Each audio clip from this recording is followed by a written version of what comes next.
Petches Proba. Good morning, everybody. It's alright? Petches.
Good morning. I start as I finish on pitch 1 for day number 2 of this EMF Champions League. It's a cloudless sky, a wonderfully sunny morning in Sofia, the capital of Bulgaria. It's a gorgeous day out already. A slight breeze in the air and morning temperatures a little low, but hopefully not as bad as yesterday. We were promised better weather as we're serenaded to Eye of the Tiger first thing this morning. Both teams have played once and have no more than a point on their record. MFC Lavore, Trenčín, Slovakia, a point against very successful Romanian side Nova Vita yesterday. One of the first games of the day, I believe.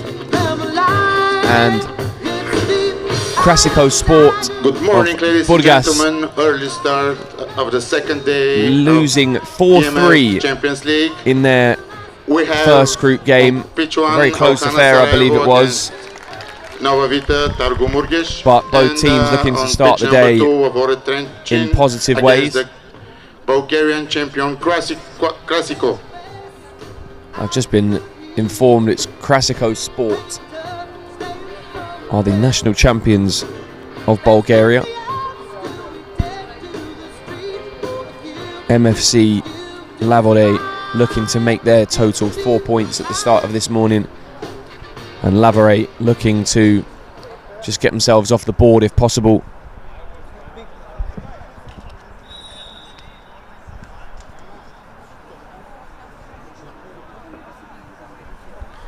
We're just waiting for some bibs for the subs at the moment,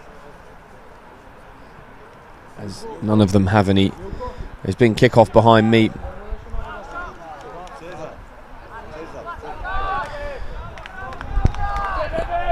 But like I was saying, both teams kicking off the tournament yesterday.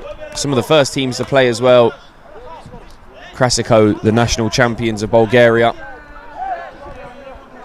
in the blue jersey, and Lavore from Slovakia in the red. The captain and international. Oh, and there's an early chance at goal, and it's punished. Martin Kopchan. It's a poor first touch and duly punished. For the Bulgarian team. It's 1-0. Believe the goal scorer was Georgi Tusakov. But that will be one of the easiest goals that he's scored in his career in mini football, to get the national champions of our home nation. A really promising start, and the man on the ball now is an international himself, Jaroslav Ripa, as he goes inside, and a free kick given.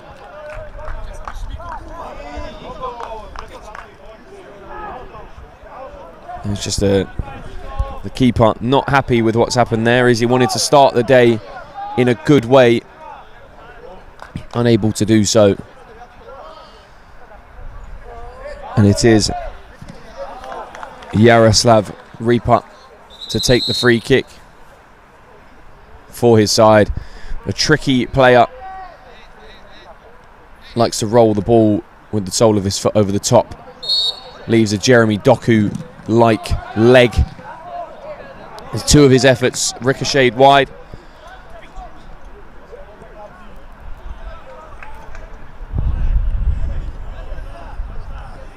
Going back to Ripa, as some of the few players that I know of this Slovakian side, uses the sole of his foot really well. It's a good strike from the goalkeeper. Kopčan is, from what I remember of seeing him play before, a strong goalkeeper, as are the Slovakian goalkeepers altogether, at international level, club level, wherever they play.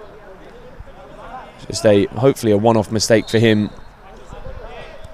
As now Burgas have the ball themselves. Krasiko Sport moving it round nicely. It's a good flick round the corner from Zykov.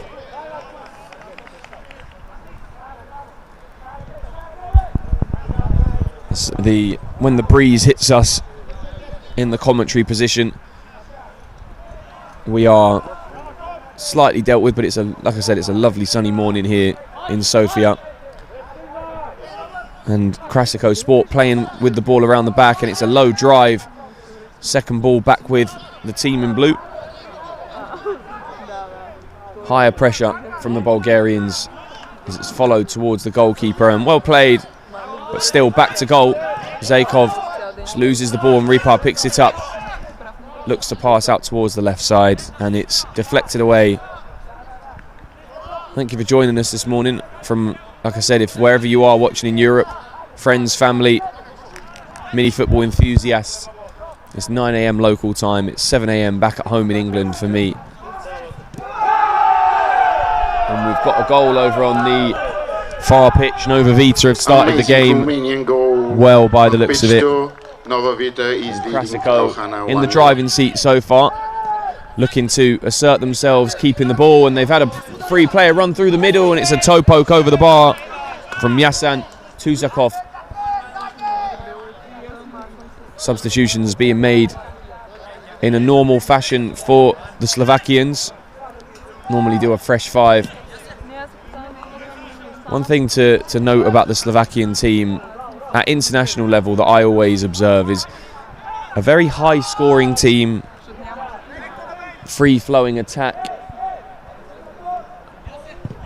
However, they struggle to get results against teams that are happy to sit against in a block. Well played out from the back from Krasiko as they emerge down the right hand side. Looks for the pass towards the penalty area, and the second ball's picked up by the number 9, Dimitar Petrov, who has the ball on the left side and hopefully crosses towards the back side of the field, and it does. And Kopčan now has the ball. Releases. Gives to the player on the right side, and Kopčan has it again. Roshnik gives to Habshuda.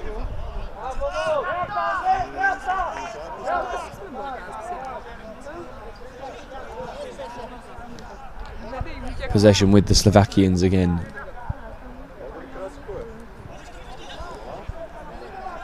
Kopčan comes forwards. He's not afraid to strike it. It's a wobbling effort. It sort of cut back on itself.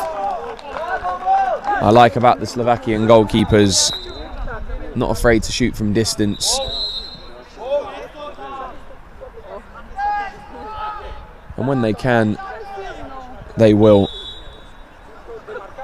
Cordially accepting the invite given by the opposition. Krasiko just stepping off and allowing Kopčan with the ball, and they're doing the same again opting to press the outfield players. Kopčan just occupying now the right side, and now the player goes to jump and press. Often in the fly goalkeeper, I say fly goalkeeper, often in the goalkeeper that steps out. Kopčan strikes towards the left post area.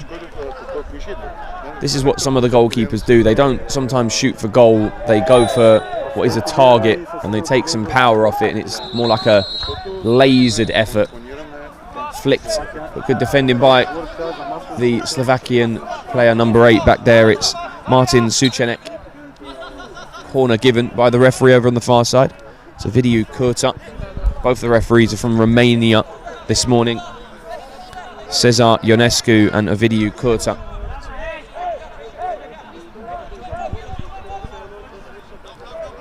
The corner is taken. It's a free shot from the edge of the penalty area, but it's a poor contact from Petrov. Possession back with the Slovakians again, and Kopčan. His early mistake, the difference so far in this game.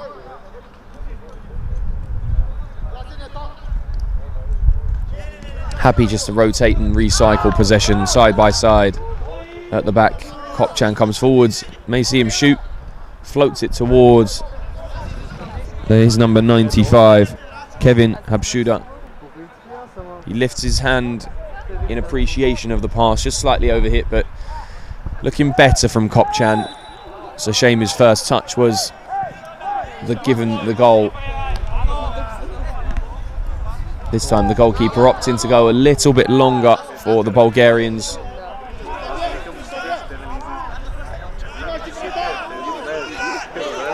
Throw-in taken towards the feet of the player at the front edge of the penalty area, and the thrower sees it out. It is Dumitr Petrov. He throws again to the player at the front, has a free chance at goal, and handball is called, and it's bouncing around in there. The shot in the end from Grigor Solakov ricocheted away. They're looking to throw the ball directly into that front player. That time Tusakov had his throw deflected behind, and it's a corner.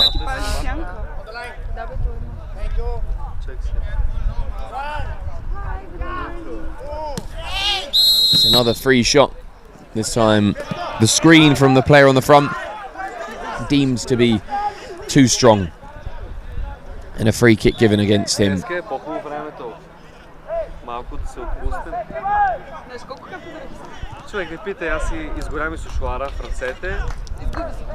Some fresh faces again for the Slovakians. They do like to keep things trickling over.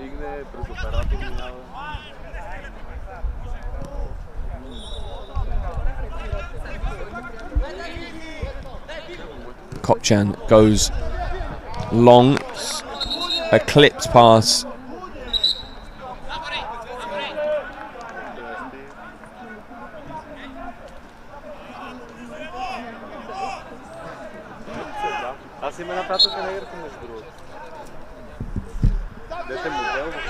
The Bulgarians go longer. It's a neat turn.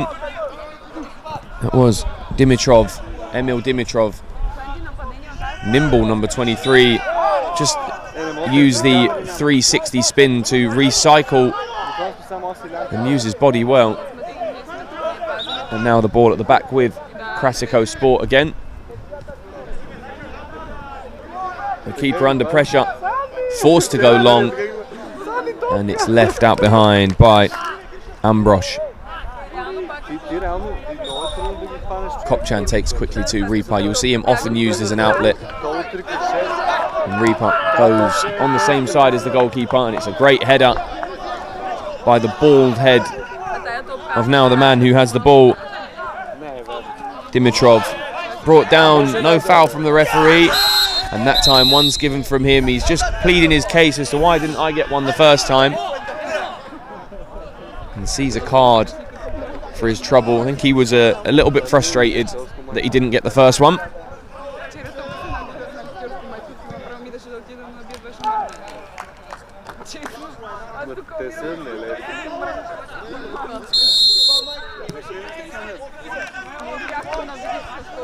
And the Slovakians, Lavore, have the ball again at the back.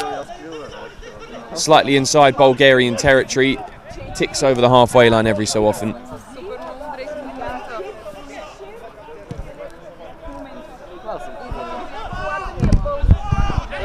Reaper shoots and it's deflected on the way in.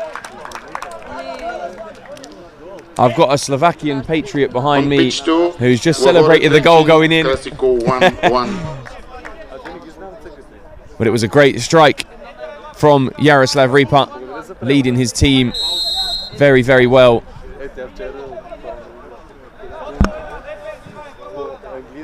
And getting his side back in the game. 1-1.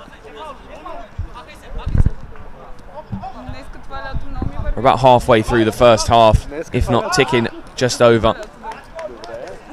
The club competition. That was a late tackle from the number 11. He holds his hands up, Patrick Lukac.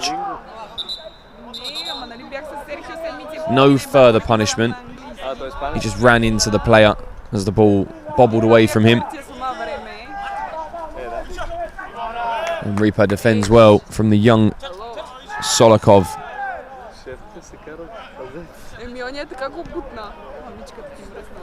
Since their goal, the Bulgarians haven't really had a really big opportunity. Some tricky bits and positive spells with the ball, but ending with nothing. However, the Slovakians as well, not doing a huge amount with the ball. It's a great pass though over the other side of the field to Reaper. Rolls down the line, goes towards the second post, and that's what I said he'd like to do at the start of the game, the way he rolls the ball. Loves a fake shot down the line on that left side. Clever play from the captain.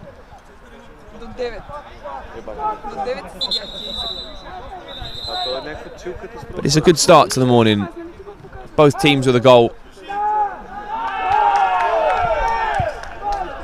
It's always nice for the neutral eyes seeing multiple goals in games. There's an option just spinning away long. Sees it long and away for a goal kick. It was Grigor Solikov that wanted the pass over the longer distance, did call for it, but his run not matched by the pass.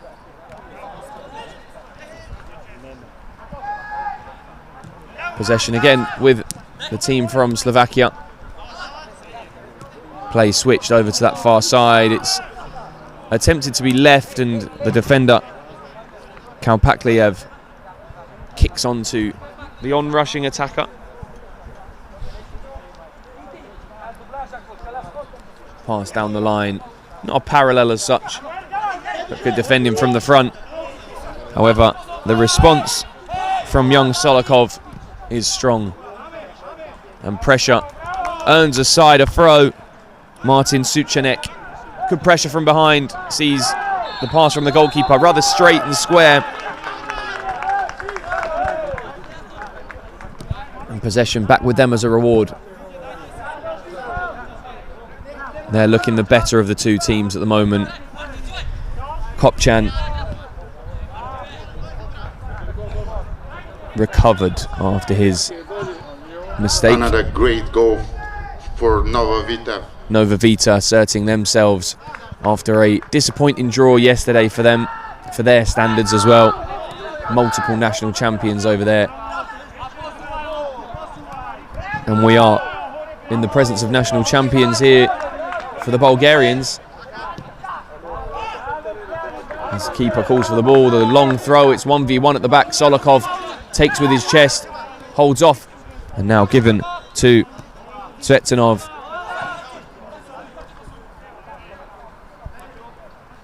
The Bulgarians just keeping the ball again, ticking it over, liking to use the goalkeeper. He's not gotten massively high up the field yet, as Kopchan has in this first half, as Solikov runs down that right hand side, and the Kopchan quickly rushes off of his goal line to just make sure that he doesn't get a free shot. It is a corner for the Bulgarian side. Solikov lively. He shoots, it's drilled into the ground, and the audacious effort from Sektanov over the bar. Changes for both teams being made. The keeper lobs long, it's a good flick, and it was a soft header. It was quite difficult, I think he wanted it with his feet. The number 11, Patrick Lukac, who now has the ball again and a free chance, but it's a great save by the goalkeeper. Roman Vasinov in goal. Great save from the Bulgarian keeper. Really positive actions from him so far. Called into action. Kept his side. Level scores. Corner drilled towards the penalty area, and we're seeing, just saying, let go. Teams like to be physical with their defending. There are screens and blocks allowed as well. Go all the way back to Yaroslav Ripa. Kopchan now with the ball. Shoots towards goal. It's wide left.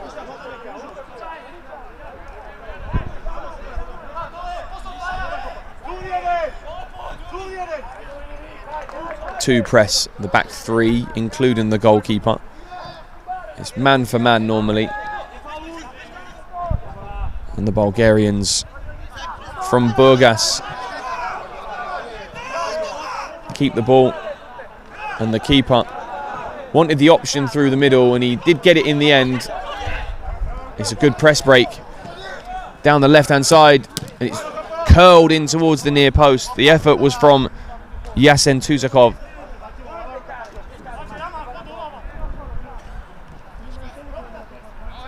The ball skipping off the turf from the morning dew that there is. Playing out from the back, it's a well-read pass from Ambrosch.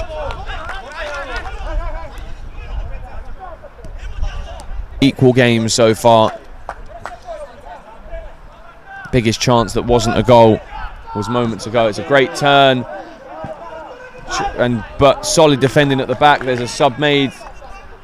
Players that's gone down on the ground. Reaper shoots towards that back post area. 3v2 going forwards as the player drives into the middle of the field. Good pass to the left side. Toe pokes towards, and it's curled wide of the left post, the near post. I don't think it was going to challenge the goalkeeper much, but it was enough to scare him a little bit. As Kopchan goes long, headed away by the player in blue. And it's a red throw.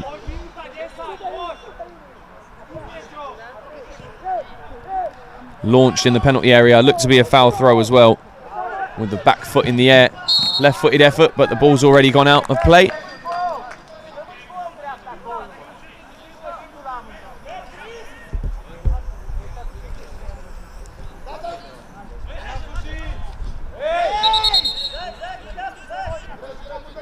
I think a free kick was given. It was a late tackle from the number 69, the player from Bulgaria, Kalian Zakov. And now possession back with the Slovakians. Lobbed long. There's a half-time whistle gone on pitch 2. And me here on pitch 1. Probably have a couple of minutes left. We were delayed briefly at the start as there were no bibs on the substitutes. Half-time at pitch 1.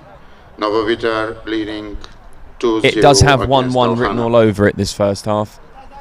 The Slovakian team, MFC, have been better as the half went on. And there is the half-time whistle as issued by Cezar Ionescu. And both teams go into the break 1-1 at half-time. Lavore Trenčín, Krasiko at half-time 1-1.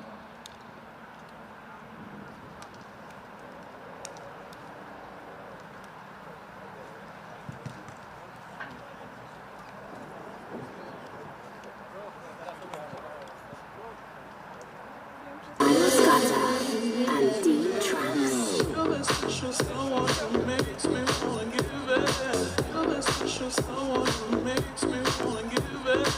You're the special someone who makes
Everybody's ready here on pitch number 2 for the opening game of day number 2. It's the EMF Champions League here in Sofia, the capital of Bulgaria. We're at the headquarters of Bulgarian football, where the national team setups train, and that is a soft challenge from Jaroslav Ripa, the goal scorer for Trenčín in the first half.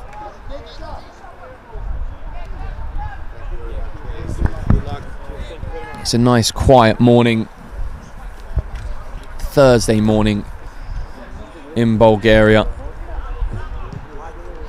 There's no clouds in the sky, it's a sunny morning, and praise the Lord, as yesterday it was slightly overcast and was cool in the evening. We are expecting temperatures in the 20s today. It's a poor free kick from Krasiko. Neat idea. But after yesterday, I had lofty expectations coming from rainy England in the morning as it was. But this is what I was hoping for. The clearance has ended up in a nice pass. He rolls and gets his face to goal. It's Tuzakov again. Throw-in goes defensively.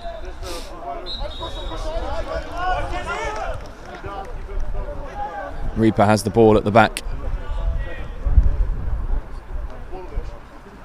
Teasing now uses the goalkeeper. Good pass forwards to the young number 7, Ambrosch. Not the youngest player in his team, but one of 2001 born. Ripa caught in possession, blocked, but retrieves the ball that was loose. Kopchan uses the player in support. Martin Lishka. Kopchan, Lishka and Ripa at the back. Just bouncing the ball between each other. Looking for an option. Yep, gives to Lishka. to repump. Good play, well done to break down the press. It's really neat and turns it into an overload, but tries to lift the ball on the parallel. Robert Gabriel Ambrosch. And they go all the way back to Kopchan in goal. Kopchan not afraid to shoot if he needs to, but uses Ambrosch again, drives towards that back post. It's not a bad idea. The regular clap of Dobra means they're happy with that. The direct translation, I'm not too sure, but it means it's good, it's okay. And the pass looking to be played backwards by Emil Dimitrov goes out of play. Dimitrov stood out in the first half with a nice turn away from pressure. And Kopchan strikes goalwards, sees a flying goalkeeper. Roman Vasinev between the posts.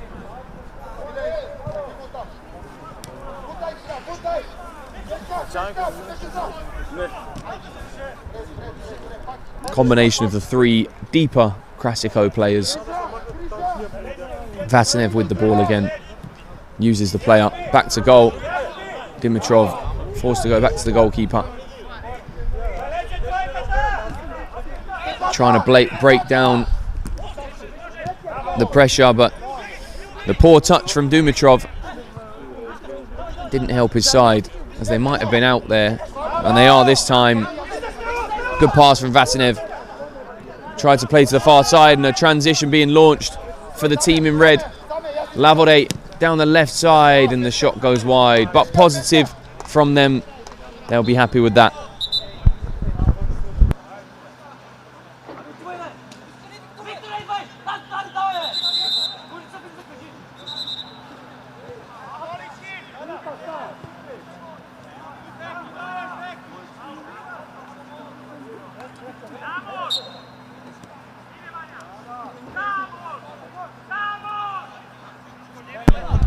Vasinev with the ball again. Just using the supporting player at the back with him. Yasen Tuzakov. Reverse pass flicked towards the goal by the young number 20.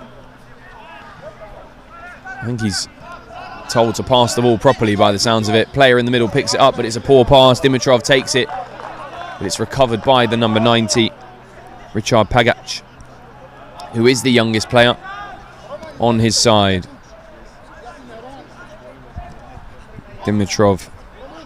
Tuzakov, has the ball again. Tried to go into the penalty area with his left foot. Deflected for what's a corner. And Solikov goes over to take it. Looks like they will be over the top, looking for the player. Should have used the over the top option. The player on the edge of the box just screened that pass really well. Slide tackle in, and the free kick given. He does acknowledge that. We have seen cards given for the slide tackles. It's an indirect free kick. Slide tackles not allowed in mini football in any capacity whatsoever.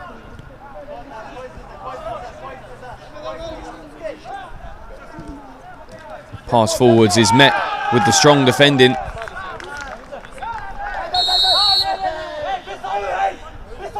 Another goal over on the pitch with Nova Vita. Pitch number 1, third goal for Nova Vita. They're leading 3-0. It's a free kick on this pitch. MFK Lavore have a free kick on the right side. It's almost midway inside the half as Kopchan comes forward, supporting on the left side. Is used. Strikes, but not so pretty from him. He's been okay, but he's rushed back to his goal as his captain says, hurry up. Solikov has the ball, does well holding it up, and it's towards the player at the back post, but it's cleared away. Well defended from the Slovakian side. And back with the Bulgarian champions. Good pass forward, set off nicely to Dimitrov. Goes down the line, it's kicked away.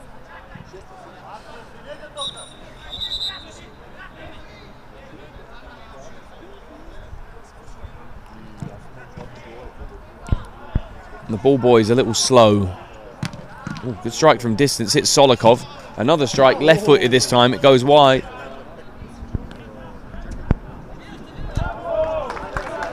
Got the lovely sound effects board behind me after every shot and good moment. Auhana hit one back, it's 4-1 The for... voice of Juraj Kralik behind me. Nova Vita. You can tell when something goes right as he gets excited.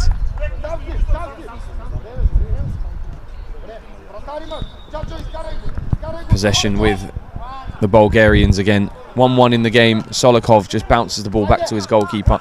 Reaper pressures. Vasinev slides back on top of the ball as Reaper did get a foot to it. And now Solikov against Reaper, 1v1 on the left side. Chooses not to take the dance of the 1v1. And he goes backwards. Vasinev over the halfway line. Player goes down. It's not whistled to the mouth. I think they've allowed play to go on. Good touches though. They keep the ball well. Krasiko, they're doing well, looking after it. Great pass over to the far side as well. Sliding player. Throwing given against the team in red. I think he was sliding to try and hook the ball, not in the form of a challenge. That was what some of the players on the bench were saying. It was a worthy shout, and that was a dangerous comeback. You're right behind me again. It's a dangerous moment. That time it was the all cry from Juraj.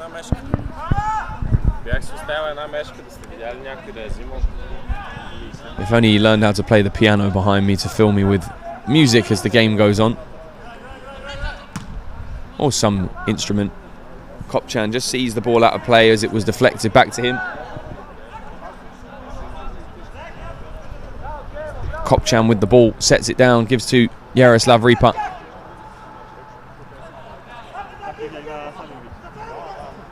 Those two passing the ball around the back.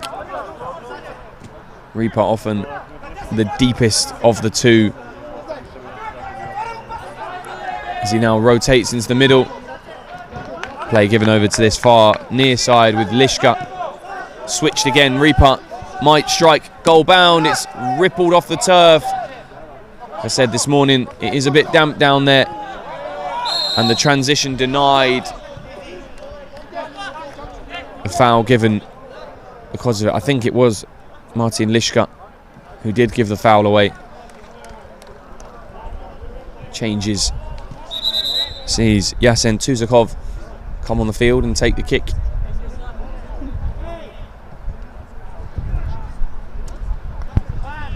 Vasinev with the ball. Finds the feet of the player in the middle of the field. Flicked inside. It's a nice flick and a chance. If he could have got a solid contact on it, there was a player free at the back post. A defensive throw given by the Romanian official on the near side, Ionescu. Reaper with the ball, uses the goalkeeper. Reaper, the deepest of the outfield players, just supports the goalkeeper as almost a back two. The keeper pushing high. Effort from Kopchan, it was left to be flicked goalwards, and the flick come off of the Krasiko defender away. It's now a corner the left side.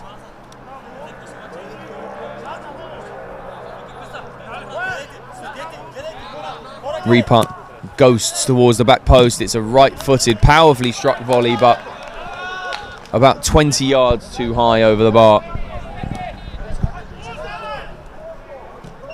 It's a hopeful pass. It comes off the chest of Ambrosch and out of play gratefully for the Bulgarian player. They now have a corner on the right side. It was deflected out of play by Jaroslav Reaper.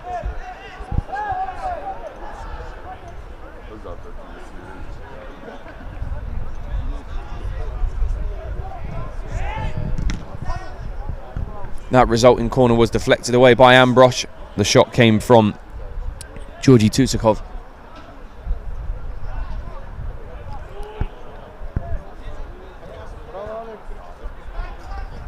I'm hoping there is another goal in this game. Kopchan looks to distribute really quickly, but it did take a bounce off of a Krasiko player, but Vasinev keeps it on.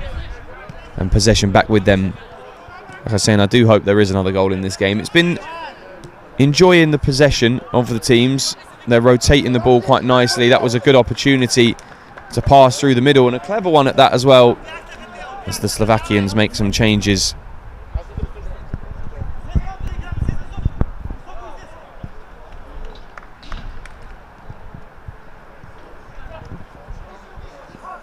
Dalibor Roshnik picks up the throw and uses his goalkeeper, who lifts long, and the ball just teetering about in possession, and it's found the feet of the number 13, Tuzakov. He fires over the bar, taking his shot on the turn. Goalkeeper goes long. Come off a red head last. It did come off a red head last, but the referee's giving it the other way. Lishka takes the field, as does the number 10, the 9 and 10. As Peter Sladek is the number 10. One of the first times I've seen him come on in this game. Good defending from the Bulgarian player. Lishka has the ball, it's kicked into him. Good defending from the Krasiko player.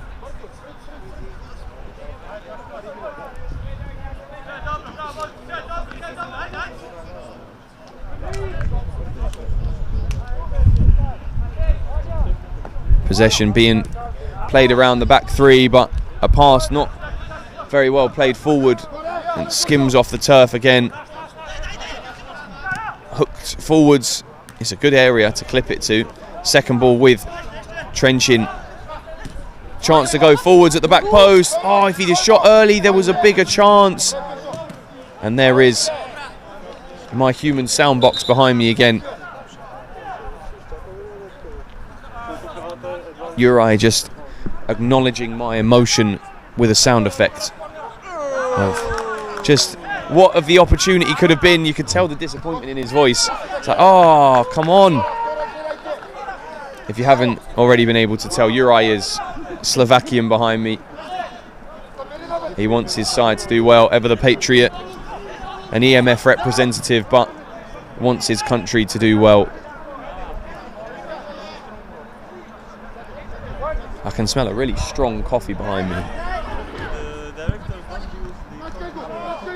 The man who did have a chance moments ago, Sladek, if he'd have taken the strike quicker, might have been 2-1 to his side, but he has the ball now. And that is a challenge over the top of the ball from Dimitrov. It was too strong, and the player who did fall down to the ground, Sladek, now leaves the field.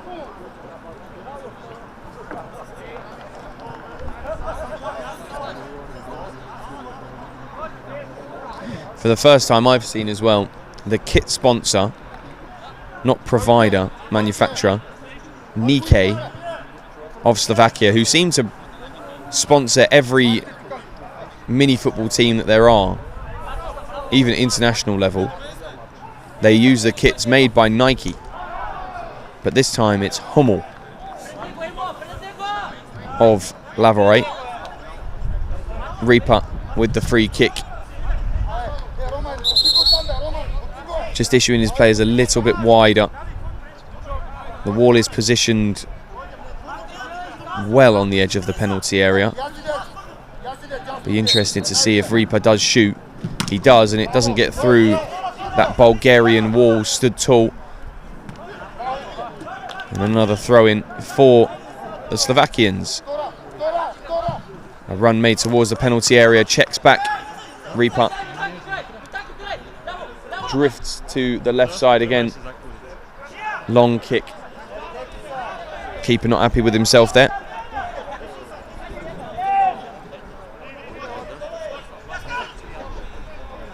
And the throw-in taken forwards. Lets the ball run over his head, and Reaper mops up. Lishka, pass deflected, but goes into his hands for a throw-in. Thrown back to Ambrosch. Ambrosch again with the ball. Checks back, gets the ball from his goalkeeper, goes down the line into the left corner. Deflected cross and played away. Reaper can't flick away Solikov, but it's better defending from Reaper this time. Didn't deal with the ball as it come to him very well. Solikov's shot was blocked though. Better from the player. No foul given. Solikov has the ball. Doesn't go 1v1 again on the outside. Goes back to his goalkeeper. Good flick down the line, the parallel pass. Disguise well, step over. Strong defending from Reaper, but Dimitrov got his shot off, but it was cleared by the goalkeeper. Good save, and a throw-in for Krasiko. The tempo upping slightly. And they have the ball again, just wanting it a little bit more than the isolated Slovakian player. And they sensibly recycle possession. Dimitrov takes it down that left side, shoots towards goal and looks to beat the keeper at the near post. You often see things go towards that second post, but the keeper does well at his near post, not caught out.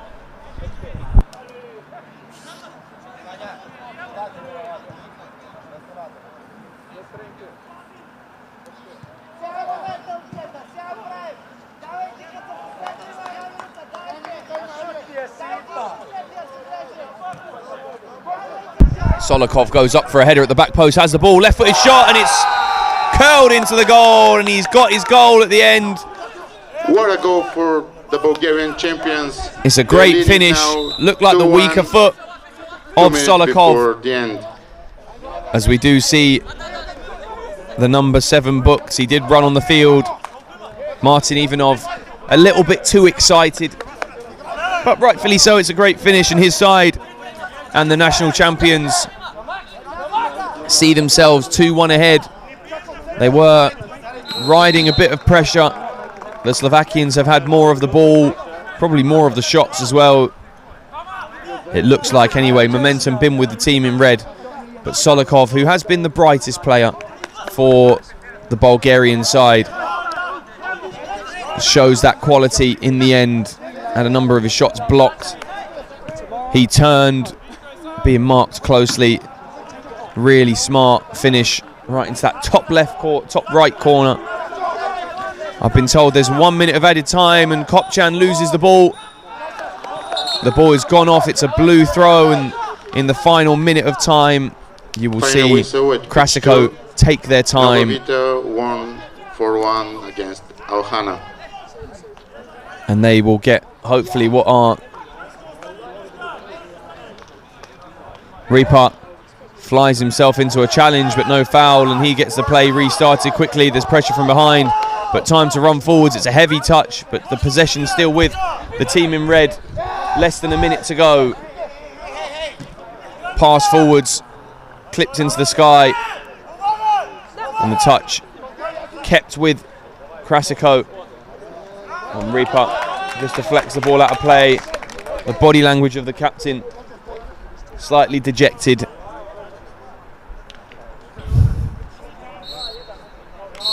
And there is the full-time whistle as Krasiko get their first win of the tournament. The champions in pitch number 2. Krasiko bettering their result from yesterday. Trenčín 1. A close game in the end, and a late goal from Solikov, sealing the win for Krasiko Sport from Burgas. MFC Lavore play again later today, both teams, and they will be looking to get their first win of the tournament, hopefully later. And Krasiko looking to cement a place in the final stages. Stay tuned for the second game following in about 20 minutes' time.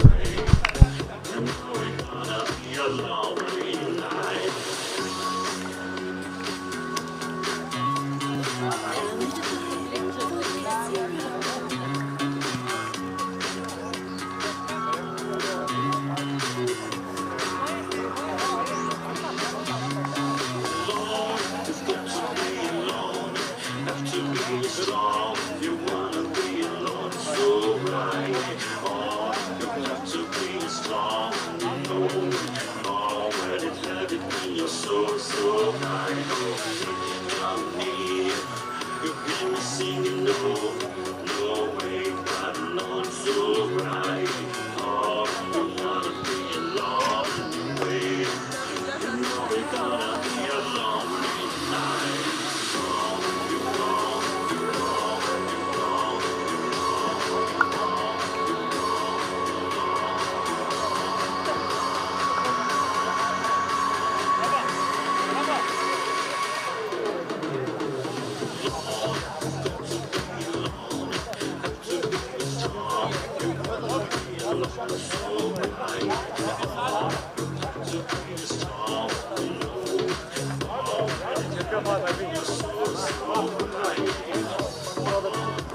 Tough win. Congratulations on the second day of the EMF Champions League. How do you feel about that? How tough was that? It was very tough. All the teams are very good. Everybody are very prepared. They looks like they training a lot and they prepare a lot. We also train not that much, but we are very, very happy that we win today because we should do that. Even yesterday we lost. It was our fault because most of the time we was in front of them. We moved better, everything was better, but in the end we lost. Sometimes like this, so today we play for everything. It was dramatic win in the end. Will that win will give you like extra boost for the final game against the Romanian team? They're very strong as well. 100%, they very good, and 100%. We are very excited right now, and we don't know where we will talk, what we will do, because the team are very prepared. We know traditionally they are very good in this soccer field. We will see. I think we have a big chance to win and to continue as a Bulgaria champion forward, because I guess everybody expect that from us, especially we're here in Bulgaria. That was great. What is your impression about? What are your impressions about the organization and everything? Organization is amazing. Everything it's prepared very good. I see a lot of referee, a lot of people around it, and the music, everything. It's environment. It's amazing. Everything. It's very, very good. It looks like a really Europe environment. Thank you very much, and I wish you good luck. And that's EMF Champions League. Stay tuned. I kiss you, no cheap chick, tea and drink it off real slow. Cause yeah, baby, I got what you need. Don't fuck with the chicks, just fuck with me. When we're done, we can quit it. We don't need to go together. Just let me hit it once and let me hit it once and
grab it. hoe, wanna know how you grow. I kiss you, dope, cheap, chick, tear, trick, get off real slow. Cause yeah, baby, I got what you need. Don't fuck with them chicks, just fuck with me. When we're done, we can quit it. We don't need to go together. Just let me hit it once and let me hit it once and real slow.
Just in a few minutes, at pitch 1, we'll start Perevoshka against Hram.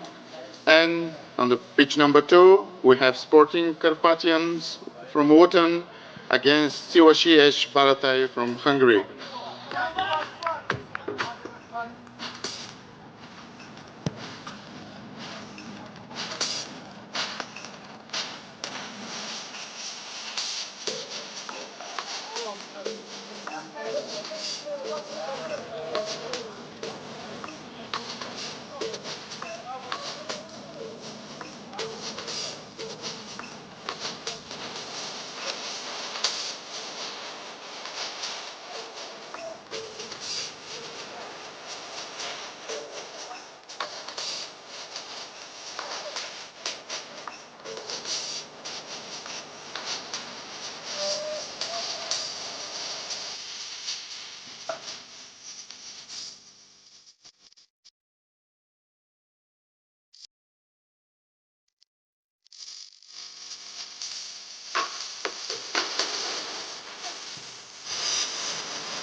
morning from Bulgaria's capital, Sofia. Match number 2, and we have a Hungarian and English affair. Szilasi Barátai from Budapest against Sporting Carpathians from England, with some international players from both teams, as is very common for every club side at this tournament, past and present. Sporting Carpathians beaten 2-0 yesterday by the team in action on the pitch behind me.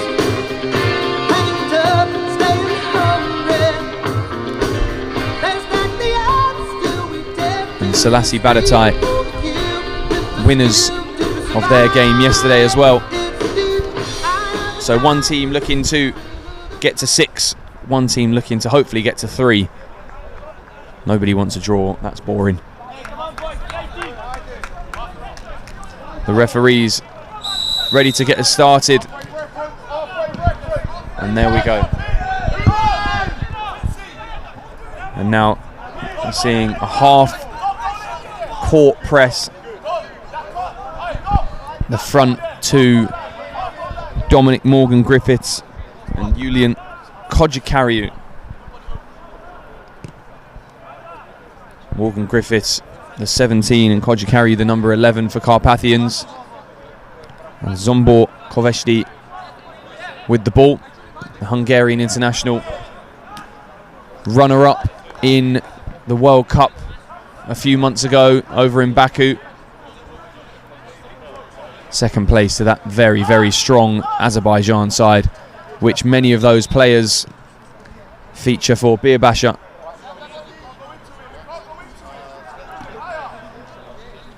Morgan Griffiths just comes to apply a little bit of pressure. The goalkeeper for Szilasi Barátai is Aaron Gorondi. Morgan Griffiths, Fitzgerald scampers down the right side, the left-footed man. If you are just joining us, it's the second game of the day on match day number 2. Sam Fitzgerald just issued to retake the throw-in and goes all the way back to Hafid Al-Drubi, the goalkeeper and captain for his side. Very good goalkeeper, both with his hands and with his feet, Fitzgerald. A good player from the World Cup, got himself 2 goals. Was one of the standouts in that England group who made it further, the furthest they've ever been at a World Cup. Quarter-finalists and losing 2 eventual winners, Azerbaijan, albeit in controversial forms.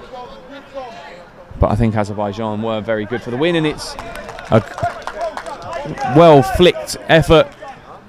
Perez just opened up that middle channel through the field, and Kojikariu just couldn't get a positive connection on the ball. They're saying use that halfway line as a reference, and Morgan Griffiths lifts over the top to his namesake, Dom Perez. Morgan Griffiths could have gone down, and he tries to flick it back towards the penalty area, and Gorondi takes the goal kick.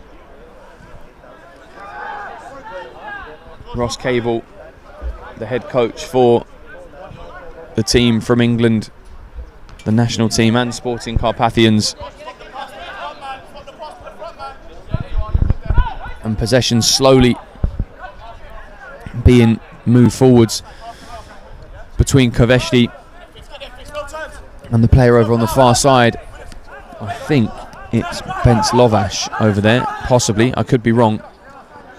I am. It's Cornel Nadasi.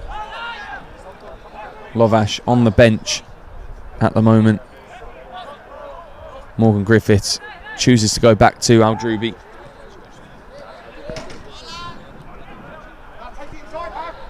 Al-Drubi, if given time to shoot, doesn't mind it, and George Isaac goes towards the back post.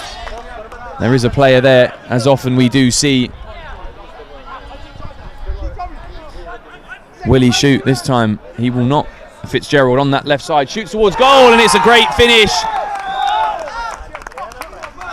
We see on the club stage last year with Sam Fitzgerald excelling. It's a great strike from Sam Fitzgerald, beats the goalkeeper. Garondi only could get a hand to it. Sam Fitzgerald putting his stamp on the game and the tournament. Carpathians have arrived. Didn't quite get going yesterday when I watched them against the team over on pitch 2, MFK.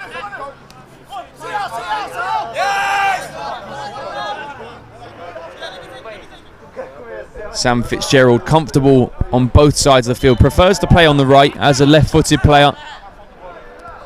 In small-sided football, futsal, mini-football, you see the players on the opposite side, right footers on the left side, cutting in, just being tricky to beat. Always a colourful and animated figure. Ross Cable, if you can hear him on the cameras.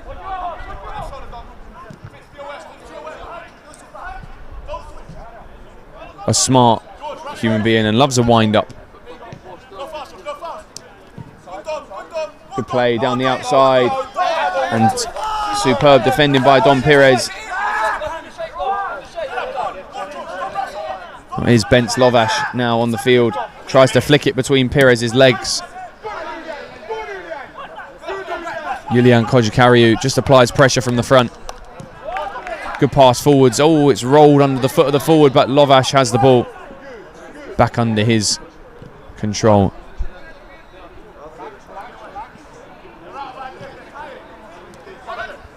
It's an early start this morning, 10 a.m. local time as it was. Ooh!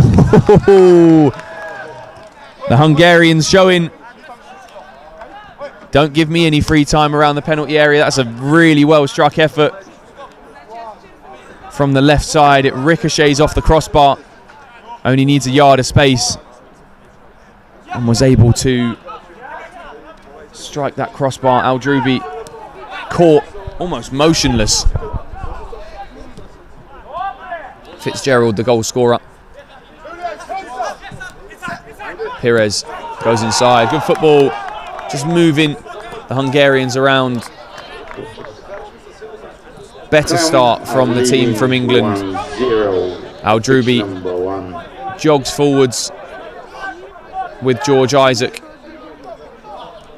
Very calm player. Very, very effective with the ball.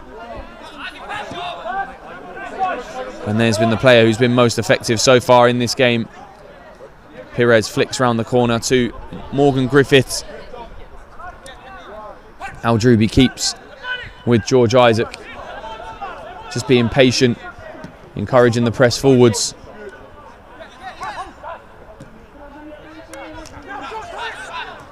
Morgan Griffiths flicks into George Isaac and he telegraphed the pass. Goes outside. Kojikariu strikes into the defender, but really good play from the team from England. As we saw them yesterday, keeping the ball really nicely, but lacked that cutting edge in the final third. And they have the corner on top so far. But as we can see, strike from goal, and this is what we do see the risk of Al-Drubi shooting from goal. It was the thing that was told to him at the World Cup. If you're gonna shoot from distance, end the play. And when I say end the play, it means go out of bounds or over the touchline, the byline. When the keeper catches it, it allows the transition to be launched really quickly. That's why you'll often see the goalkeepers not shoot too often, and if they do, it goes over and out. Kojikariu touches a bit heavy, but it's a good pass forwards. There's a goal on pitch number 1. As Praha go behind. Pitch 1-1. Level on that pitch between the Ukrainians and Montenegro base team. England versus Hungary at the World Cup was a close affair, a really, really close affair. It ended in a draw in the group stages. And as we saw, both teams emerged from the group stages.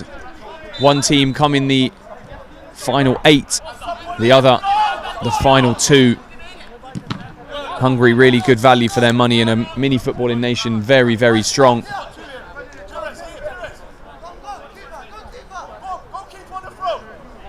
Cornel Nadasi goes long into the feet of Lovash, tries to flick inside, could have gone with the toe poke towards goal,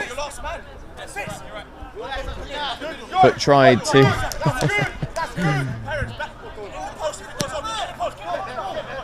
corner taken right over the top. Nadasi gives to Morgan Griffiths. It's a bit overhit, and he couldn't quite make it there.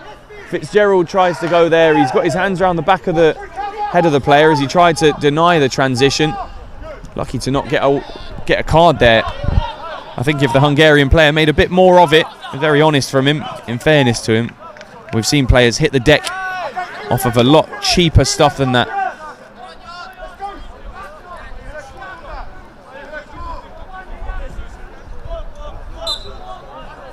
Aldrubi pressured from the front. Morgan Griffiths just bounces back. Good pass from Aldrubi. Tackle from behind on Koveshny from Morgan Griffiths. Just stabbed his foot.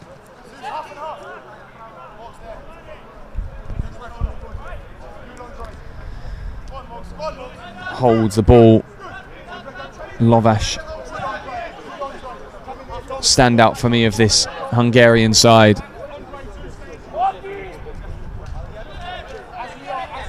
Sends the player away. Now using the goalkeeper, Gorondi. This is what we did see the Hungarians do in the international affair that was played. The fly goalkeeper was used and it caused England a lot of problems. Wonder if Gorondi will be as good as the Hungarian national player. It's patient play though. Koveshny goes towards goal and Aldrubi just pats away. Abreu has the ball.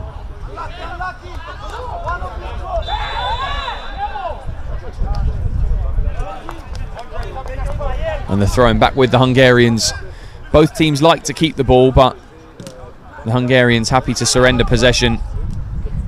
They've got such quality going forwards when they can display that. But at the moment, the team from England showing more quality in possession. Not having a high number of shots, but enjoying more of the ball, just keeping it with themselves and not allowing the Hungarians to stamp their authority on the game. Aldrubi comes forwards, a bit of an overhit pass. Had the opportunity to shoot again, the England goalkeeper. Lobbed forwards. Morgan Griffiths challenges from the front. Wins it, but Fitzgerald defends well and keeps it. And now with Morgan Griffiths, well played. Kept on by Abreu over that far side. Lifts over the top, but it's just overhit.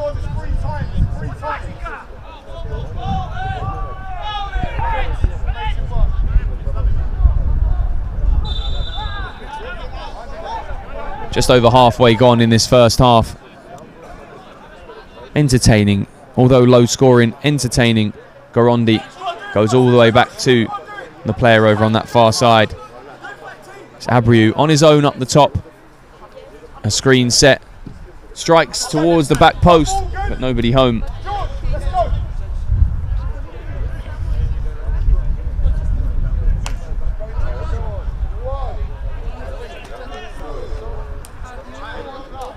Aldrubi uses the player in support but loses the ball.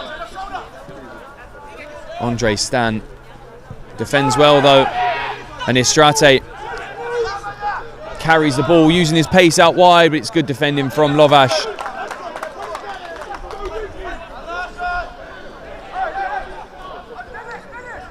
Istrate goes all the way to Fitzgerald, might wind up a shot, does. Nobody there at the second post. But good habits from the team from England.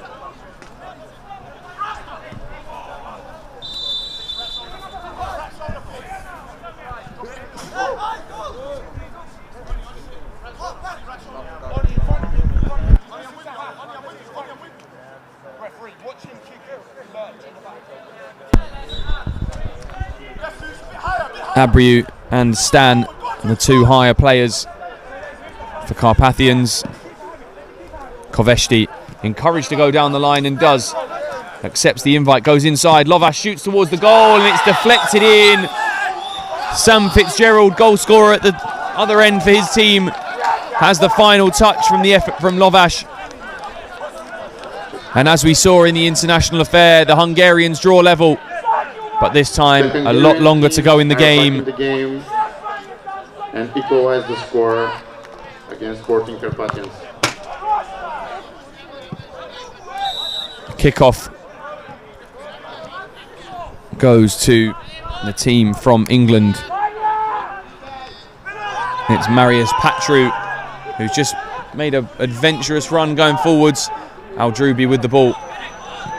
Gives to Fitzgerald, who's had the final touches in both of the goals in this game. Whether it's an own goal, can go to the dubious goal panel. But it was Lovash who had the final touch, so we'll either give it own goal to Fitzgerald or Bence Lovash. Aldrubi has it again. Gives back to that left side. Fitzgerald high inside the half. Aldrubi strikes over the bar, but this time the play was ended. Strikes the ball so nicely. Right and left foot. The goalkeeper and captain for Carpathians. And now the Hungarians looking to stamp their name on the game, keeping it. They set up their own rotations. Nadasi gives back to his goalkeeper, who goes long. High challenge. Bit of a lack of communication at the back from the two players, and a push in the back from Stan, but goal kick given by the referee. Oh, mix up with the referees, a corner given. So there was a hand in the back from the number 10, Andre Stan for Carpathians. Scoop towards the back post, but nobody was there.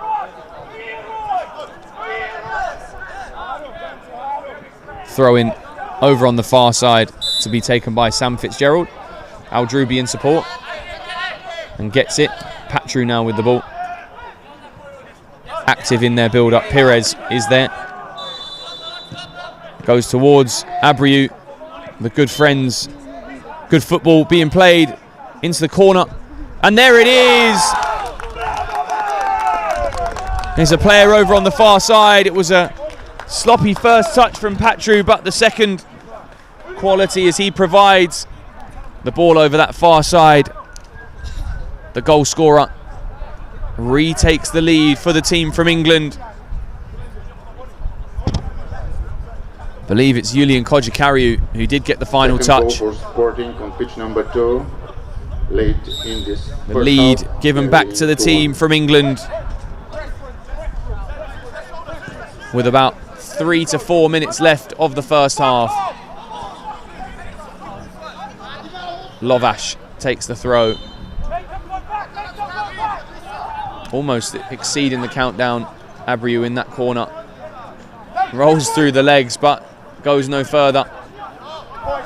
Always looks nice a nutmeg, but if you don't get the ball on the other side, it's almost ineffective. Abreu happy to have the ball travel between his legs, but as long as he's got the backup behind him. Lovash, a very clever player, shoots left-footed and it's deflected off Fitzgerald again, but this time the destination is the corner, not the net.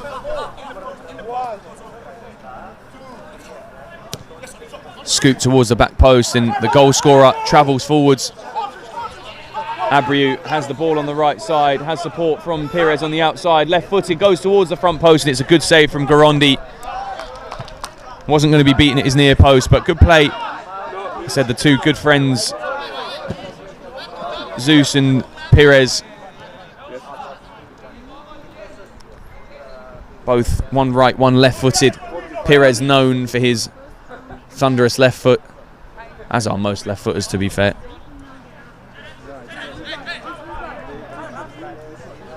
Some say that you don't need a weaker foot as a left-footed player because your left foot has the ability of the right and the left foot of a right-footed player.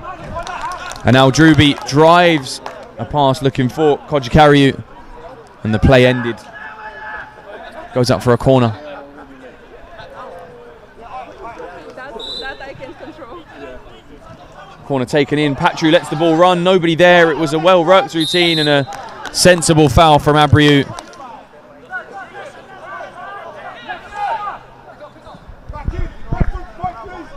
Not long to go in this first half. There was a brief spell where the Hungarians were on top.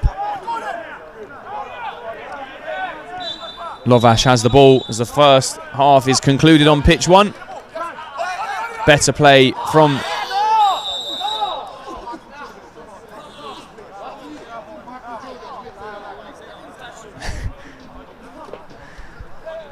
I think Patru goes down on the ground quite aggressively, the tackle from Lovash, but like I say, he's got AstroTurf shoes on and he goes down on the floor as if he's been a metal stud to the foot. I imagine he'll be fine in a short amount of time. Lovash is not the heaviest of individuals as well. And there is the half-time whistle. It's 2-1 to the team from England at half-time. Dominating with the ball and finishing the half. 2-1 to the good. 2-1 against Szilasi and Barátai.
We're back underway in the second half.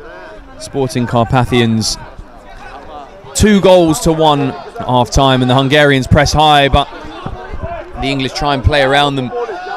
Possession back with the Hungarians. Julian Kocikariu goes on the outside. Can he lift the ball over the goalkeeper? Could have gone down, but he was never going to win a penalty there. But good play from Kocikariu.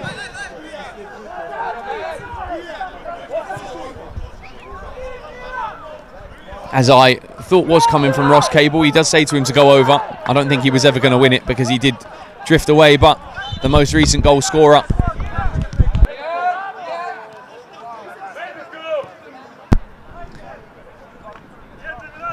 with Lovash, who I think will give him the goal.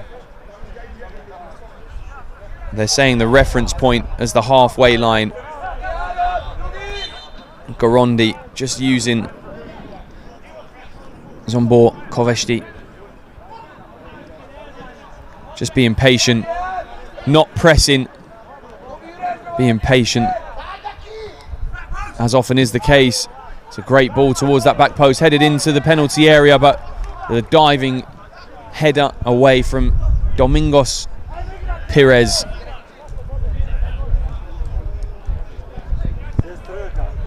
George Isaac there, yet again for his side defensively.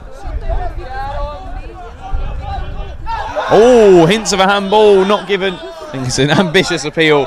The referee right in front of it and had the best view. Gorondi goes to the number 26, Laszlo Molnar. And here we are with more familiar faces. Lovash goes in towards the striker, but it's cleared away by George Isaac. There's now a really strong and really tall presence felt at striker. They'll be looking to find the feet of him. I can't quite see his number on the back of his jersey. There he is, the number 2, Norbert Kerek. We saw this with the Hungarians in the game. Gorondi strikes towards goal, it's deflected about, and Pires does well to defend. Morgan Griffiths runs, steps over the ball, accelerates away, good change of pace, but his pass cut out by Lovash. A 1v1. George Isaac does all right to get past.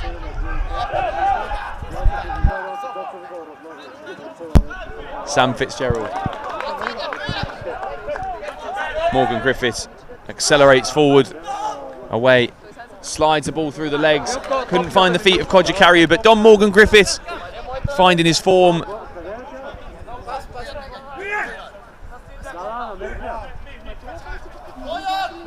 Runs over George Isaac, has the ball at his feet, uses Al-Drubi. Carpathians so much better than they were yesterday. Kept the ball really nicely, but toothless. It's probably a strong word, but just missing that quality in the final third. Al-Drubi lifts long to Kocikariu, but it's just gone out of play. The referee gives the goal kick. It's a good pass. And now the half court set again. I say half court, mid block. Gorondi has the ball again. Goes onto that right foot, strikes towards goal, but it goes out of play. In the game internationally between England and Hungary, the goalkeeper there was influential in the second half. Influential because he started to step higher and he set up the goal. I believe it was scored. If it wasn't, he was pivotal in that play. As you're seeing now, the goalkeeper stepping up in the first half of the international tie. The goalkeeper was used, but not many times, and now they're doing that. The goalkeeper very high, shoots towards goal. It's blocked by Kocikariu, punched by Al-Drubi, and a defensive free kick given. as Aldrubi blocked by the attacker. Aldrubi may be forced to go long and clips it forwards. Not a bad area. Koveshti sensibly just passes the ball into the legs of Pires and wins the throw-in. Pires squeezes higher, constricting the Hungarians.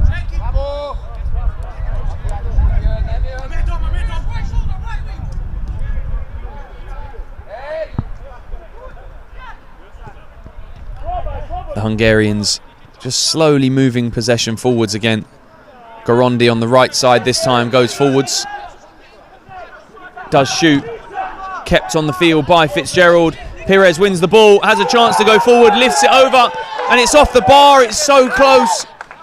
No goal given, but Pires so close to scoring his first goal of the tournament and solidifying, maybe getting one step closer to that win. Kojikaru lifts towards the back post. It's a good idea. Just over here, but good play and defensive work. Fitzgerald with the block. Pires hitting the crossbar. He might have had the infamous track playing in his head as he normally scores in the YouTube highlights for SE Dons. Te Bote, the Spanish reggaeton track that some viewers are very familiar with when Don Pires scores in the five-a-side scene. As he applies pressure, the ball back with the Hungarians, just slowing the game down. The game is still close. Looking for the big man. Pires 1v1, rolls forwards, gives to Kojikaru. Oh, the pass just behind Fitzgerald. Needs to recover to get back into shape. Possession goes out. Needs to take a little bit better care in transition. Sometimes the coaches do my commentary for me as I can hear them, just giving the advice. Rolls on the inside, back on the outside. Good feet from Hoibert. And Morgan Griffiths accelerates forwards. The switch is available. It's 3v2 going forwards, but superb defending, denying the transition from Cornel Nadasi.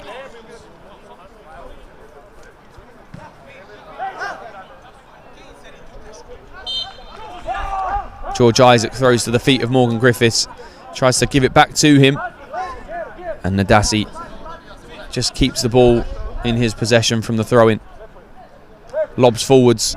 George Isaac, the physically inferior to the tall number 2, Kerek. No disrespect to the man, he's just probably about 5 or 6 inches shorter. But Szilasi Barátai yet to really get going in this game. 2 changes for the team from England. Aldrubi under pressure, goes for a corner. It was a poor throw-in from Morgan Griffiths. Didn't really help the goalkeeper.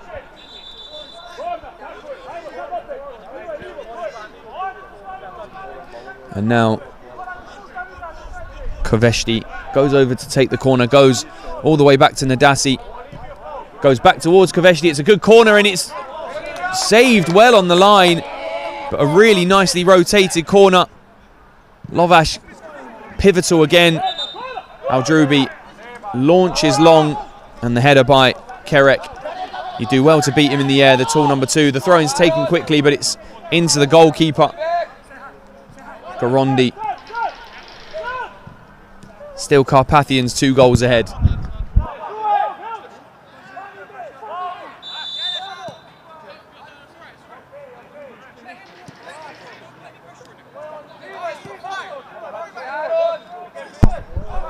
Patience being applied from the Hungarians.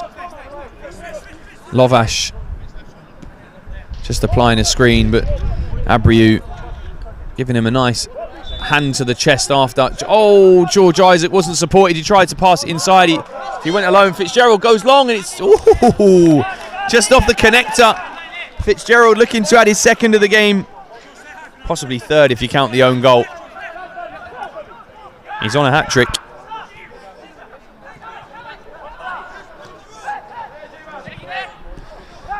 To give him now a compliment, Sam Fitzgerald. I'll give him the congratulations, as he did get married over the summer. Saw the pictures. A lovely day, it looked like. Some of his teammates did accompany him there. But again, congratulations to the number 23, who did grab himself a goal earlier in the game. As the opposite number 23 tries to go through the legs of George Isaac, and he loses the ball, and possession now back with the goalkeeper for Carpathians.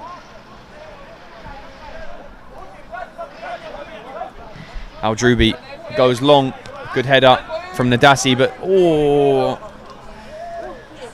Morgan Griffiths tries to go between two players. A little handball, but advantage could have been played, but the referee did call it Nadasi. I think he did get a hand to the ball when it was on the ground. He is cautioned as well.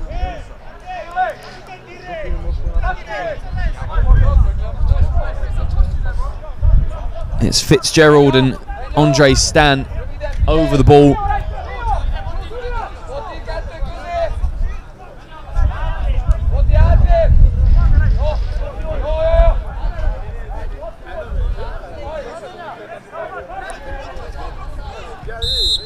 Stan sets back to Fitzgerald, shoots, and it's deflected away. Abreu lets the ball run off the field.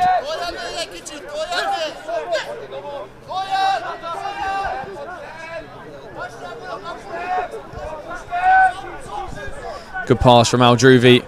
George Isaac steps forwards, might shoot. You very rarely do see him shoot. It's great play. Really, really good demonstration of mini football.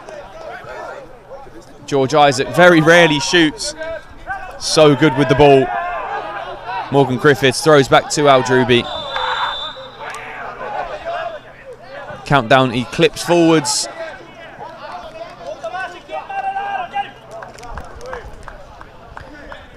As Patru comes on the field. The number 2 for Sporting Carpathians, Lovash, has the ball. Goes back to Gorondi. Gorondi flicks forwards, but to the feet of Morgan Griffiths. It's 2v1. Abreu goes to the corner. Stan can't apply the finishing touch. But if they're going to be given more opportunities like that, they'll welcome it. Gorondi flicked the ball forwards, but it was only ever hopeful. Abreu applying pressure, cuts the pass off, just suffocating the Hungarian players in build-up. And Fitzgerald goes forward. It's 3v1, looking to punish this time. Goes to Morgan Griffiths, goes back to Abreu, and yet again can't apply the finishing touch. Ross Cable rightfully annoyed and need to be punishing that, making it 3-1, because opportunities, if they're wasted, the Hungarians only need a couple of opportunities to get themselves back in themselves. Fitzgerald rolls the ball with the sole of his foot, and there is another big chance, 3 in the space of 4 minutes for the team from England. And will they regret the wasted opportunities? But the positivity needs to be shared. Fitzgerald heads away, and they're allowed to step forwards. Stan goes away again, linking with Abreu, switches the play to Morgan Griffiths, flicks over the top really smartly, cuts back on that line, and it is a corner.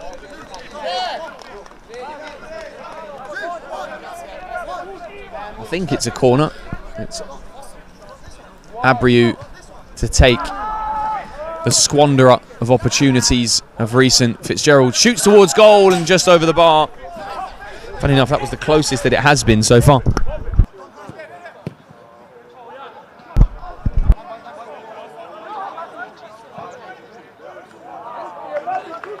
Changes made. Dennis Estrate, Don Pires and Kojikariu come on the field. Pires receives, rolls around. It's a clever turn, The player already on a yellow card. Gives away a foul. He might need to be careful. Al-Drubi goes to Fitzgerald. Fitzgerald's been really good this game.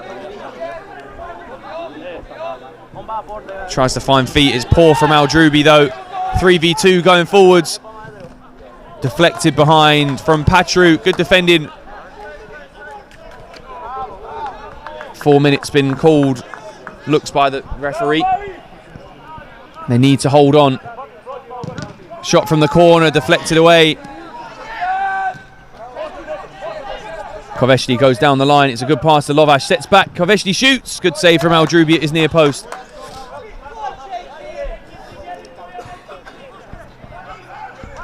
Big shout out to George Isaac, sharing the love.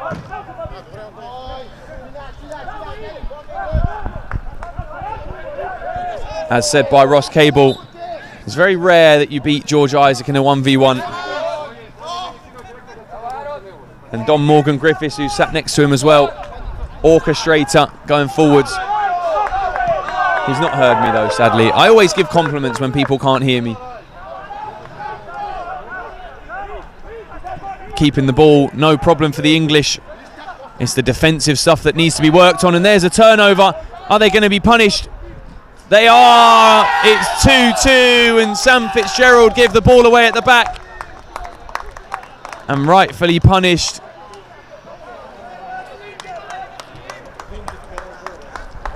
And they might live to regret the 4 or 5 chances that were wasted. Second goal 5 minutes ago. Barátai. This is the difference Pitch number 2. in mini football. Now time against the English.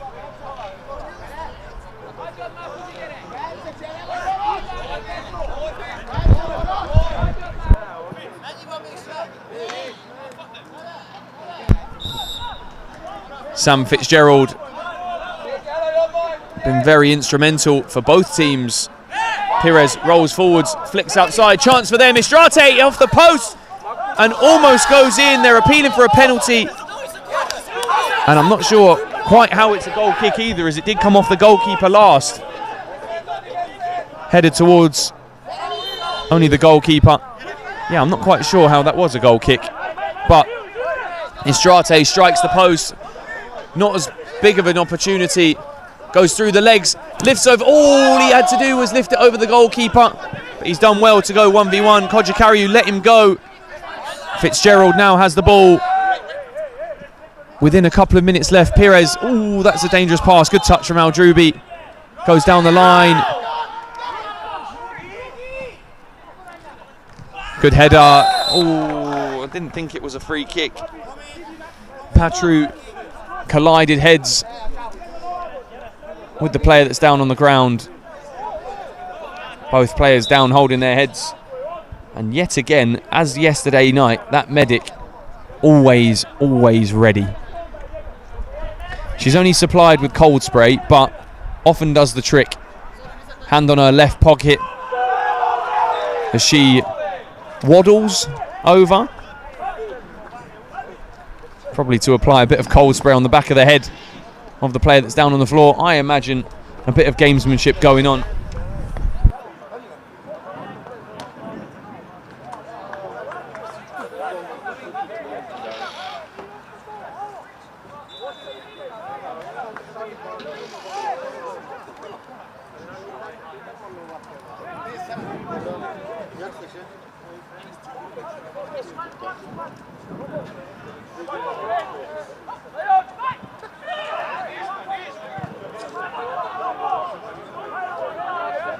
Third goal for Podgorica, and they're heading to the next round. The man with the head injury is leaving the field of play. Kerek swapping for him. The full-time whistle has gone behind me, which means we're not far behind it. The team from England should be lights out in this game with the number of chances they've had, but losing the ball cheaply. Lovash runs over the ball, strikes goal bound. It's tipped. Good save from Al-Drubi. Necessary intervention. 1 minute of added time called by the referee.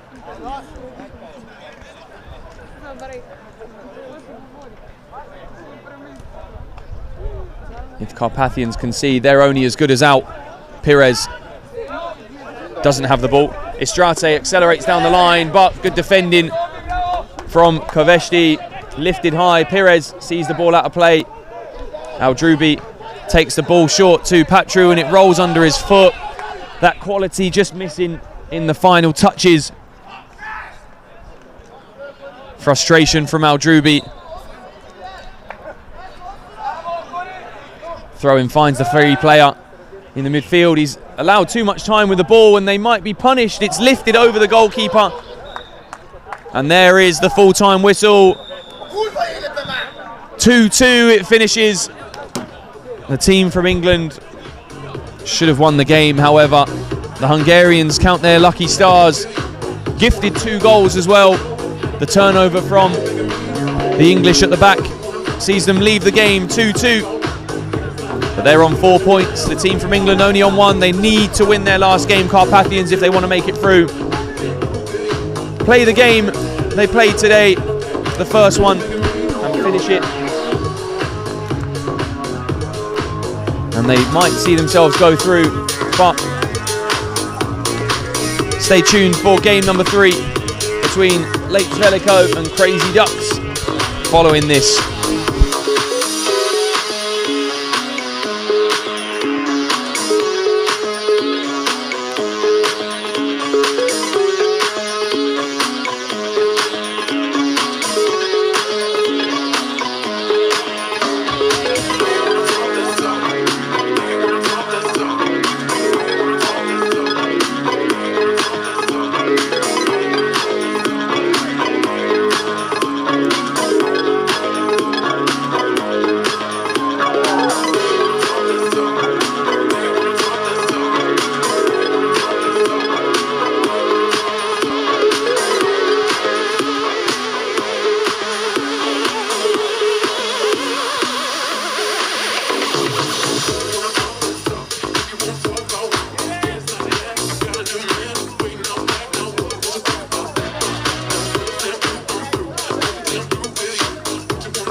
Tonight, the party's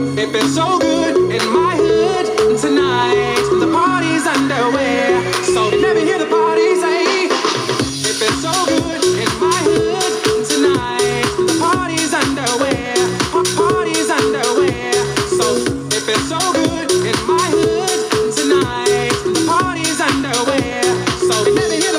say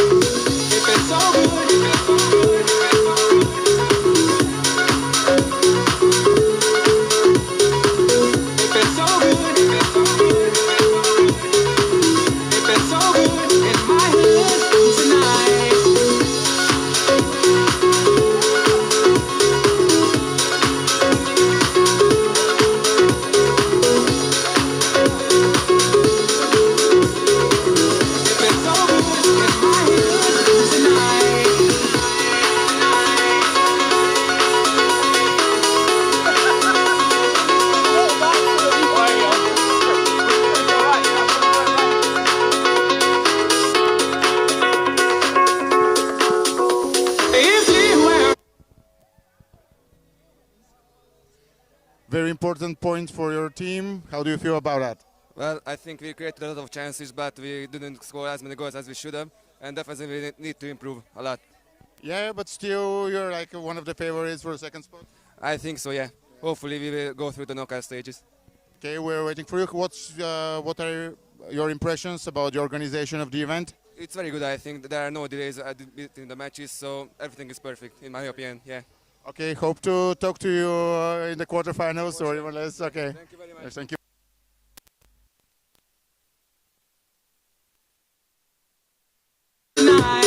Party's underwear, so let me hear the party say, it feels so good, let me hear the party, it feels so good, let me hear the party, it feels so good, let me hear the party, it feels so good, let me hear the party, it feels so good in my hood tonight.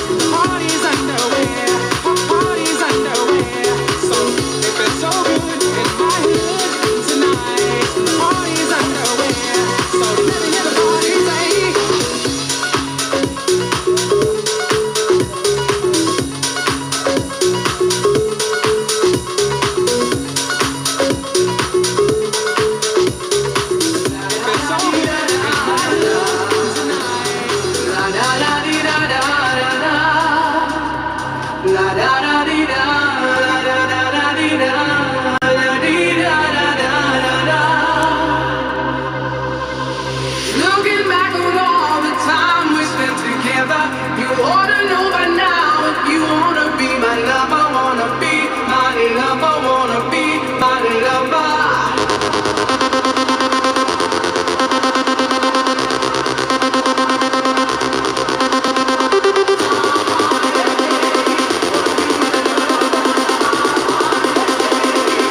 Just in a few minutes, at pitch number 2, we'll have Ortega twins from Malaga against Audak from Poland, and pitch number 2, whites from Bulgaria, Veliko Tarnovo against Mes Amis Français, Crazy Duck Bordeaux.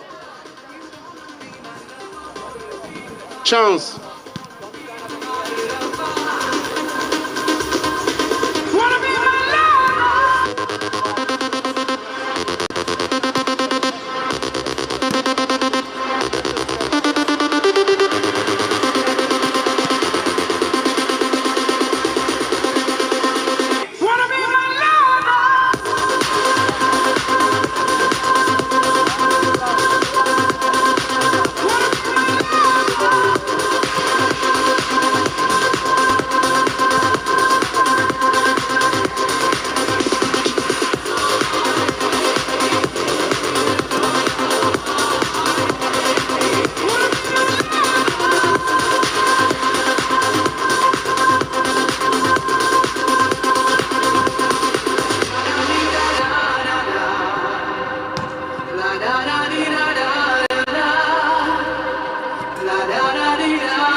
Magic System, Red One, Champion.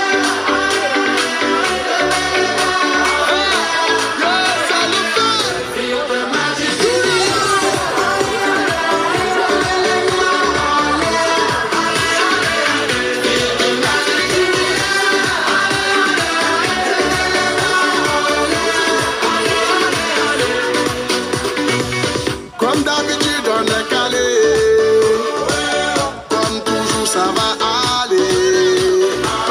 On te met l'ambiance à gogo. Tous ensemble on fait le show.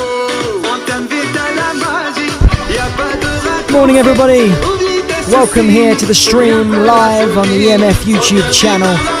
Pitch 2 stream here of this day 2 of the EMF Champions League.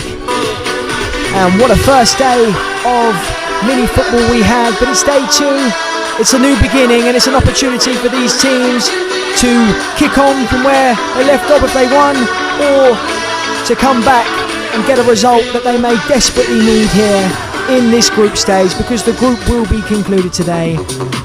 So concentration is required and a win is a must. 2 teams on pitch 2 today, Latis, Velico and the Crazy Ducks from Bordeaux. Kickoff coming next.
So the 2 teams have entered the field here on pitch 2. It's Group A action here, and equally Group A action over on pitch 1, which is being broadcasted and commentated by the brilliant Ben McCarthy.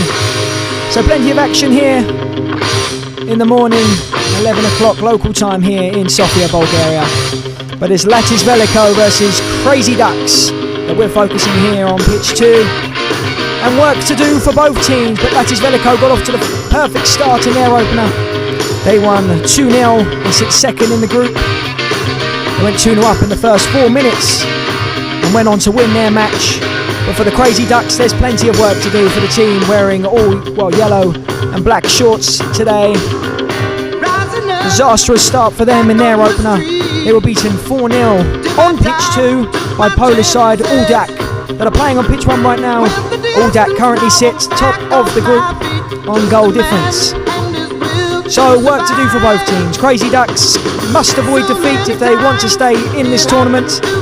Latis Velico are looking to go 2 for 2.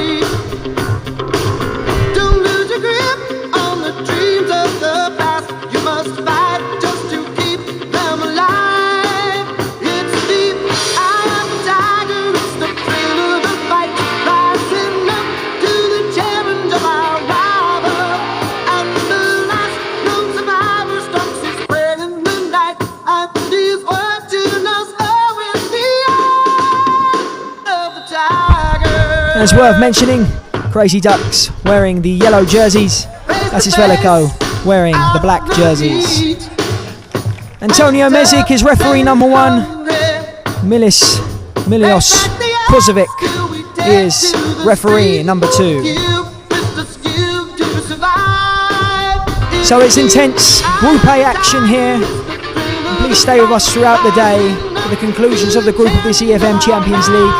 It's just starting to heat up.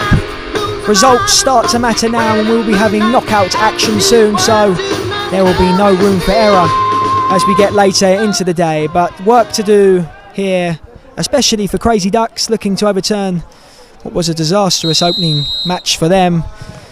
And it will be the team in yellow to get us started here. Just looking to be as composed as possible, the team from Bordeaux, France. That is Velico. Looking to press quickly here.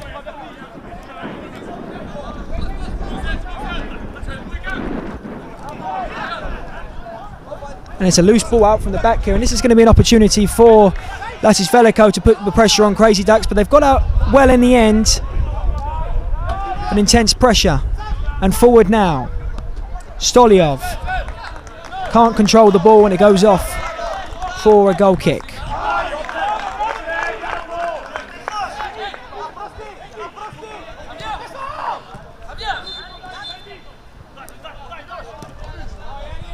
And Crazy Ducks looking to try and play through Koulibaly, the number 10, but there's a loose ball and now an opportunity for the Crazy Ducks, but they've got away with one there.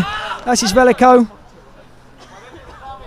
Bozanov misplaced his control but got away with it in the end and goes back to his goalkeeper.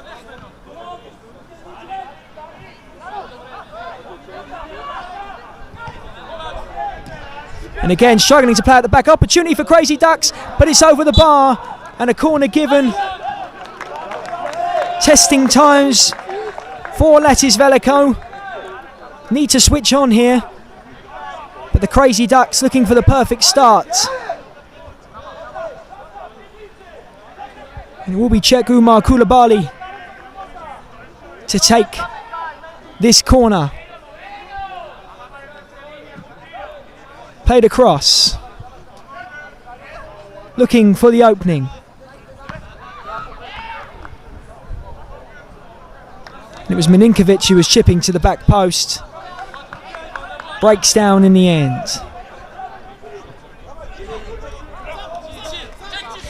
The flick attempted by Buzanov. Doesn't come off in the end, but they're looking to play through the number 16.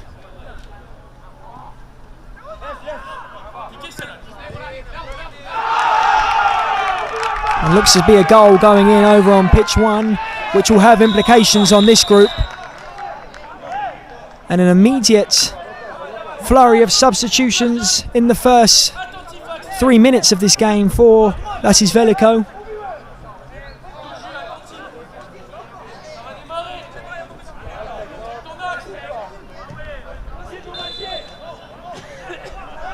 One of them being the man on the ball here, Gutiev, international, but they play on here and go through.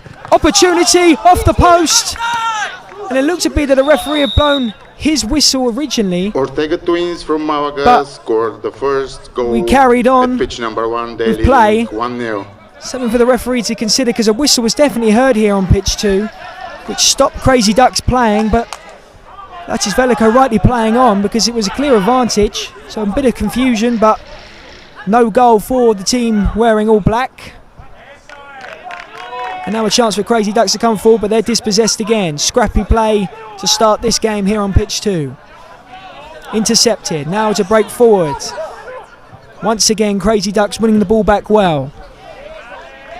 Milinkovic driving down the line, crossing to the back post. And a goal kick is given. Couldn't quite cross the ball in. Milinkovic. But positive start from David Milinkovic on that right hand side for Crazy Ducks. Out to Boyanov. Forward he goes, but now an opportunity for Crazy Ducks on the turnover.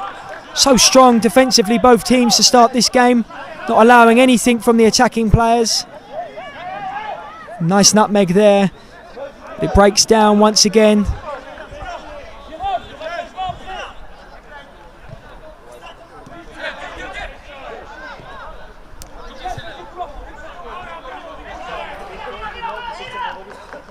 Laquin on the ball for Crazy Ducks. Back to his goalkeeper, Koulibaly.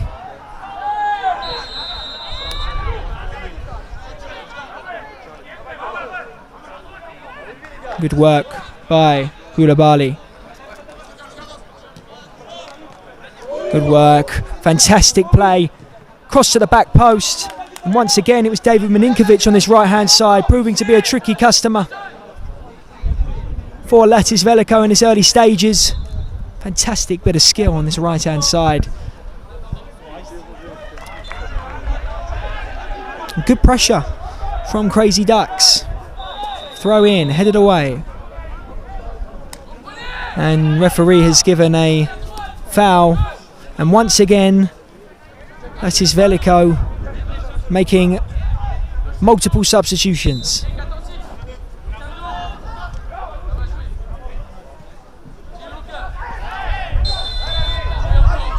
Let's click forward towards Stolyov.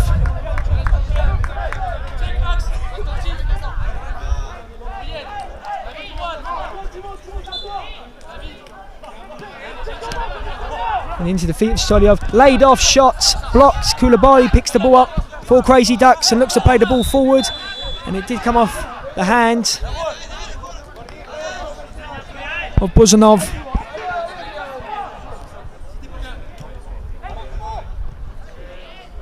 Interesting game so far here on pitch 2.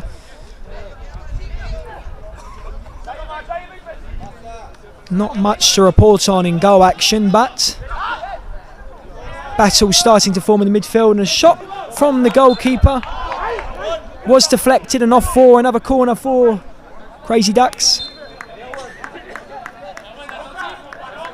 Zerwin Lepogam comes on for Crazy Ducks, the captain, wearing the number 6. Koulibaly delivers the ball in, and well saved by the goalkeeper. Out to the captain, driven in once again, cleared away up in the air, and that ball is going to bounce off the pitch and another corner.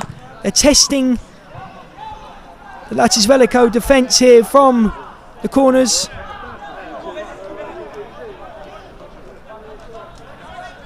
Now when Lepogam is on the edge of the box to receive this ball, and he does receive it, the captain plays out wide once again. Mininkovic crosses in, cleared away.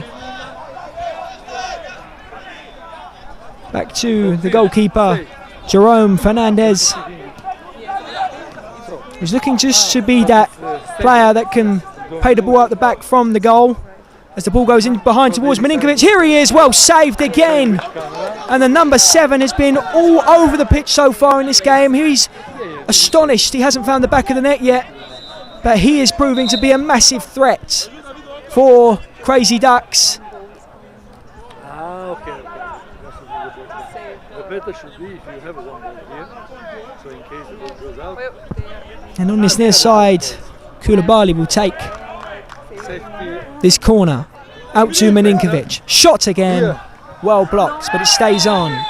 No, because I mean for the ball. Just struggling to get much of the ball here. That is Velico. The French side will be extremely happy with how they've started. I can't see anything. Tabora is replaced by Hugo Hernandez. And Fernandez, Jerome Fernandez, the goalkeeper, is on the ball.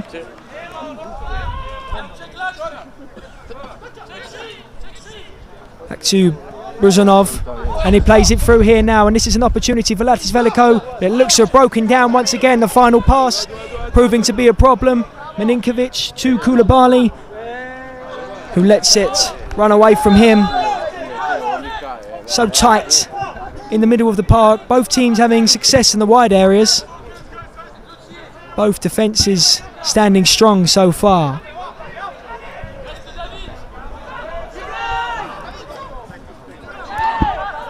And forward they come again here, Latis Velico, and they have the numerical advantage. Goes across goal, and well saved by Jerome Fernandez. Looked to have been opening up for the team wearing all black. Referee just imploring one of the substitutes just to take a step away from the touchline.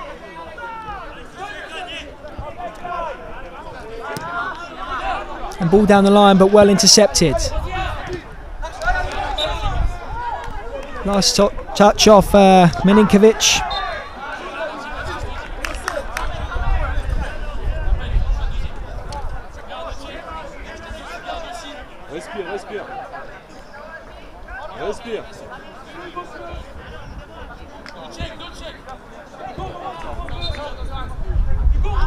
Driving forward now, Latis Velico. Ball goes in, deflected away.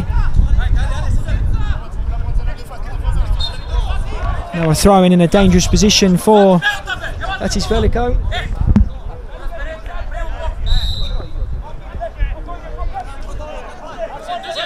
Thrown in and headed away by the captain, Erwan Lepogam.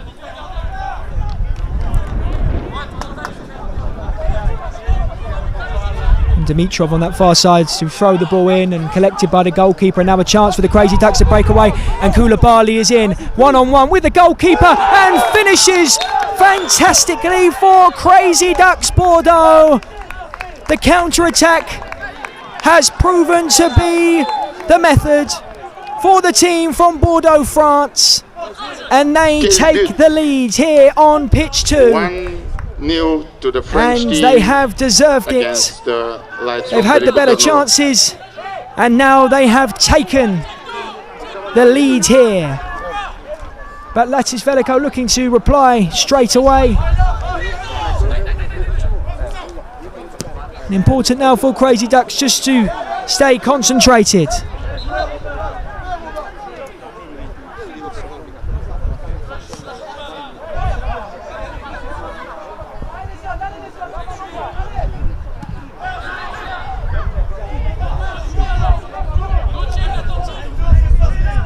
Looking for the overload in the wide areas. That is Velico.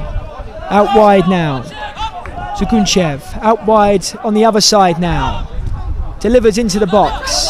Koulibaly intercepts again and clears away. He was looking for Kirill Dimitrov on the left hand side.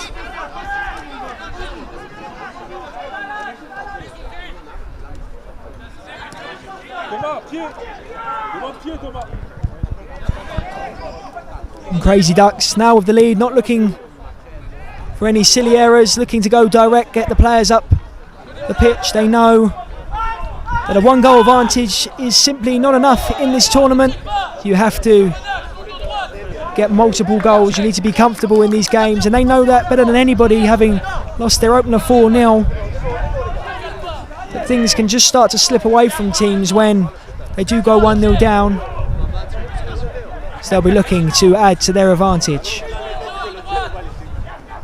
Through the legs of Koulibaly, and now a chance here. Well defended. Fantastic defending by Robin Frotoso. But it's not well cleared, and now an opportunity for Latis Velico. Well blocked once again. And a chance to break for the team from France. Koulibaly, the goal scorer, plays out wide. And shots on that far side isn't converted. 1-1 in pitch number 1. But now they have to get back here, the Crazy Ducks, because they're on the back foot. And a wild shot from Ivor Kuchev, the Bulgarian international.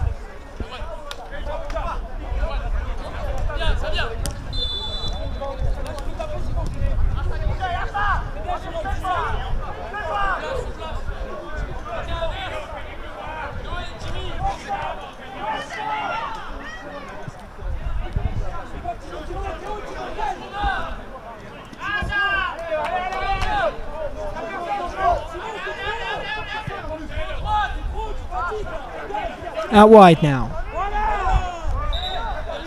A miscontrol once again. And Crazy Ducks just finding it a little bit comfortable at the moment. That is Velico really struggling to play out the back. And a foul throw is given. First one we maybe have seen of the tournament, a foul throw, but they've won it back from the throw-in, Crazy Ducks, and are coming forward here, but well defended, and that is a foul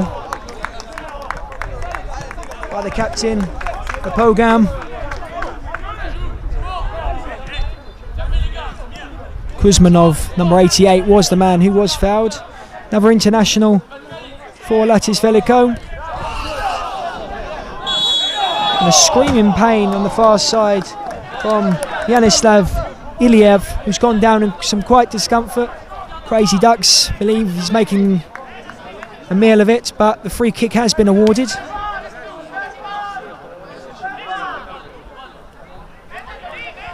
And 15 minutes played here in this first half. On pitch 2. Latis Velico will want to be attempting to get to the break level. They are trailing in this game. And this is the opportunity. Off the post. Massive opportunity. It seemed like most of the goal for Guchiev to hit in. But he fires off the post. And another opportunity gone missing, but he's received the ball once again here, the number 23. Well challenged by Milinkovic, but he can't get the ball back. And forward they come again here, Latis Velico looking to put the ball in the back of the net, and they do. What a massive goal that could be. Amazing team goal. Stoliov and the score is the man to put the ball in the back of the net for Latis Velico, and it's a massive blow for Crazy Ducks. But it's 1-1 here on pitch 2.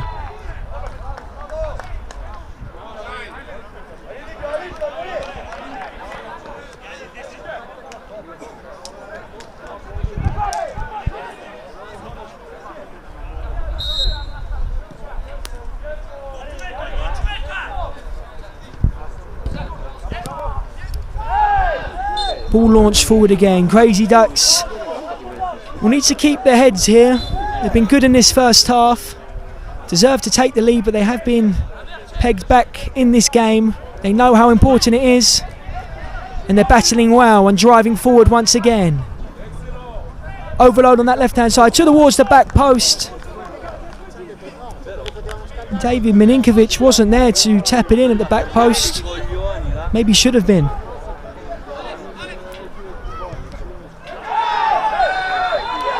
Launched forward again. Well defended. Dulcuk defending for Crazy Ducks, and Koulibaly looking to find Milinkovic, but the ball will be intercepted by the goalkeeper. Now the number 7 is out of position, so a chance for Latis Velico to drive forward, and they do well. Looking to go in at half-time for the lead. Great football, fantastic football. That is a wonderful, wonderful goal by Latis Velico. It's 2-1. How about that? A wonderful Penalty team from goal. Audak at pitch number 2. What a drama.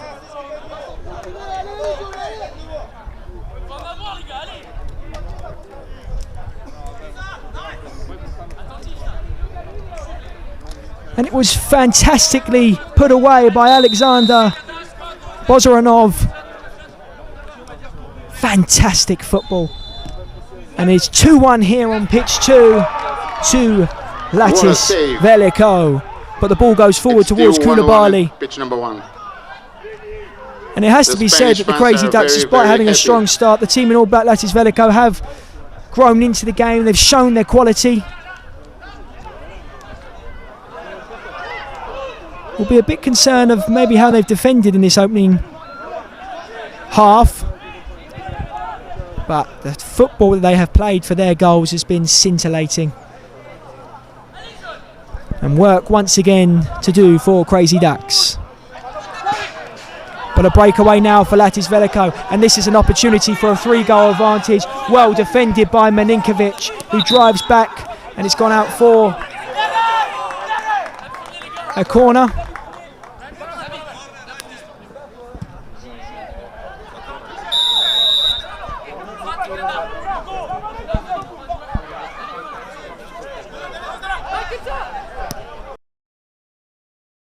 Back and saved by the goalkeeper.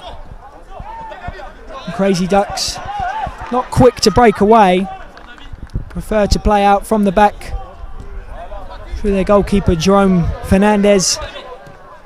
Plays to David Mininkovic. Chipped over by Mininkovic.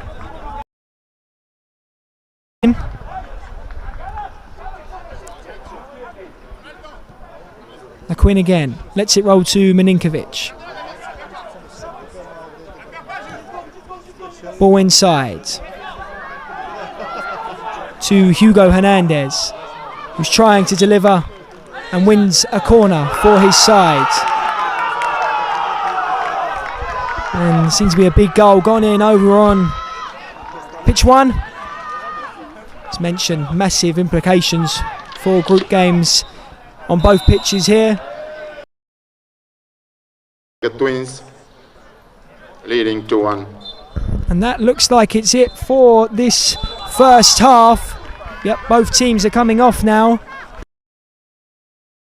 Right before the halftime. And it is on what is the break here on pitch 2. What a start we've had this morning in the EMF Champions League.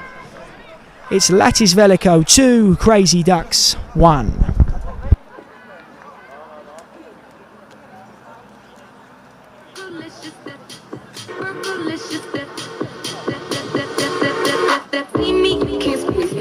Easy, I ain't sleazy. I got reasons why I tease them. Boys just come and go like seasons. Fergalicious, Fergalicious, Fergalicious.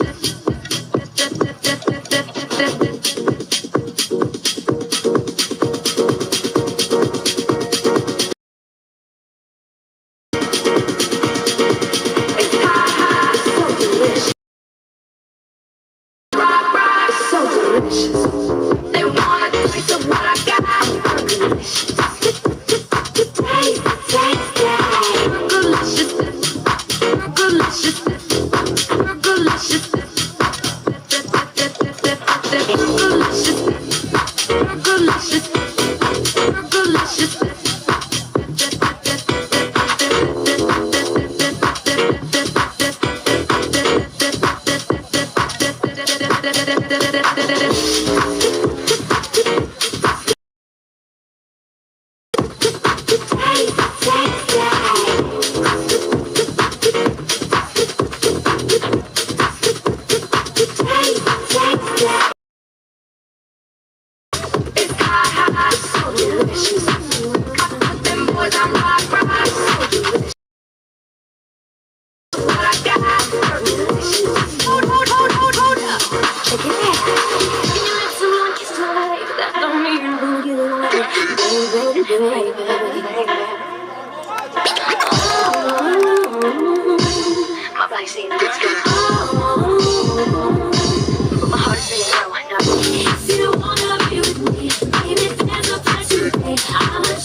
Welcome back everybody to your live coverage of the EFM Champions League here on pitch 2.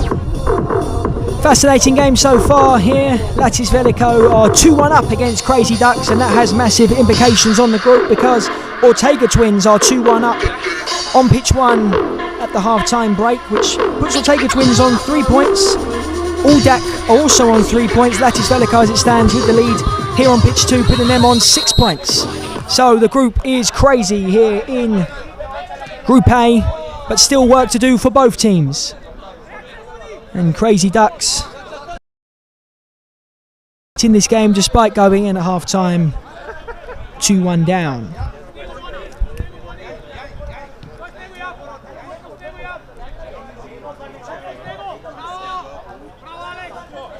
And Gudovic, who is fouled.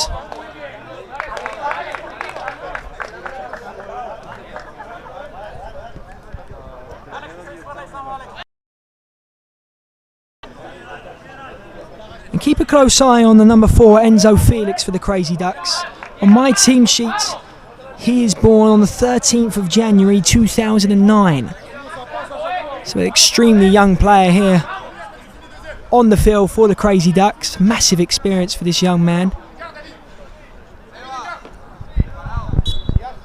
There's Koulibaly standing over this free kick and strike straight into the wall, and now out to Enzo Felix, who puts the ball forward. Challenges well. I have to say, normally these team sheets do have some mistakes, but 2009 looks about right for Enzo Felix because considerably smaller than a lot of the players on the field. But good to see the young man in some early challenges, not afraid to get stuck in. But that's a good turn on that far side, and a good shot once again by Stolyov. Good work from him, looking to go and get his second goal in this game.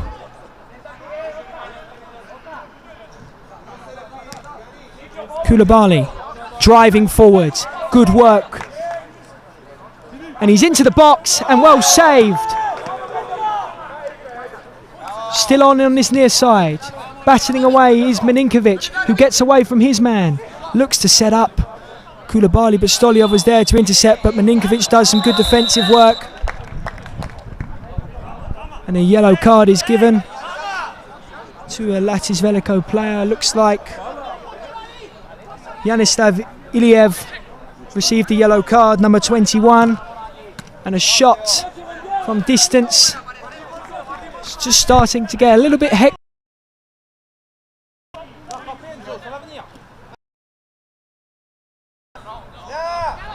And a goal kick given. And some more changes here for Latis Velico.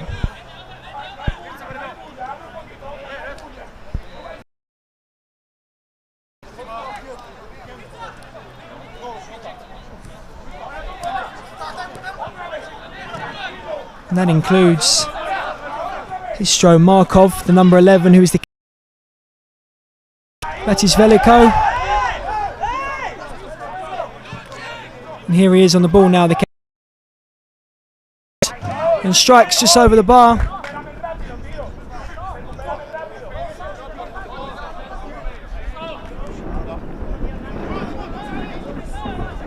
Felix back to his goalkeeper Fernandez.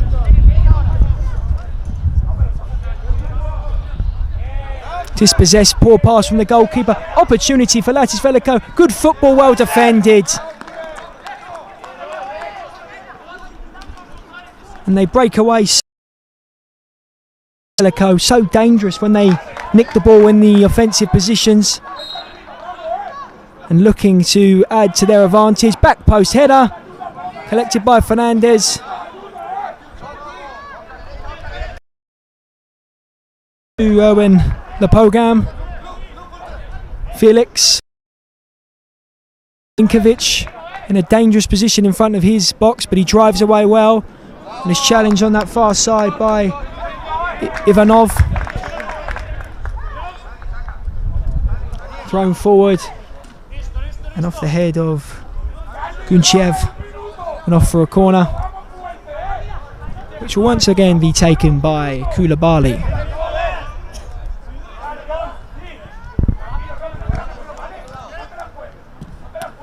And Koulibaly's cross is flicked away and off for another corner.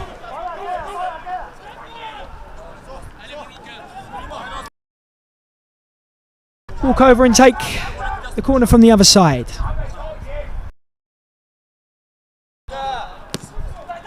Rolled out wide this time, inadvertently back to Koulibaly, whether that was intentional or not. It's found the number 10, played in the middle, and here is Felix, cuts in well, no foul.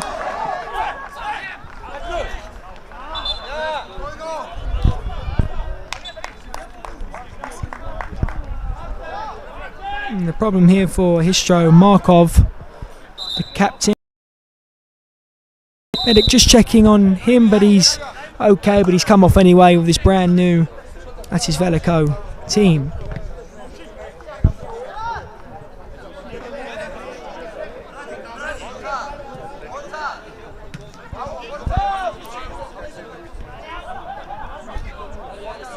Stolyov stopped by Koulibaly.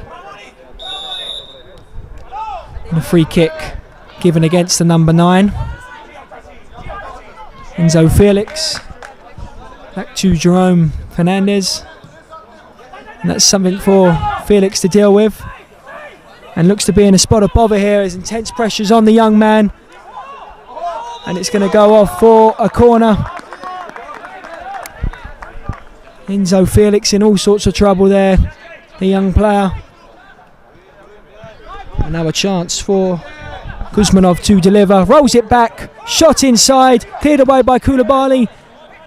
But not a breakaway for the Crazy Ducks. And the referee has handed a decision in the favour of Crazy Ducks. Felix has the ball back to Fernandez. Fernandez through, but they were looking for Koulibaly, and that shot goes back over the Crazy Ducks goalkeeper, but not a threat for his goal.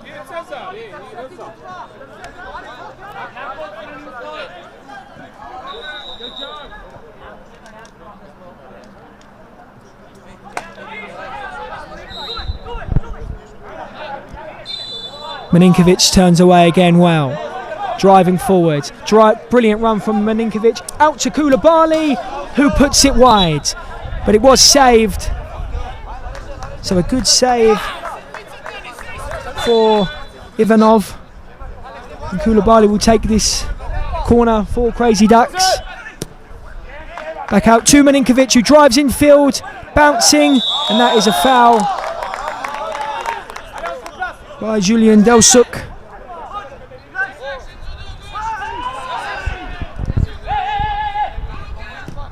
And clip forward, overload on that far side. It was Bruzanov again. Couldn't find his strike partner, Stolyov. Both on the score sheet, the number 16 and the number 9 for Latis Velico in this game. David Milinkovic, so strong on that right hand side, but he was clipped but not given. But the Crazy Ducks have won the ball back now and are coming forward. Can't be found. Julian Delsuk throws back to Koulibaly.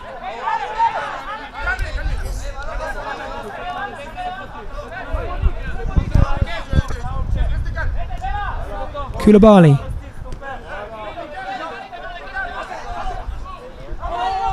And Enzo Felix has gone down off the ball. We may not have seen it on camera, but something for the referee to discuss. In fact, it looks like the player that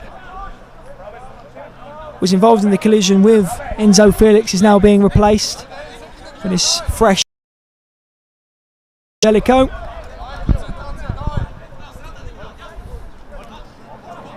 But it'll restart with a drop ball here to Koulibaly. Milinkovic.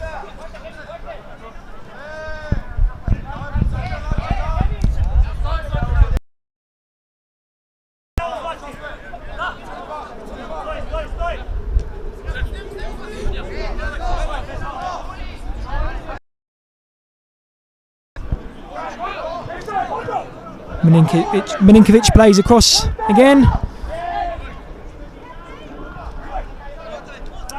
Fernandez driving forward into the Latis Velico half and fires well over. 11-a-side training pitch here at the Bojana base in Bulgaria.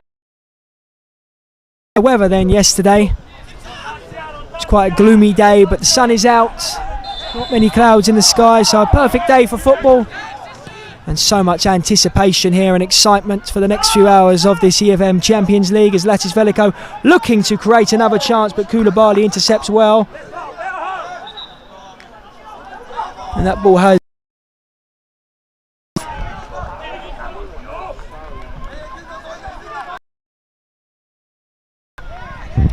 as we are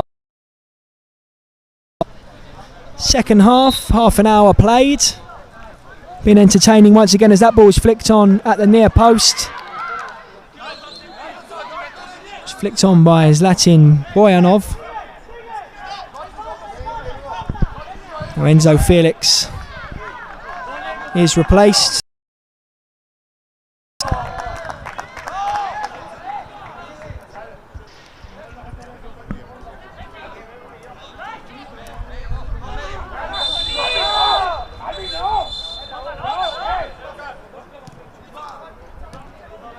Intriguing to see the action, also what's going on pitch 1, to see where this group ends up, because it could be finely contested. And that's nice football from Latis Velico, but it breaks down. And now a chance for Crazy Ducks, who need something here. They've subbed on their Erwin Lapogan, their captain, in order to find something. Koulibaly's been on the pitch for most of the game, so they believe he could be the man. He did prove that he could find the back of the net when he opened the scoring in this match here on pitch 2, but it's still in.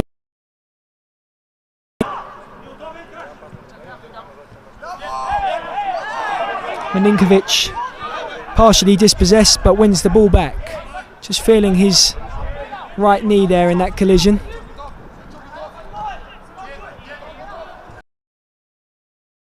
Bali, who tried to let the ball run through his legs.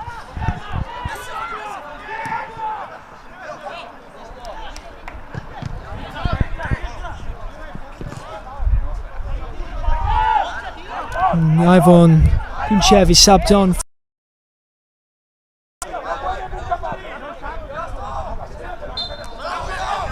And he wins a header immediately after coming on and now driving forward. But that's well defended on this near side. Also been fouled whilst defending, so he's won a free kick. And they're just starting to have a little bit of urgency now, Crazy Ducks.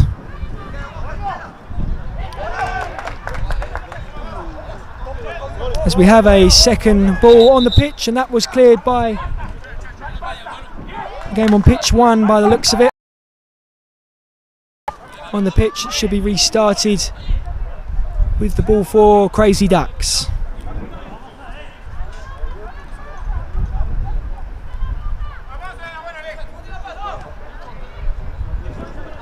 Fernandez.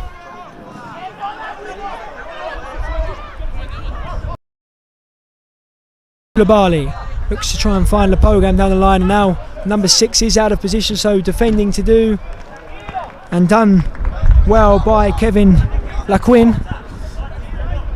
who has the ball but goes backward once again. Back to Laquin for an opening. The team might be it now with Koulibaly, who lobs the ball forward, tame in the end, and now played back. But it's good football around the area, and this will be the goal, and that is what they are so good at, the team in all black. Not forcing the shots, but just playing around the goalkeeper. On pitch number 2. And that once again is another fantastic goal Velico, Tarnovo 3, for Crazy Latis Ducks, Velico. Bordeaux 1. And finished emphatically by Gunchev, the number 7. One of the international players here for Latis Velico. And they will be a team to watch closely in the next few days in this tournament. Making another statement here in Group A. Looking like maybe their race is run in this tournament, as the goalkeeper is dispossessed. So a yellow card for the goalkeeper, who just puts his thumbs up to say, yep, I was in trouble there and I had to make a decision. And now a Latis Velico free kick to be taken by Gunchev out wide once again. This is where they're so dangerous. And back to Gunchev, and look at this football. Will it be finished? Collected in the end by the goalkeeper. Stolyov couldn't put it in the back of the net for his second. But look at the pressure from Latis Velico, but Milinkovic has done well again. And can they find a way back into this game? No, it breaks down.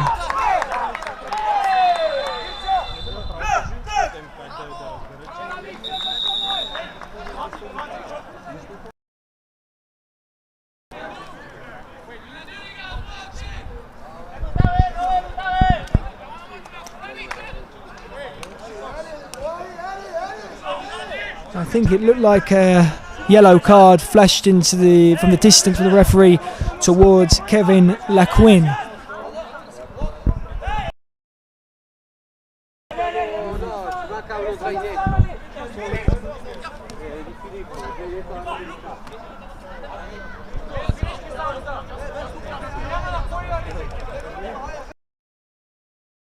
Minutes of this game on pitch 2 started exciting and did take the lead.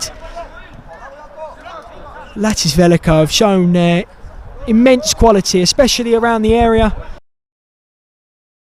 should I say, and here they come forward again looking to add to a fourth, and well saved by Jerome Fernandez.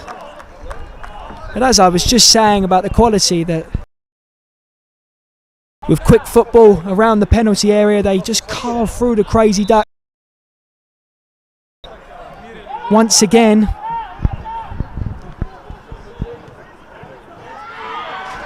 and that was slow.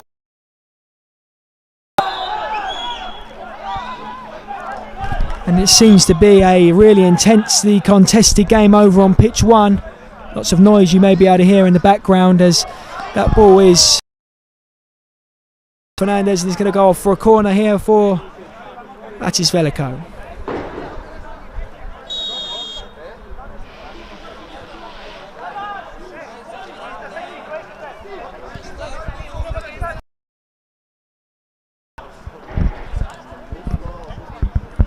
Enzo Felix back on the pitch for Crazy Ducks. David Milinkovic forward towards Koulibaly. Still attempting to create something here, Crazy Ducks, to give them credit. Of Latis Velico has shown in this game. Milinkovic, but a second ball is on the pitch once again. Thrown on by the ball boy.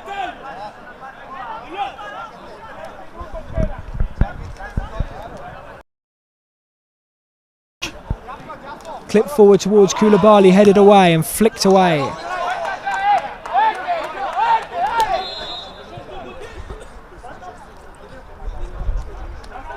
Evelyn Ivanov. Latis Velico for this last few minutes here. Milinkovic. Koulibaly. Looking to find Enzo Felix in the attacking position by Thomas Boyer. Back to Jerome Fernandez. Cross to Milinkovic. Clip forward once again. Well defended again. Still looking to ignite the last few minutes here of this match. And a shot goes wide. Knowing the program is back on for Crazy Ducks.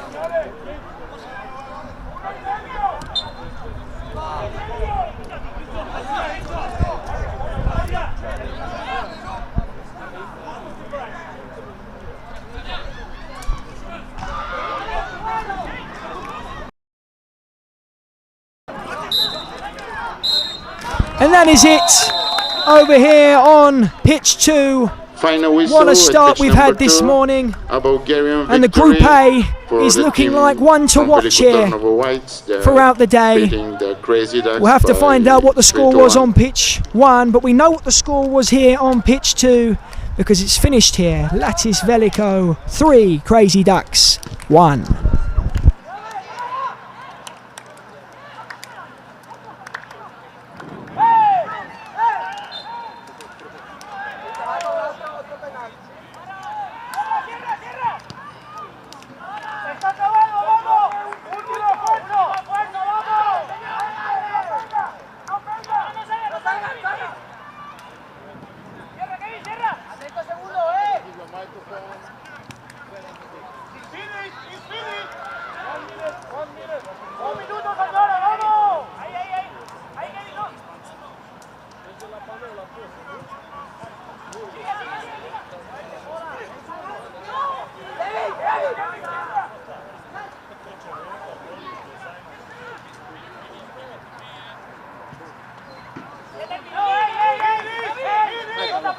Campe 2 copre 1.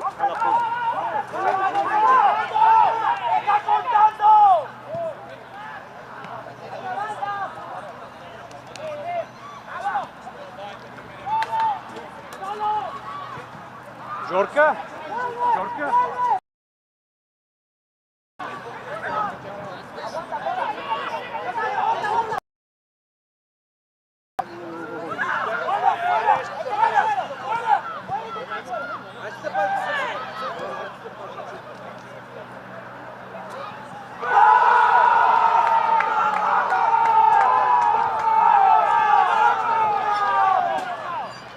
Amazing third goal from Mawaga, leading 3-1.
For the day and second win for your team as well. How do you feel about that? And first, there is a gift for you. Here we go.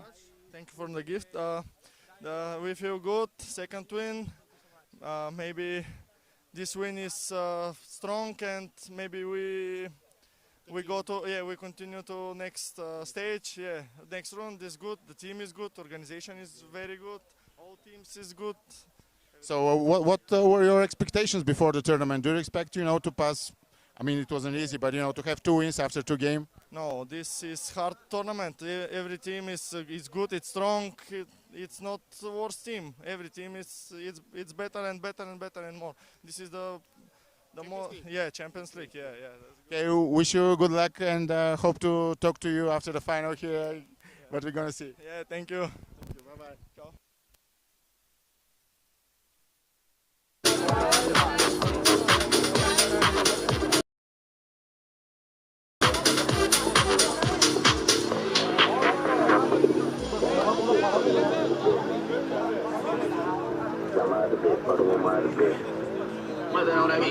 Rack City bitch, rack city bitch, rack city bitch, rack city bitch. 100 deep VIP, no guest list. T Rock, you don't know who you fucking with. Rack City bitch, Rack City bitch, Rack City bitch, Rack City bitch, Rack City bitch, Rack City bitch, 10, 20, 50 bitch, Rack City bitch, Rack City bitch, Rack City bitch, Rack City bitch, Rack City bitch, Rack City bitch, 10, 20, 50 bitch. I'm a motherfucking star. Trying to make the right too hard. That bitch hop out, walk the boulevard. I put my money pronto. Did it, I'm running like a Rondo. Green got cheese like a nacho. If you ain't got no ass, bitch, wear a poncho.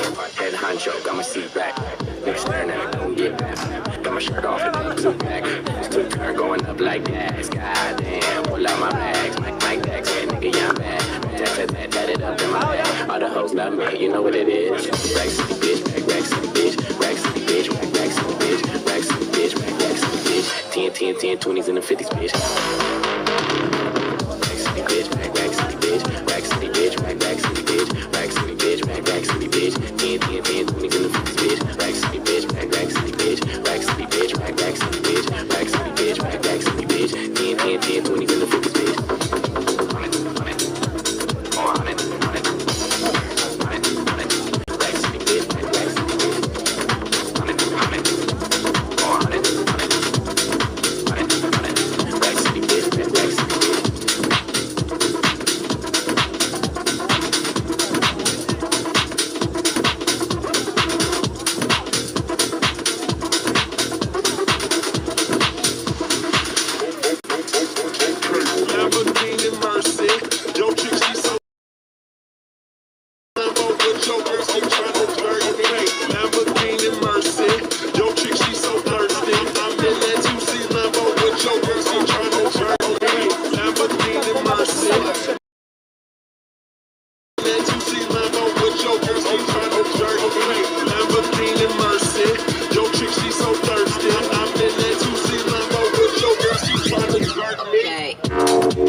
The following games are pitch 1, FC Luton against Buongiorno FC Riva from Italy, and there will be a Balkan derby, very passionate derby against Cemil İzmir and Flamingos Athens.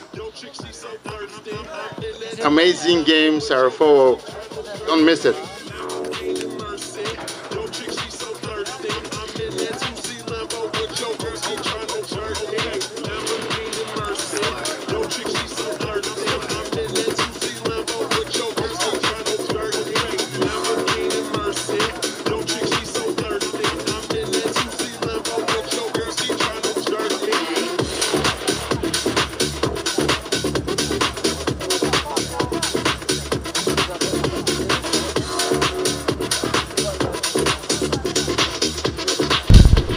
Welcome back everybody to live coverage here of the EMF Champions League Pitch 2 stream, coming to you live from the EMF YouTube channel. My name is Liam Wingrove. It's an honour to be here with you in Sofia, Bulgaria for another match in this fantastic Champions League, and we're focusing on Group E action with two teams that had the perfect start.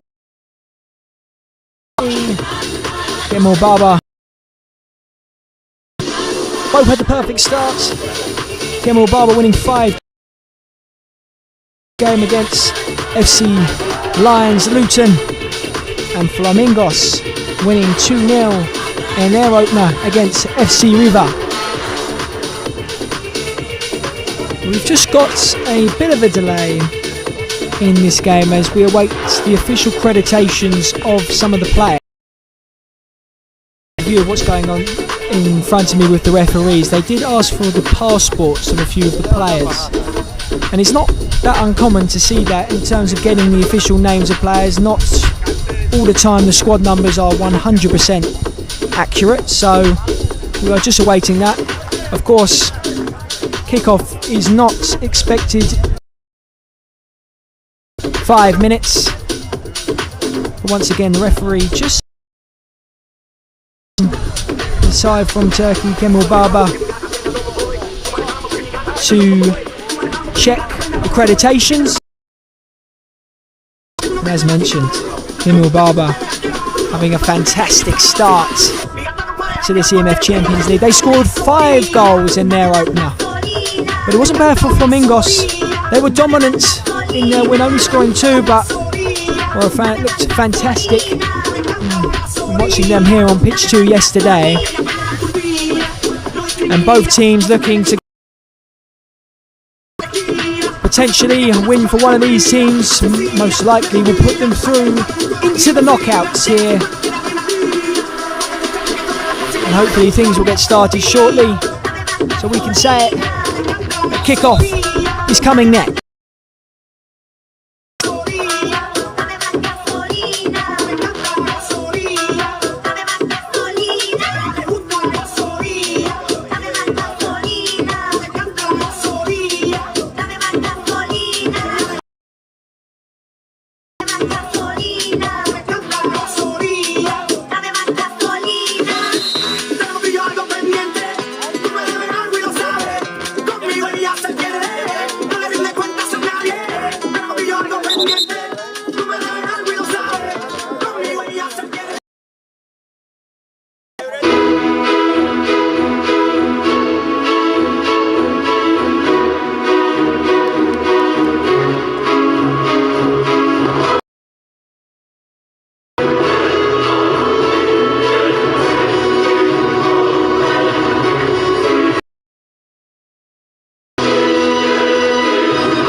The two teams have entered the field here at pitch 2. It's Kemal Baba versus Flamingos. Turkey versus Greece is being described as a derby here in Sofia, but both teams have a job to do. They won't be focusing on anything like that. They'll be focusing on getting the job done, because they both know a win will see them through here in Group E. As I've mentioned a few times on this broadcast, both teams won their opening game, so it's simple: win here and you are through.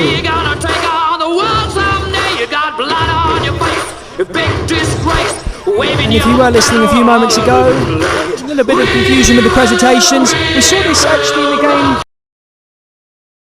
A lot of teams changing squad numbers, which does cause a little bit of confusion for myself on commentary, but also it's vital that the referees know the numbers of the players of which they are maybe booking or who have scored the goals. And the referee says his official match accreditation sheet with the correct names and numbers. So we're all set here with no problems.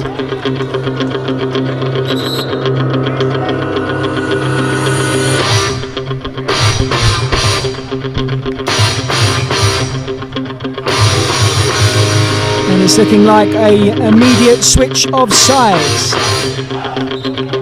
as Flamingos look up for this game. I mentioned referees one member. We do have a second referee on this pitch. Razar Mamadov is referee 2.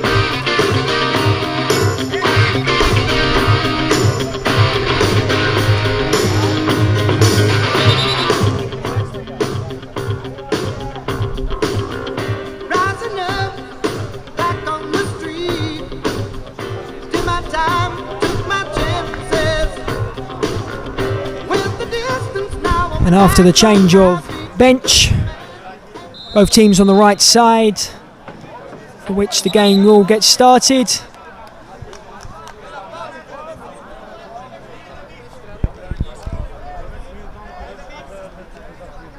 And again, a little bit more of a delay because the Kimmel bench all have their kits on with no bibs, which is going to cause some confusion.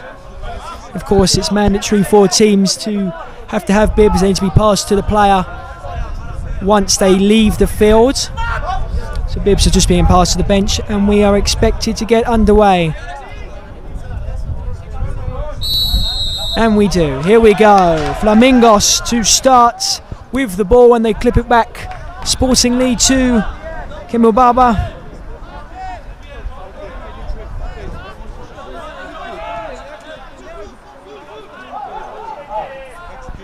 An early possession for the team from Turkey.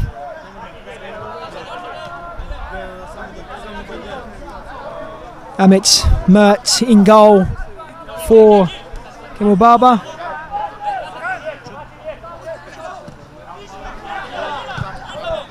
Well, early dispossession, now an opportunity here for Flamingos.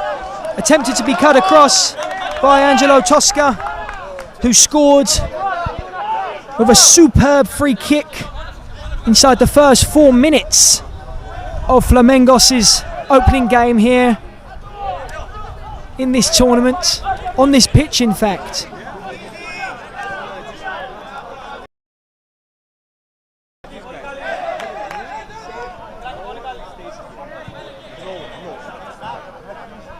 Launched forward by Mert and attempted to be flicked on, but Flamingos will control things.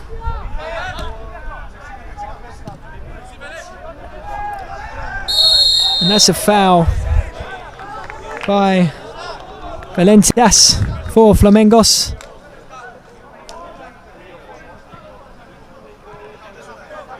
Foul on Evrin Kiss.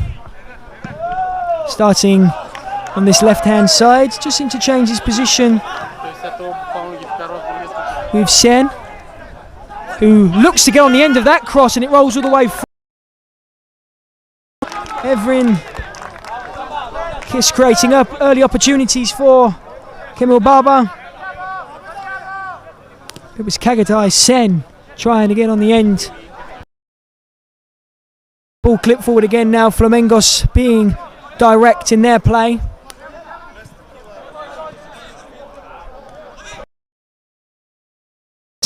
Out wide now and fired across. Angelo Tosca was on the right hand side of which that ball was on, just having a conversation with his teammates on that far side as they look to try and connect early in this game. But both teams know that they have 3 points on the board already, so they can just not have to rush anything in these early stages. They of course want to be in the lead as the goalkeeper launches it long, trying to catch the opposition goalkeeper off guard. But both teams know they have the 3 points from their first game, so they have some comfort.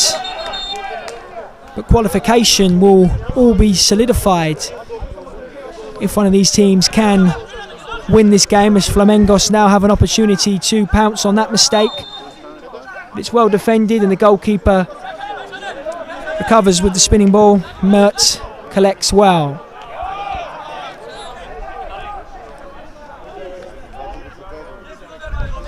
Yetis back to his goalkeeper Mert.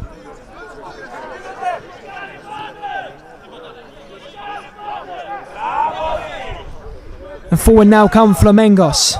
Overload on the right hand side. Big opportunity for Flamingos. Kostinos Strossis with the shot, and well saved by Ahmet Mert in the goal for Kimmel. Flamingos starting strong. They're shooting towards the flag that they have up in the background, you may be able to see.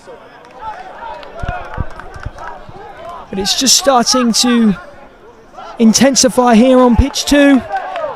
And that ball is punched away by Mert on the throw.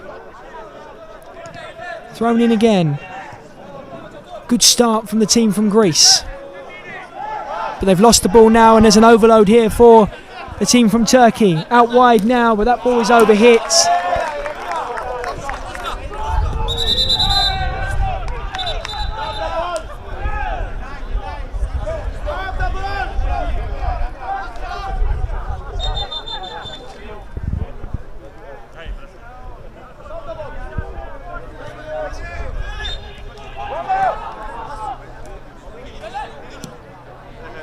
Ball clipped forward again. No holding from the defender. Yetis again involved in the defending. Forward come Kimmel Baba. But that ball is misplaced, and now a chance for Flamingos on the counter attack. Inside, looking to create. Ball inside, flick forward, well saved again. It was Valentas. Flicked the ball goalwards, and he's staying in a central position. Going to be an interesting battle between him and Yetis, two physical players, but Flamingos are starting strong. Set back once again in the volley by Angelo Tosca. And an early change for Kemal Baba. Birkan Kilic is on. And another change. Gogukan Aslan on for Kemal Baba.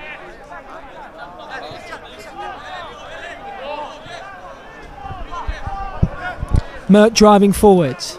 Flicked out wide. Back to the goalkeeper. Aslan. Forward comes the goalkeeper again. Lines up the shot. And now a chance for Flamingos to come forward. They go direct again. And Valentas is now coming off. Applauded by his teammates. He's had a good opening few minutes here, proving to be quite a threat for Flamingos.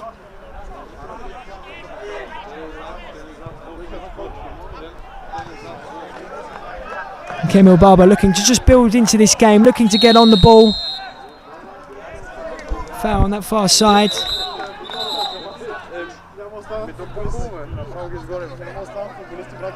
Some discussion going on with the referee here.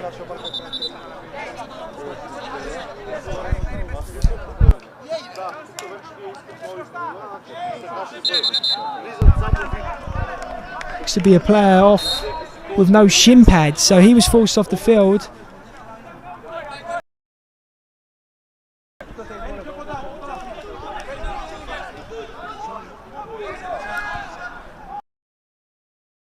Now, Kemal Baba just calming things down. They know they want to just get a foot on the ball here. Flamingos are aggressive in their press, so the spaces may open up for the team from Turkey.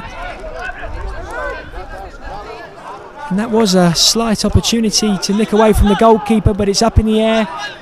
Both teams looking to try and get the ball on the floor, but it's not happening at the moment.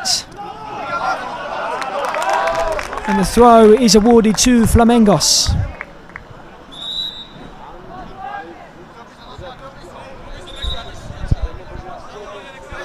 Angelo Tosca with the ball in his hand, throws the ball forward. But again, both teams struggling in the final third play as it stands. Flamingos have had a few early opportunities. Confidence starting to build for the Greek side. Here come Kemal Baba breaking away. Ball tried to back line.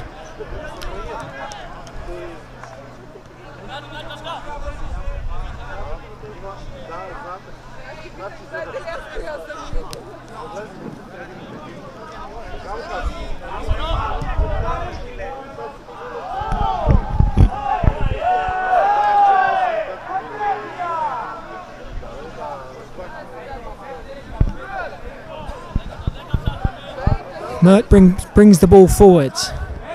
Chips over the top. High position, an opportunity for Kimmel. Barbo. Ball across the boxes. Turkish side keep the ball. Just starting to create a few opportunities of their own now. But that's a misplaced pass, and here come Flamingos. In behind here. Angelo Tosca can't get on the end of that ball.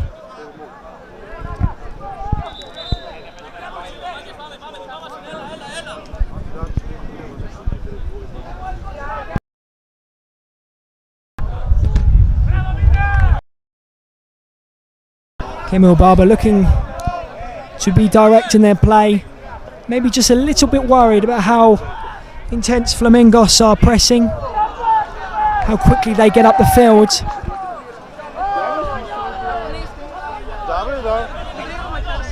Mert on the ball, shot from distance, forces a save. What a strike that is from the goalkeeper.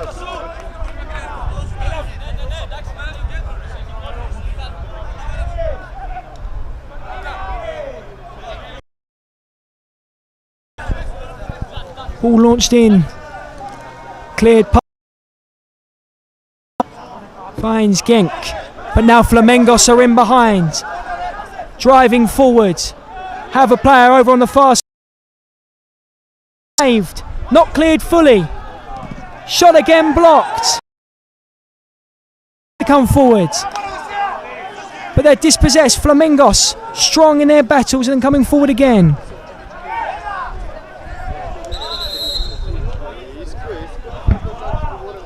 Forcing big saves from Mert in.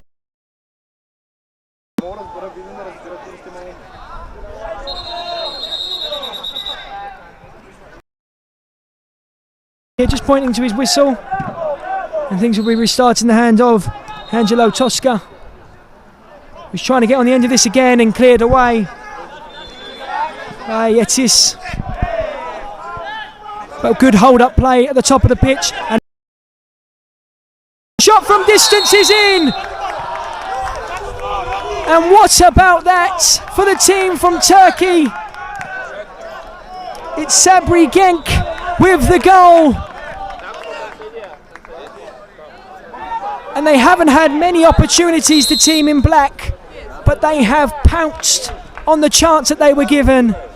And work now for Flamingos to do.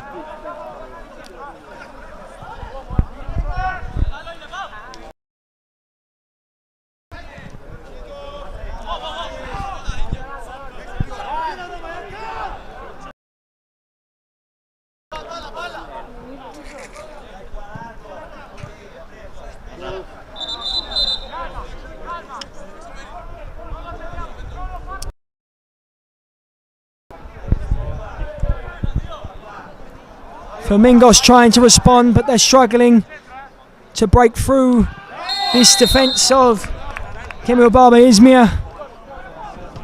But they have won a free kick, the Greek side.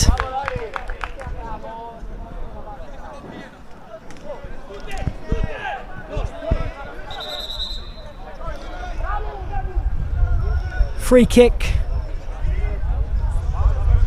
in the half of Kimmel Barber for Flamingos.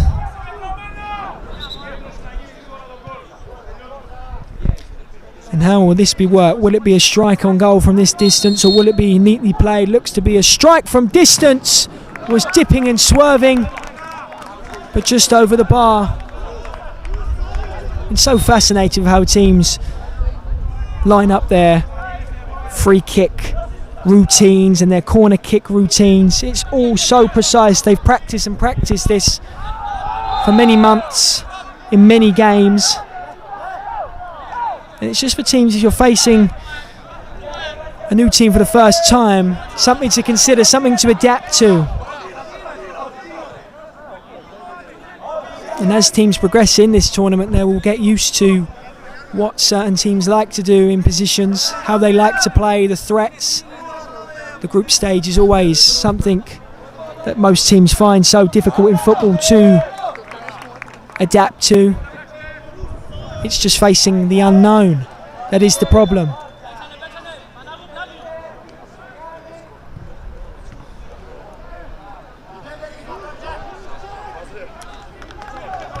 But Cemil Barba, İzmir have the lead. And we'll look to double it before half time. As we approach 15 minutes played in this 20-minute half, so coming up to the last 5 minutes. And Flamingos, to be fair to them, haven't played terribly. But Cemil Barba have the lead. But now an opportunity for Flamingos to come forward, which is a 3v1 on that far side, but it's missed. What an opportunity for Flamingos.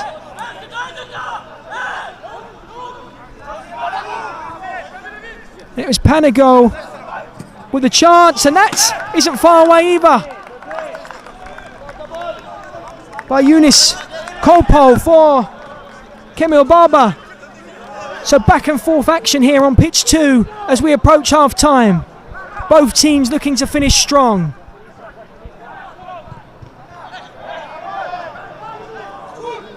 Shot from distance, well blocked. Turkish side looking to clear and get themselves up the pitch. It's just balancing on the line, and it's going to be played on here. Shot from distance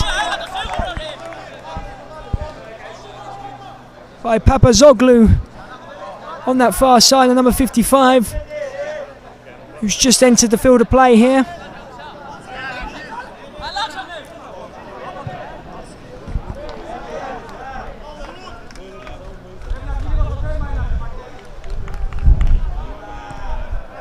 Terazoglu plays it inside.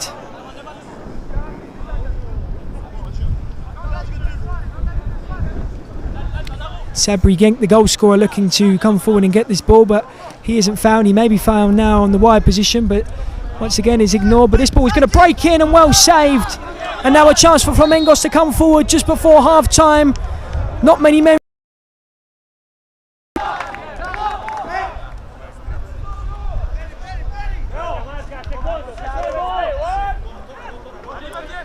Perisetis with the shots just moments ago. Flamingos making changes. Cemil Barba İzmir just looking to get into half time with their 1-goal lead. Ball forward again, headed away. Flamingos driving forward again. Ball goes out wide. Controlled into the area now. Good football. Fantastic. Well saved. What a save. And now the ball's fired forward. And Angelo Tosca on the bench for Flamingos. Can't believe his team haven't equalised in this game. But that's the ball towards the back post. Well saved. And saved again. What a fantastic bit of play from the goalkeeper. How did that ball not find itself in the back of the net? But it's heating up. It's igniting here on pitch 2. What an end to this first half we're having, and forward come Flamingos again. Played across. No sliding challenge. Sliding block, says the referee. Cleared away, and a problem now. This could be a big blow for Hamit Mertin, the goal for Cemil Barba. He has single-handedly kept their team, or his team should I say, in this game, but he's got a problem. So we await to see the extent of his injury. Maybe he suffered the injury in those unbelievable saves he's made in the last few moments. And Flamingos cannot believe that they haven't scored in this game.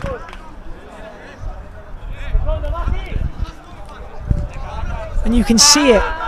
You can see it on the expression of the face of the Flamingos players and the reaction of the bench. They know that they should have a goal in this game.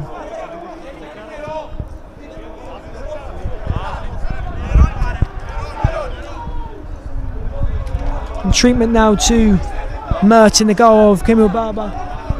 And the Flamingos bench just saying to the players on the pitch, look, you need to be able to take these chances. You need to take these chances. We're losing this game.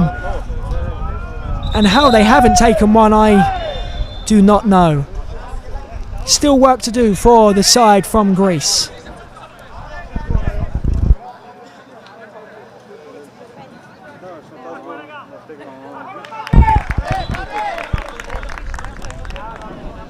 And Mert is back on his feet, which is a massive positive for the Turkish side. And he has the ball at his feet and clips it forward once again, but that will run its way through. But it breaks down again for Flamingos, who might just have been put slightly off their rhythm with that short stoppage.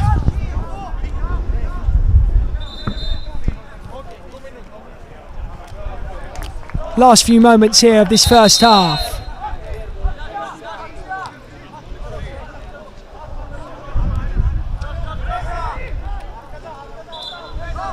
Flamingos building up again, and it's laid off. Shot from distance is low. Pretty tame efforts on that far side for Valentias, and now thrown forward towards Aslan, who can't control.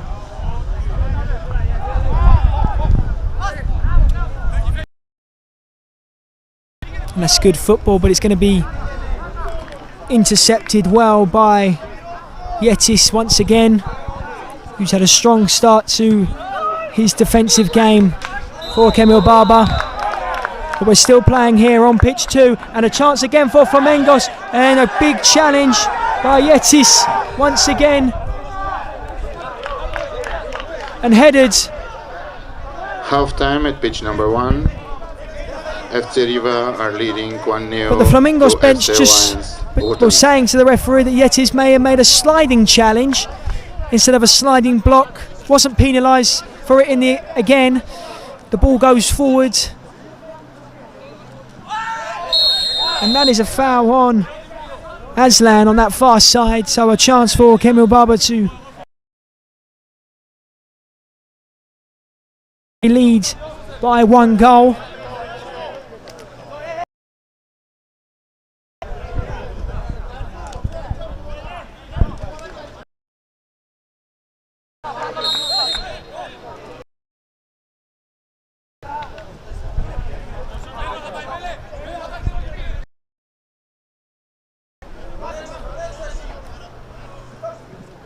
Ball forward again, flicks, but again Cemil Barba just struggling in the final third, and this is before half time, and the bench erupts. Valentias with the goal, the number 5. We said he looked lively, and the Flamingos bench erupt, and they do deserve a goal. They should have scored earlier, and they have found the goal before half time to level this game on pitch 2.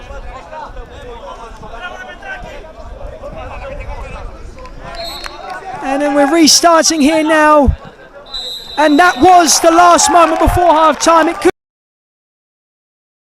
they have deserved a goal in this game, maybe multiple goals, but it's been exciting, it's been intense, lots of tension on pitch 2. Second half, because it's half time here. Cemil Barba, İzmir 1, Flamingos 1.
fix it, buy it, use it, break it, fix it, buy it, use it, break it, fix it, buy it, use it, break it, fix it, buy it, use it, break it, fix it, buy it, use it, break it, fix it, buy it, use it, break it, fix it, buy it, use it, break it, fix it.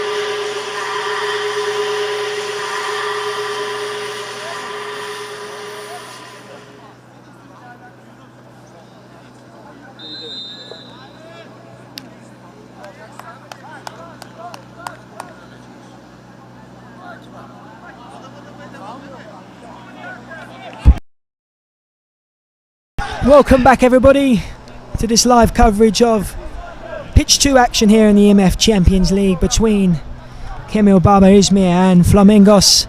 It's finally poised, it's level coming into this second half, 1 goal apiece, and Flamingos will be believing now, having just scored in the final moments of the first half, that they can go on, bring that momentum. They probably should have been in the lead going into half time, but some unbelievable saves from Ahmet Mert in the goal of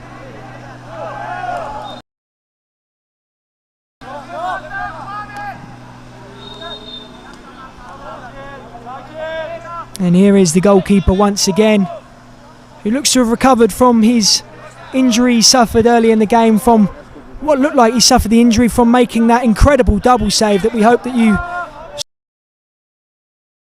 Some brilliant play from the goalkeeper. Oscar is fouled and stays down for the moment, but will most likely be okay.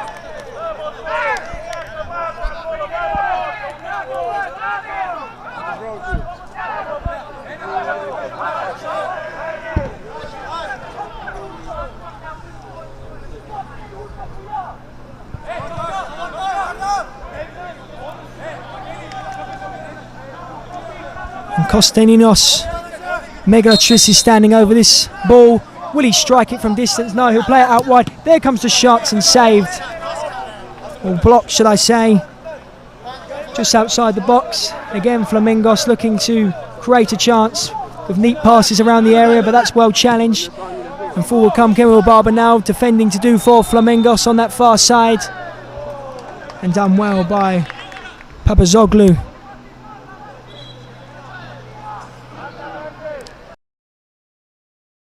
Tosca.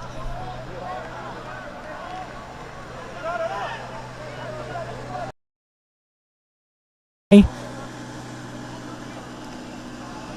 now a chance for Flamingos to create.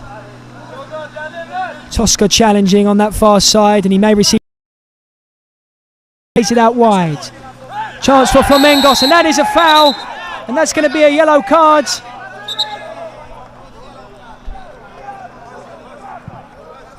And a free kick in a dangerous position. Erdal receives the yellow card. And immediately Angelo Tosca is over this free kick. As I mentioned earlier, in Flamingos' opening game, scored a wonderful free kick in this exact goal yesterday. And he will be looking to replicate.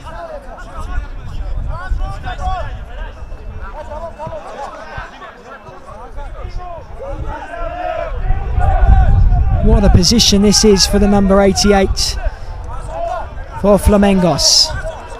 Mert takes up a position, maybe having done his homework, of which Tosca fired into that top right corner. But here we go, Angelo Tosca. Saved well by Mert. They know the threat that Tosca possessed and defended it well, but still defending to do for the side from Turkey.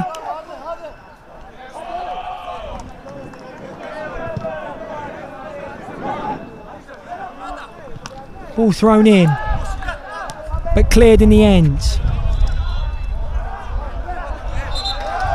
And the ball goes in the favour of Flamingos. Tosca on the ball. Back to Papazoglu, who clips the ball long. The ball into the box.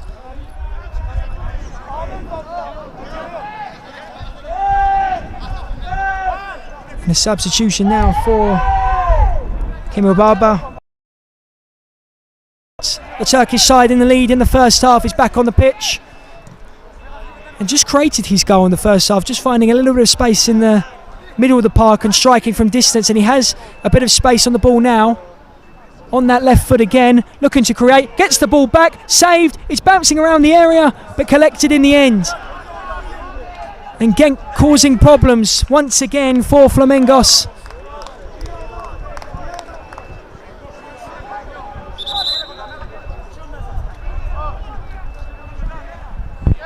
Papazoglu throws long. Comes off Negaritis, and for Kimmel Barber's throwing is taken, but they've lost the ball once again. Yetis clears the ball, and it's not actually that far away from the Flamingos goal. Tosca goes forward, looks to receive the ball again, but it's dispossessed, and now Kimmel Barber come forward. Genk on the ball, looking to cut in on that. And he's done it again! The number 7 with a strike from distance on his left foot again. You would have thought, Flamingos would have thought to cover that position when that man comes on again. But he has fired the Turkish side 2 goals in front. And once again, work to do for Flamingos. And they say lightning days, but it has here on pitch 2. Sabri Genk fires into the lead here, and forward they come again. And here he is again, Genk on that left foot again, strikes, looking for the hat-trick.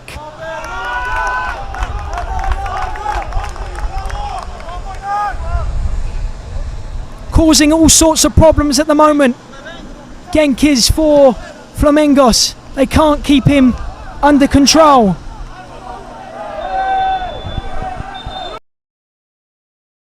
Look to be swinging in the way of Flamingos at half time, but once again it's a carbon copy of the first half.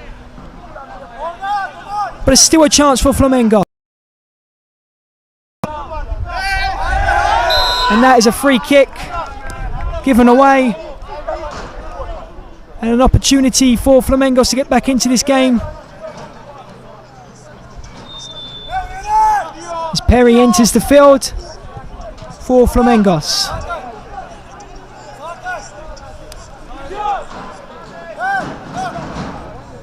Megatis standing over this free kick. Strike from distance is deflected and in! Unbelievable here on pitch 2. A free kick by Megatris, the number 30, was blocked, and it looked like it was going to be collected comfortably by Mert, but it finds the back of the net, and we're all level again, 2-2 on pitch 2. And the pendulum swings back in the favour of Flamingos once again. Unbelievable how both halves have played out so similarly.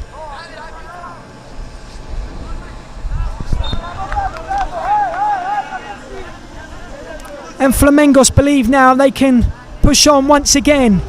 But we know the threat that this Turkish side have as the goalkeeper takes a shot, but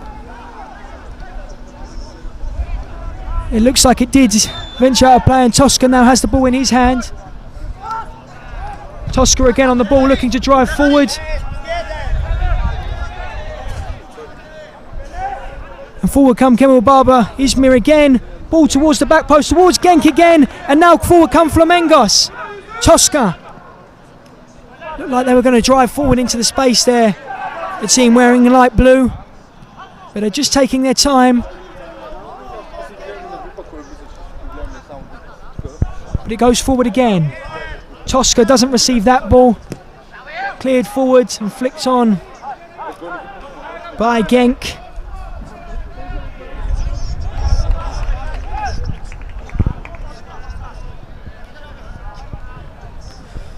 Approaching 30 minutes played in this match, so the last 10 minutes here on pitch 2 is approaching. And I would say, viewers, you shouldn't go anywhere because this game has proven how quickly it can change. As the ball goes towards Genk again, but the number 7 is challenged by Flamingos' number 7. Genk takes the throw in and cleared away, and now a chance for Flamingos to come forward. But Jossis can't control the ball.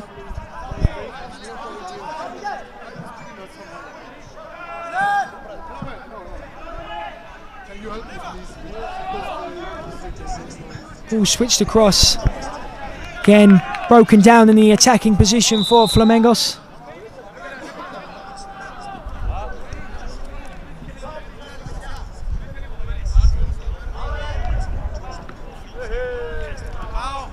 Back to Mert.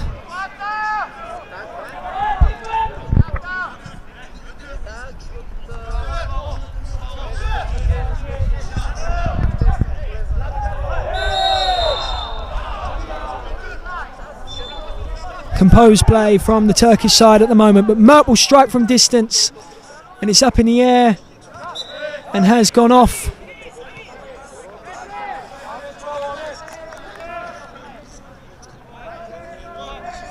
Interesting to see Valentas back on the pitch for an overhead kick attempt, acrobatic by Terry.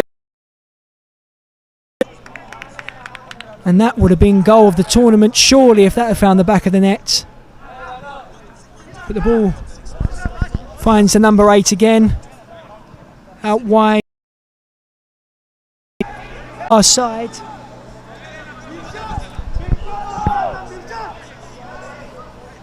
Ball thrown in. And that ball miscontrolled by Terazoglu.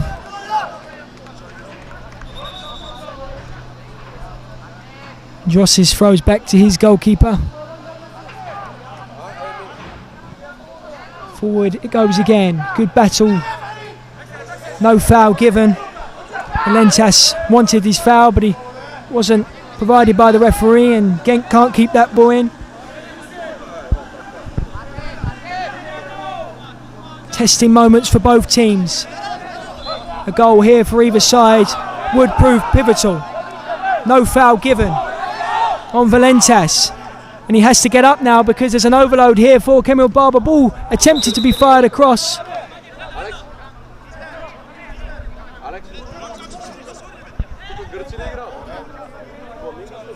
And the referee just having conversations between Valentas and Yetis. They've been in a battle the whole game. It appears to be fair, and both sportingly acknowledge each other, but Valentas obviously wasn't happy with how he was being treated in the tussle, but it's just being ironed out of what is going to be acceptable when these two clash. But a chance for Valentas to break away, who appears to shout every time he is challenged, so he's not going to get a lot from these referees. They are good at what they do. Been fantastic over the first 2 days here in Sofia, and they won't be deceived.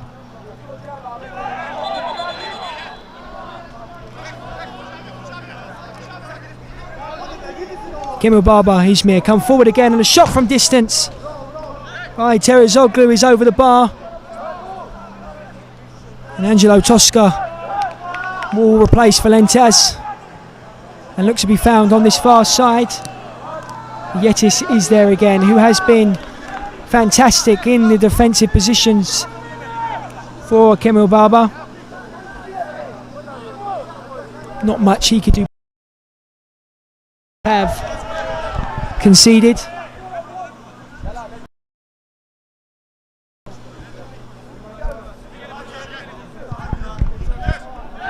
And Mert comes forward, and will we line up a shot here? No, he plays out wide well. Chance as it's flashed across by Yetis.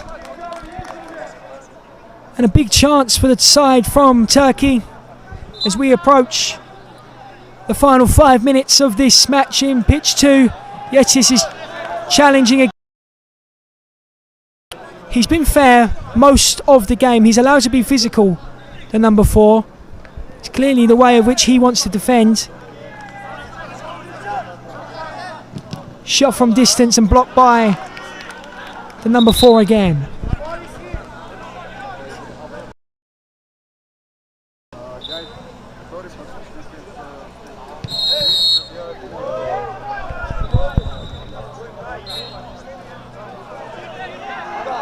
Flamingos looking for the opening, but it breaks down.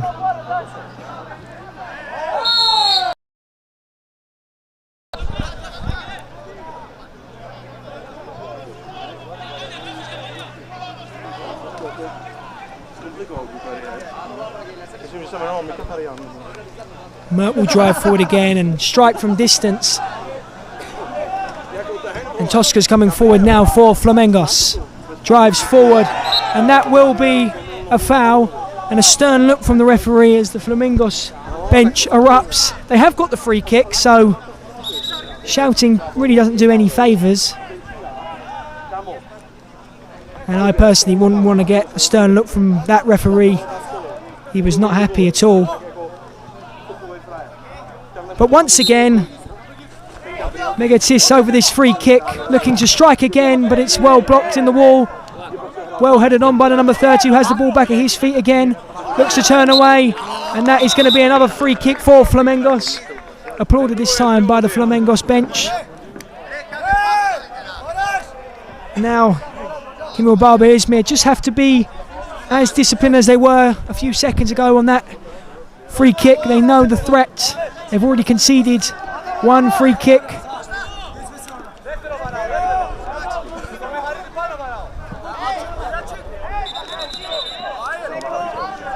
And chance in the final moments here for Flamingos with this free kick. Strike from distance is saved, but it comes out. Fire back in!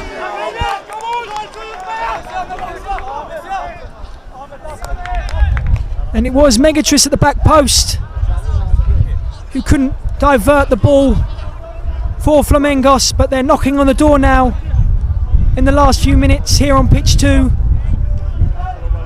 But they know they will need to concentrate because they've created chances for a majority of this game, yet have not led at any point in this game.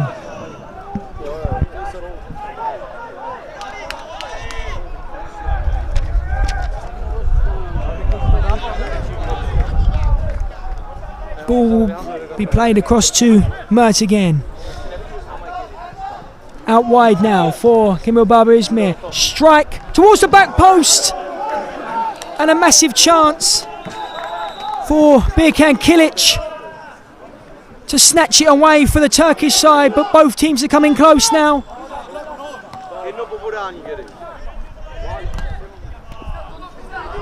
And that ball is flicked back. And now for a goal kick.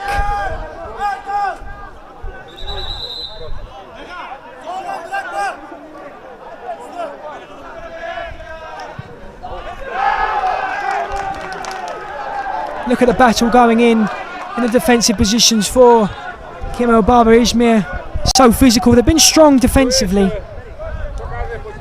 They'll be kicking themselves. They conceded the goal just before half time. Back in the game, it was a mix-up more with the goalkeeper with the second goal they conceded. 1-1, pitch number 1. As a strike comes in from distance, and that will be a corner.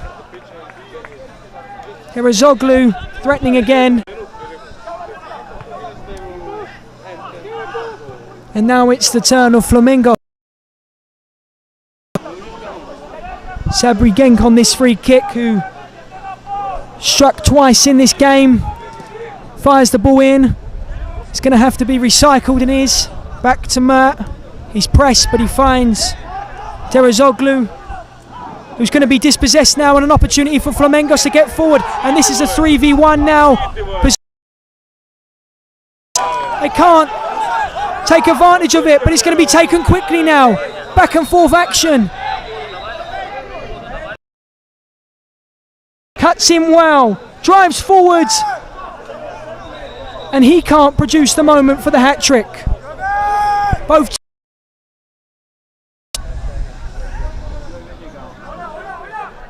And well won up the pitch for Cemil Barbij. All tight on that line, it's not gone off. And the free kick is given to Flamingos.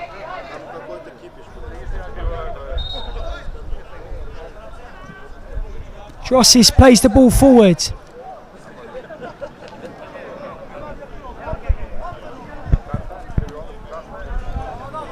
And it will be a final battle for Valencius and Yetis of Flamingos and Cemil Barbij in that attacking position.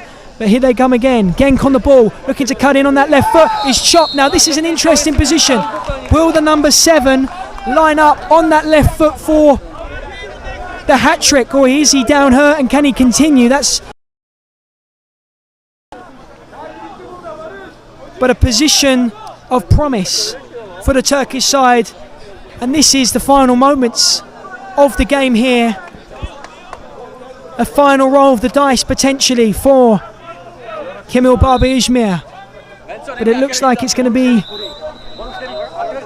well, there's a few players standing over the free kick, but the player closest to the ball is Terazoglu. But Sabri Genk is also finally poised over the ball for a potential left foot shot, but it's a tall, solid wall of Flamingos, and the ball is played out to Genk but read well.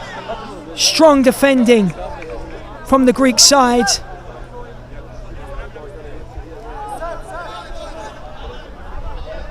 Terazoglu comes forward, strike on his left foot, and that is it. Extremely exciting once again on pitch 2. Final whistle at pitch number 2. And Group E the blue has ignited here. Two teams that started perfectly in the campaign with wins cannot be separated here. It is finished on pitch 2. Cemil Barbij 2, Flamingos 2.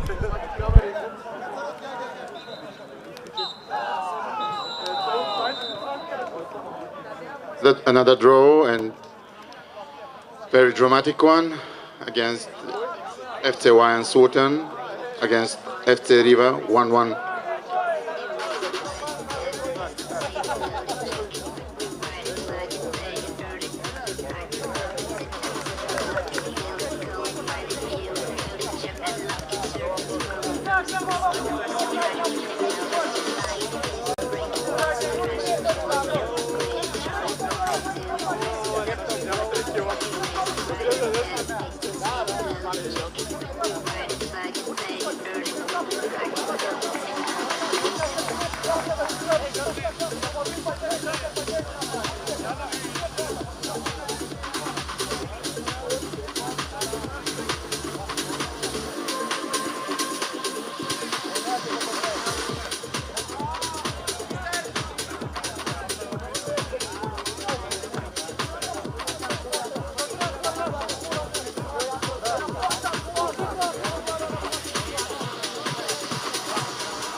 Turkish team is a very good team, tough to beat really.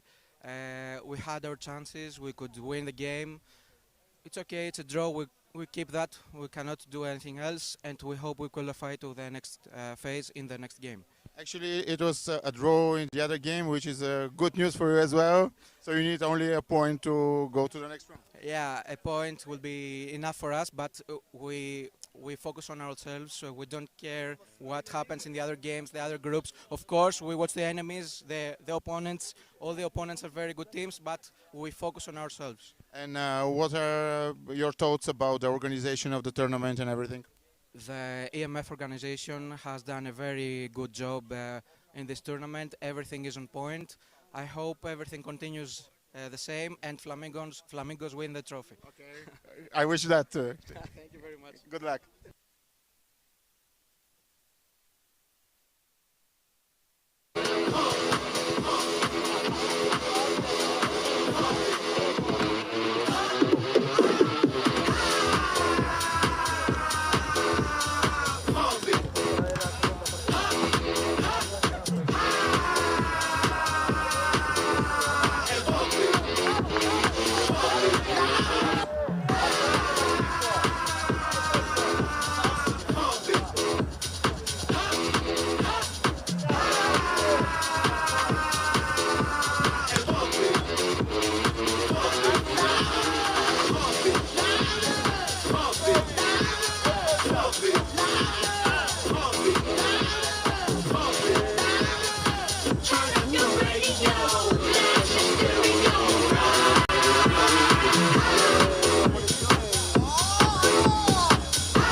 На связи Казахстан, нужен билет. На связи Казахстан, нужен билет. Эти пацаны могут все, когда интересно. Пацаны могут все. Атики стерты в ноль, в памяти стертый номер. Камень режется вдоль, в 9 утра вдоль. Лучше ты не буровь, рядом кто-то большой и узнаваемый. Способ поднять любой, вот он прямо перед тобой. Кооператор бьется, как заделать нехуй. Не эксперт в деле, мистер гребаный на сквер. Будет ровно параллельно шобла. Не пиздец, но ехал тот самый город Бога. Слушать живанин, напускать слюни, это твой охот. Не шифруйся, когда маски шоу нагрянут в эти воды. Пальцы веером, сопли пузырями, это ты, пацан, ты, пацан. Стой, лучше не двигаться. Ай, на связи Казахстан, рядом Сибирь. Холодное дыхание, холодный стиль. Холодный, как колющий, режущий. Мои строки смело их могут отправить боссов на посмешище. Можем забрать кусок, вытряхнуть мелочь. Салам летит в квадрат, подогревает тело. Холод съедает сердце, голодный с детства. Сейчас могу накрыть брату поляну, да любое место. Ай, стержень точил, набрал сил. Сейчас можешь сидеть спокойно, я читаю чил.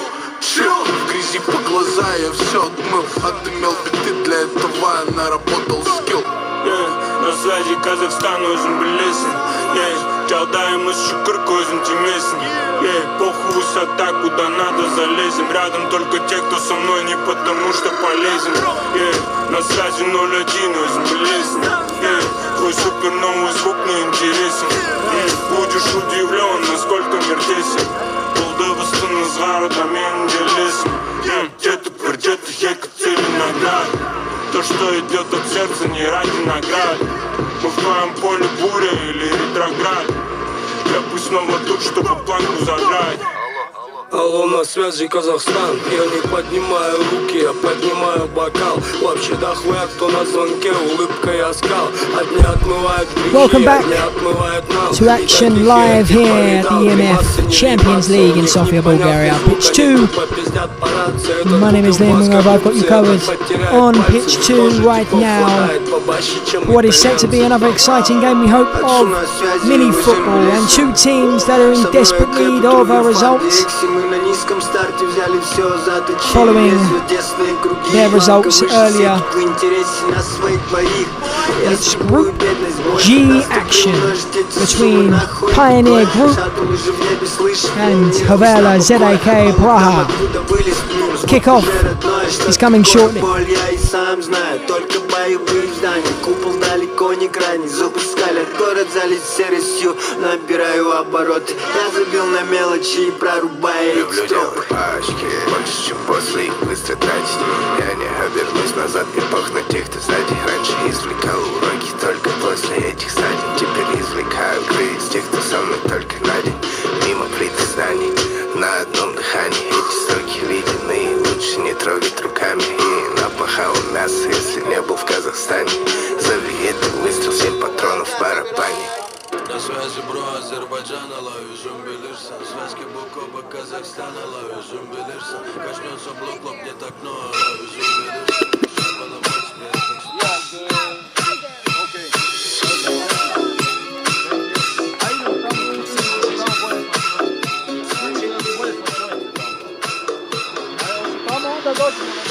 Ladies and gentlemen, pitch number 2, we have Grupo Roșu from Oviedo against Aznur Baku. Hoverla Jak and Pioner Almaty are playing in pitch number 2. Enjoy the game, guys.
So this is it, everybody. The afternoon sessions are underway here in Sofia, and another finely contested match here on pitch 2, with two teams looking to prove a point, looking to get their first win of the tournament. Hoverla ZAK or Hoverla ZAK Praha drew their first game against Aznur Baku.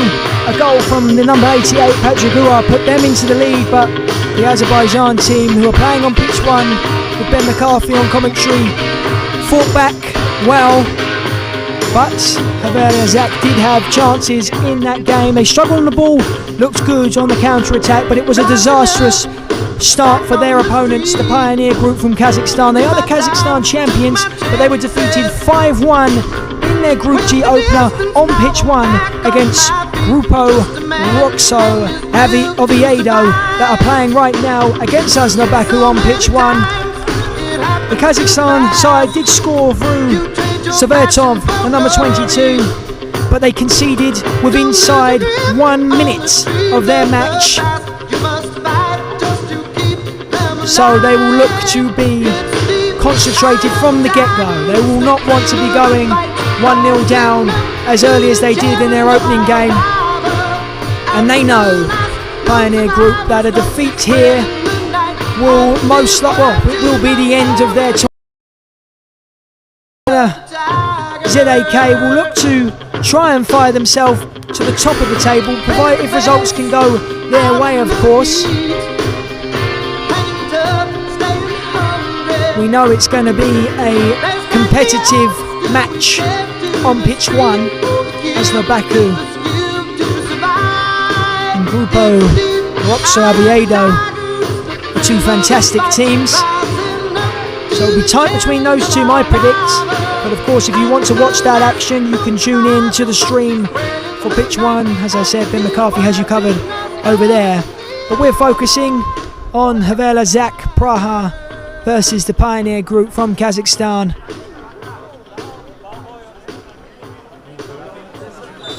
And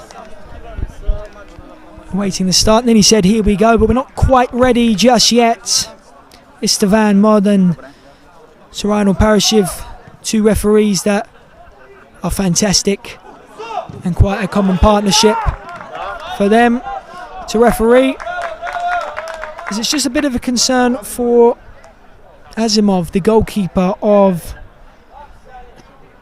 the Pioneer Group, who have now got their glove. Well, he's now got his gloves ready and he's ready to get things going here. But it will be Hoverla Zak wearing the yellow, Pioneer Group, which says they're wearing green. They are definitely not. They are wearing white, red and black.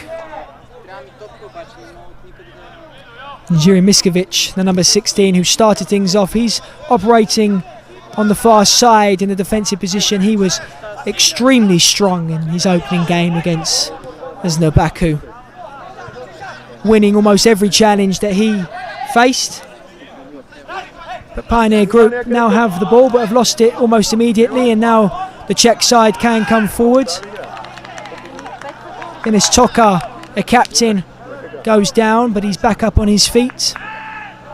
As mentioned, Patrick Hua put Hoverla Zak from Praha in the lead in their opener on pitch 1 last night. They may be expecting to have a little bit more of the ball than they experienced in their opening game, and have to remain concentrated at all times. As Tarazuk heads the ball away. And a chance now for Pioneer Group to come forward.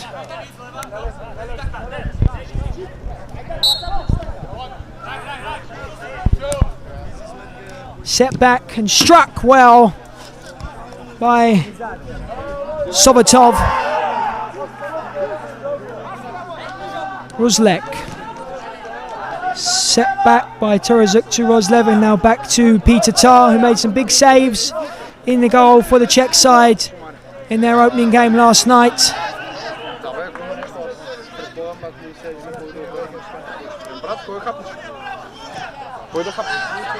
Good pressure from the side from Kazakhstan, but that's a late challenge by Turarov.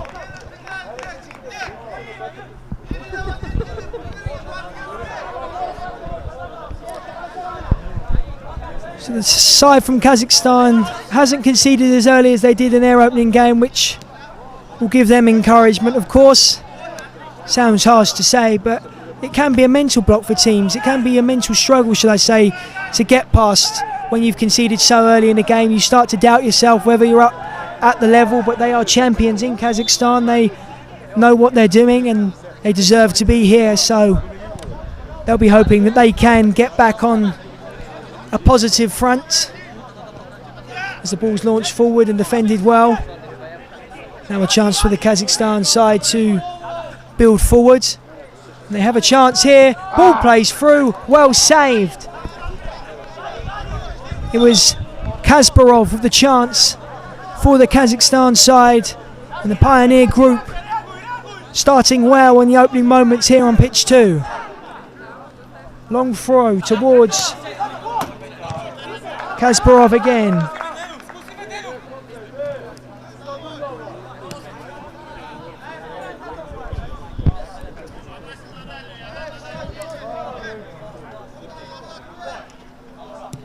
Tar clips the ball forward towards Toka, who, well, that most definitely came off his hand. And the Czech side, Hoverla Zak, not quite getting started here in the opening few minutes. Ball launched forward by the goalkeeper.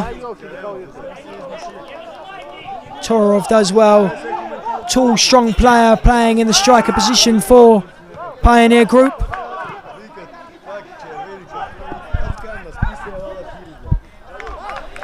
And again towards Tororov, who's lost the ball, and it goes off for a Hoverla throw.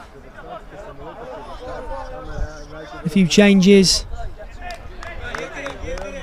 Milink is on for the team wearing yellow.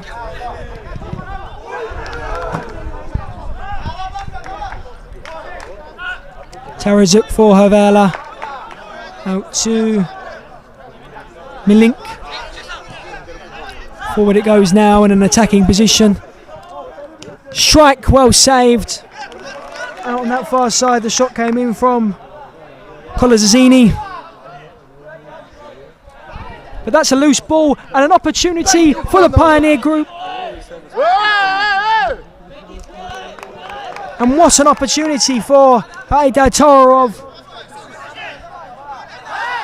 And he's putting on the pressure here, the number 8, who surely should have taken that chance to put the team from Kazakhstan into the lead. Dennis Tokar is pulled back. And now a free kick in a dangerous position. And then Tororov comes off. He's frustrated with himself, knows he should have put his side into the lead.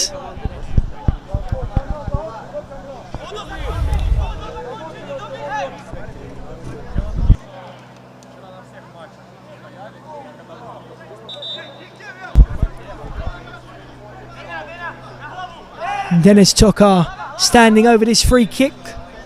Tarazuk also standing over the free kick, the left footer. Saw Tokar take some free kicks and he struck it well, but just over the bar. And now substitutions coming on for the Pioneer Group, as to Hoverla Zak. And it is Patrick Ua, number 88 for Hoverla, coming on. Working a defensive position to do for Hoverla, and a shot was well orchestrated by Turazbek, just past the near post. So a few chances for both sides in the early stages. Uara lines up the shots and well blocked. Tarazuk goes back to Tar.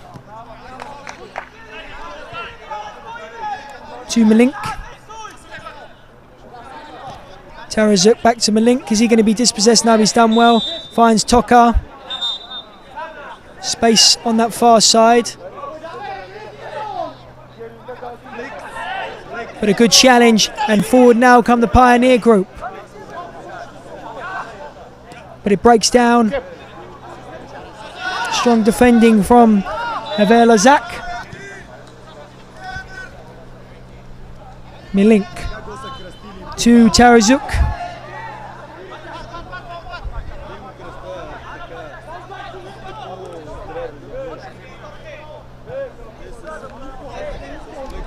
To Colazzini.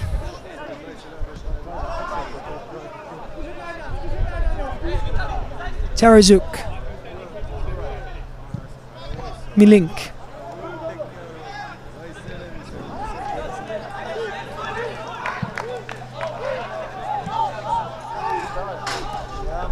Forward by Tar. Nothing going for the side from the Czech Republic at the moment.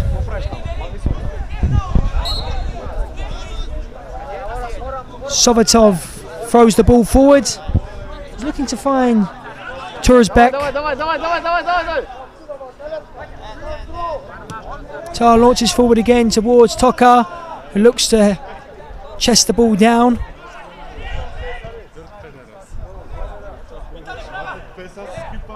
Ua applying the pressure.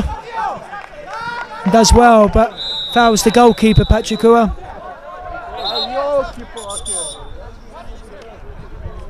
And Asimov stays down.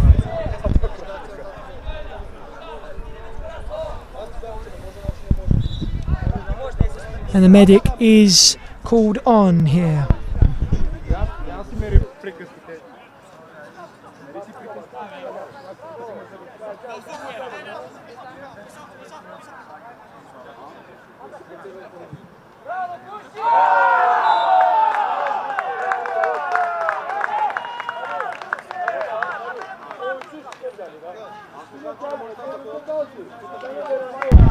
And it looks like a goal potentially The opening for score Asna Baku. in pitch 1 is for On pitch 1. FC Aznur Baku, It early is. 1-0. Asna Baku are 1-0 up over on pitch 1. So as it stands, I know we're only in the first 10 minutes or so of this game as treatment continues on the Pioneer Group's goalkeeper Asmin Azimov. It looks like Asna Baku top of the group as it stands, making it 1-0 over on pitch 1. Still awaiting a goal here on pitch 2.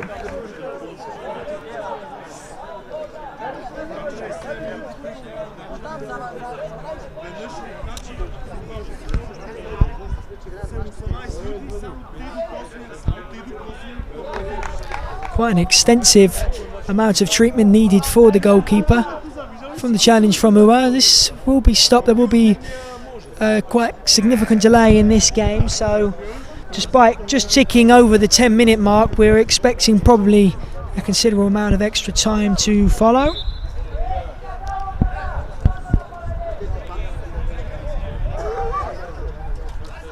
As Istvan Mod just clarifies that it is a free kick for the side from Kazakhstan.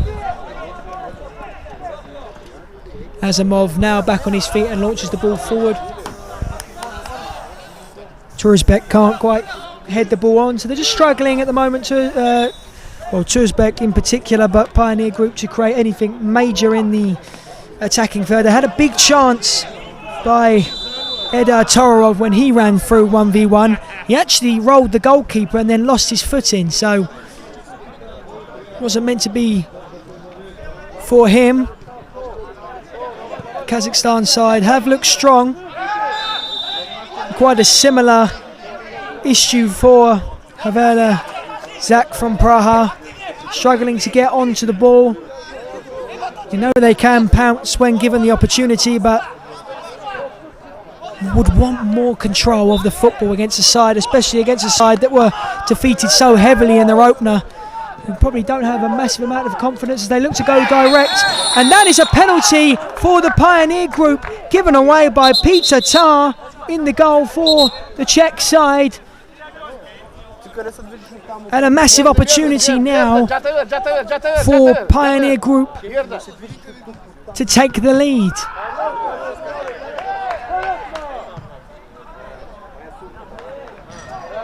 Только салдарш давайте, салдарш. Салдарш давайте. Penalty awarded by Istvan Mod, the referee, for the foul on Turzbek, who's back up on his feet now and will look to take this penalty for Pioneer Group. Eyeball to eyeball with Peter Tar, the two players that just collided, and a big opportunity now. Turzbek scores for the Pioneer Group and fires them into the lead here on pitch 2. We do have a goal now, and it is for the side from Kazakhstan.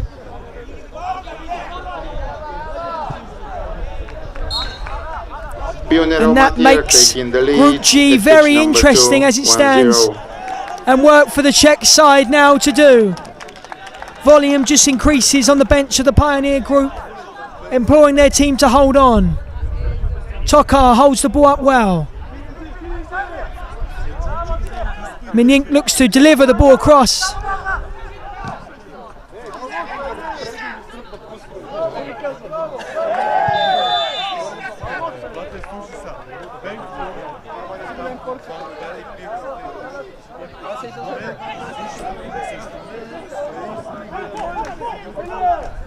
Turzbek interchanging well again, and another opportunity for the Pioneer Group on that far side. Setbikov with the chance. More changes now for Havla Zach needs something in this game as the ball goes towards Ua, but it's well defended. As we approach the 15-minute mark, but of course a lengthy delay for the injury sustained to Asmir Azimov, so expecting a few extra minutes. But the ball's launched forward by the goalkeeper and goes off for a Hoverla Zach throw. Cross now to Miskovic. To Tarazuk. Dispossessed, not fouled, but is in fact fouled.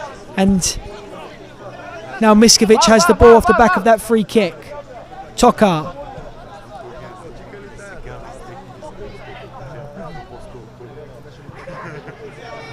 Back to Tokar, who plays the ball infield. Big opportunity, well blocked. Just starting to have a little bit of urgency now, the side from the Czech Republic, but they have defending to do here. Ua challenges well on Kasparov.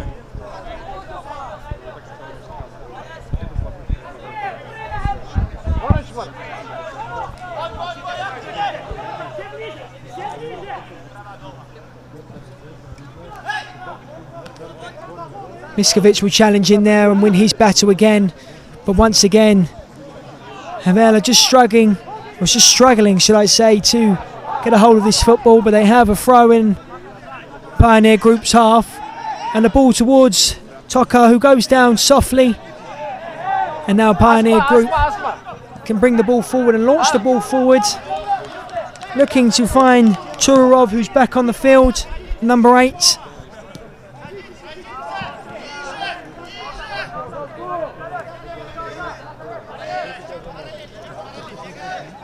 Milink on this right hand side, blocked off by Tororov. Free kick given.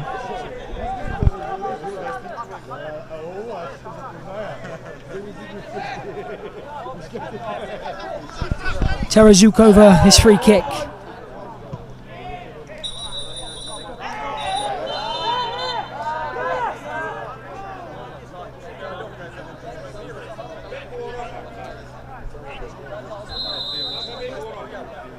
Tarazuk into the area, goes through legs. The challenge off the ball is not going to be given as a free kick. In fact, seems to be a bit of a problem. Medic being called onto the pitch.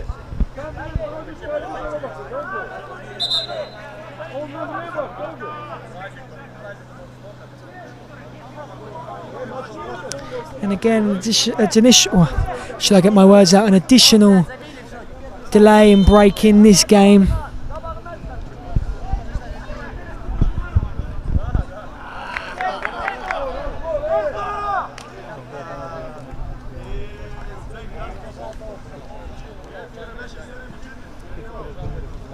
So we await to see the restart of this game. What an interesting start it has been on pitch 2. Had a fantastic morning and afternoon here, covering the last 3 games. And the groups are just starting to play out, just starting to ignite. And you can see it all coming together now. Some teams have already qualified. Some teams need a result on their final game to go through to the knockout stage of this EMF Champions League. And that can be said about the situation of this group. Because if the result is still Asnir Baku 1, if they're still 1-0 up in that game, then that will put them on 4 points. Pioneer Group will have 3. Grupo Rox Oviedo will also have 3. But it's still a long way to go in this game. Anything can change. But what we do know is that Havla ZAK are only on 1 point as it stands and need to find something in this game as the ball finds Milink. who checks back on his right foot and fires a shot just wide for the number 17.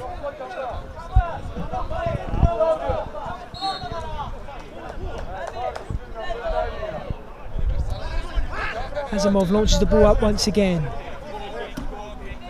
Goal kick given. And 2 minutes, just heard from Mr. Van Mod, will be added on. So if you hear any noise or a whistle in the background from pitch 1, stay tuned with us here on pitch 2, because as I say that, the whistle does go on pitch 1, and still action here on pitch 2 with that 2 added minutes, and 2 added minutes potentially for the side from the Czech Republic to pounce. And that is a dive from Tarazuk. Grupo Rushu from Oviedo are 1 goal down from Forward Aznur again Baku at the halftime. for the Pioneer group. Stop. Turzbek battling away the goal scorer.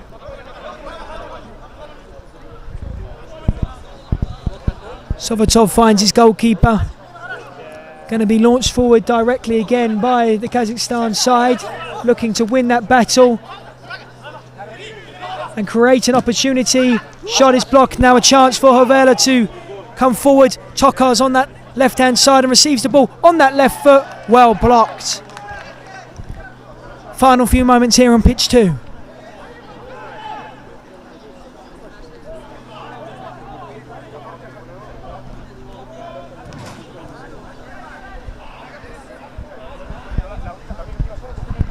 Pachagua back on for Havera Zak.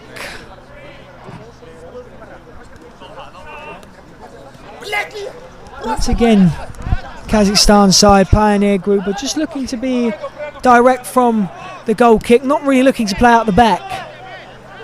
They've won the penalty through being direct, so it has worked for them in the opening stages of this game, but will look to create more chances with the ball on the floor if they want to double their lead. Tokar will take this corner for the side from the Czech Republic.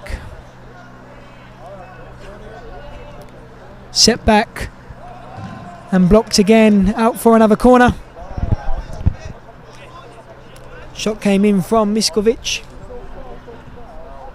Now Tarazuk will take this corner on his left foot. Set back to Tokar. Looks to find Miskovic, but it's cut out well. Back to Tokar. Tarazuk looks to find the pass out wide. And that is it for the first half. We had 2 additional minutes due to some injury problems for the Pioneer group, but it's not all negative for the side from Kazakhstan. They are 1-0 up here on pitch 2. It's Hoverla Zak, Praha 0, Pioneer group 1.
Давай все вместе, до конца, еще! Эй, еще хлопок руки. Сзади тебя, давай.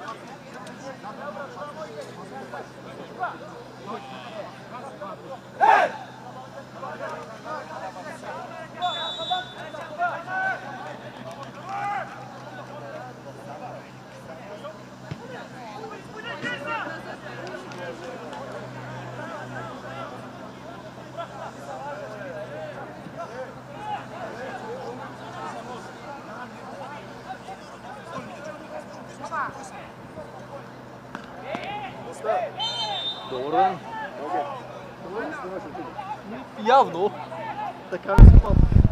Welcome back, everybody.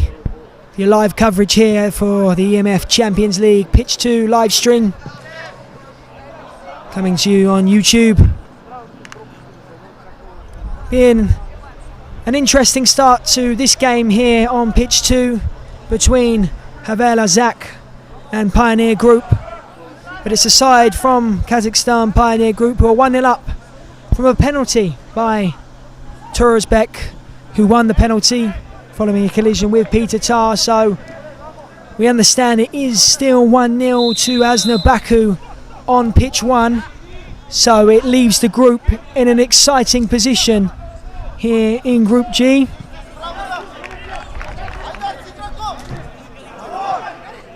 The Kazakhstan side drive forward here with Turov.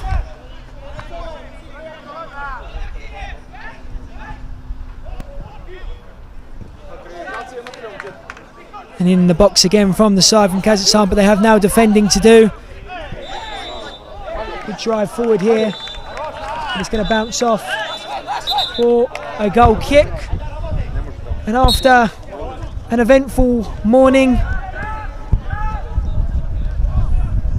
we are just starting to see some excitement in the afternoon games. As we started the stream here, Matthew Cullingford joins me on pitch 2 after spending most of the morning on pitch 1, I believe. How have you found the tournament with your coverage so far, Matthew? Yeah, it started pretty well. I've had a lot of goals in my game, including an absolute screamer from one of the goalkeepers. Unbelievable strike, crossbarring in. There's been a 4-1 game, 3-1, so there's been a lot of goals on pitch 1, and let's hope pitch 2 can have something similar, because I'm going to be on here very shortly.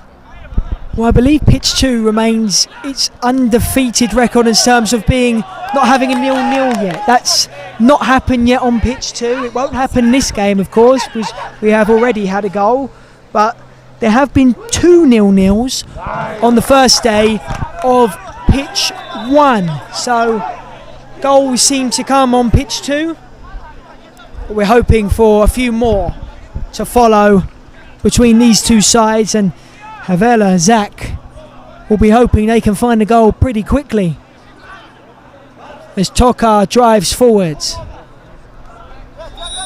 and was fouled, and the free kick is given.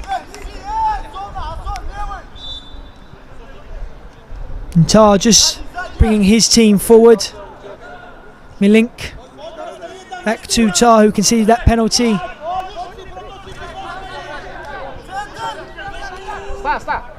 Tar will shoot from distance.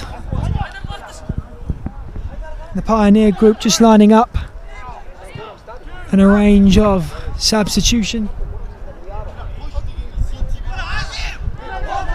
So much frustration for Ada Torov, who's not had much to go off from the number 8. Clearly the game plan is to get it into Torov to hold the ball up and create the chance, but they're not making many of them at the moment, but they could break away here now, and Torov goes for goal from distance. And Kapsparov is not happy with Torov, who didn't play the number 77 in, and Torov has now exited the field, should I say. Not happy with himself. And Malink's now on the ball for Hoverla, who skips away well. This is going to be an opportunity for the side from the Czech Republic. Needs to be cleared by the Pioneer Group. and is in the end. Pressure starting to build for the team from Kazakhstan. Pressure applied by the team from the Czech Republic. Miskovic finds Tokar out wide. Out to Tarazuk. Quick feet. Back to Miskovic, who fires the ball in field. And now Pioneer Group can go past, and that's a foul on the goal scorer, Turzbek.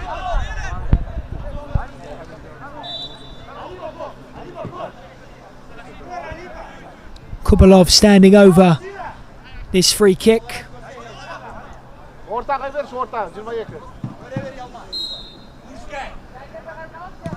Who strikes straight into the wall.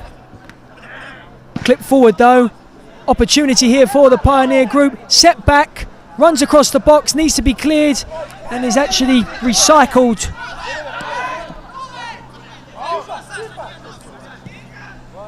Ball goes forward towards Turzbek again. And look to divert that ball in. That's promising signs, but here's a chance for Ua. Sets it back to Miskovic, ball across the box, and now a chance for the Pioneer Group to break away. Strike from distance by Kasparov. It looks like Asna Baku have doubled their lead over on pitch 1. Wait for official confirmation from that. Malink on the ball, driving in field and striking just wide.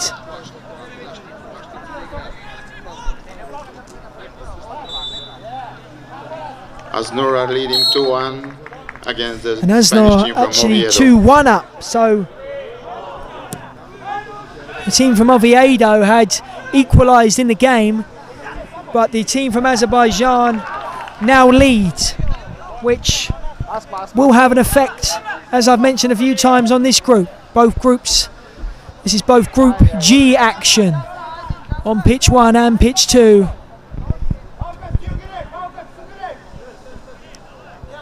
Pioneer Group, as it stands, on their way to claim a vital 3 points that they so desperately needed. And it probably does them a favour that the side from Oviedo are losing the game, because of course they were beaten quite comprehensively by that side. And now an opportunity for the Pioneer Group to double their lead. Well defended in the end, but Tar's in all sorts of trouble, but gets away with it in the end. Tar launches forward, headed away again. We'll bring in Matthew once again. How important is it for these teams, once they lose a game, they're obviously not going to be focusing on what's going on the other pitch, to bounce back? It's vital, because as you know, there's only 3 games in the group stage, and to get through you really have to at least win one of them. And in the second game, you know, if you can't get those 3 points, then the pressure really builds going into the final game, knowing that you have to win to just stand a chance. So it is vital. Of course, that is a unique situation for a lot of these teams, because in some cases both teams have, or in some groups we've seen 2 teams win both of their first 2 games, so they're automatically through. But in this group, a little bit more interesting, because the side that is winning currently on pitch 1, Asna Baku, were held to a 1-1 draw by Hoverla Zak, who are losing this game to Pioneer Group, who lost to the Oviedo side, who are losing on pitch 1. So much is going on, which just shows the excitement, 1, of this tournament, and 2, of this group in particular, and how much things can change with a few results. But still work to do for the Kazakhstan side to win all 3 points here. You feel it would be, well, it would make it even more interesting if Hoverla Zak were to equalise here, and all teams,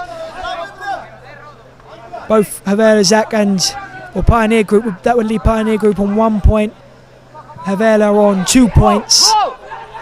But here we go again for the Kazakhstan side, an overload on this right hand side. Shot, more of a toe poke effort from Omarov. But if both games were to end in a draw here, my goodness, that would make the last game interesting.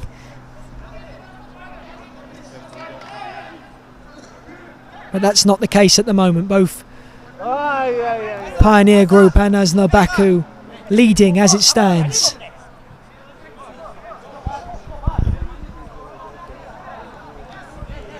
And Tar will bring the ball forward for Hoverla.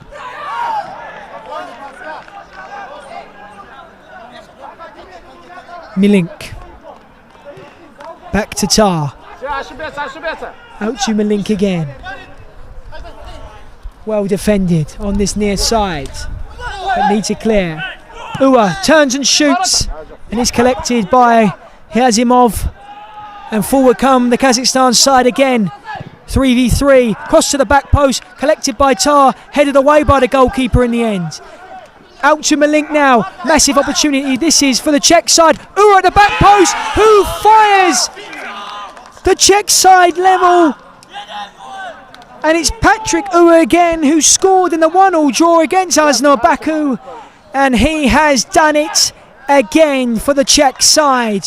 Now things are interesting in this group and on pitch 2. But an immediate shot in an attempt to get Pioneer Group back in the lead here.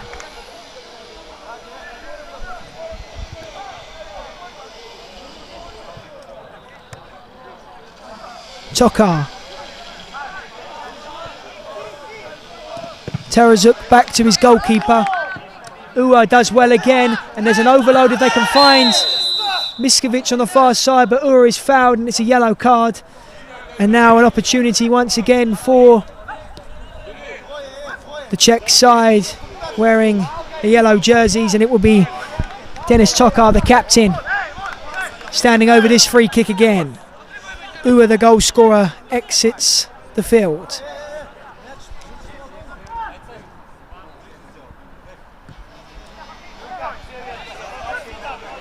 Like the yellow card for Omarov. Tokar will shoot, and well saved by Azimov. Third goal for Asnor Baku and 3-1. And it looks like Asnor Baku are now 3-1 up on pitch 1. So a disaster for Oviedo, who built up such a good goal difference in their opening game, but that is now being rapidly eaten into. And it may be a case of damage limitation. But still, Havak come forward, and is this going to be the goal? It is in the back of the net, and it's turned around suddenly for the side from the Czech Republic. What a moment! Is it Manzuk? It is Christian Manzuk with the goal for the Czech side. And what a massive goal that could be now, because that puts Asnor Baku and Hoverla Zak on 4 points each in this group. And now the Pioneer Group are facing what is looking like to be an elimination, unless they can find something here, and that's a big save from Tar. And they've gone for the rush goalkeeper option now.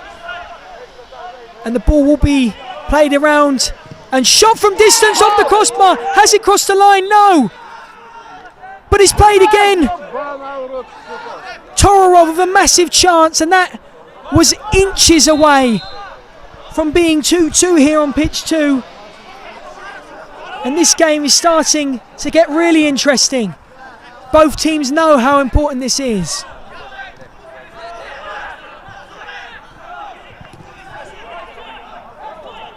Shakayev on the ball, operating as the makeshift goalkeeper to give his team the numerical advantage on the pitch to try and create an opportunity. Played out wide again. Back to Shakayev. Shot saved again by Tar. As we approach the final 5 minutes on pitch 2.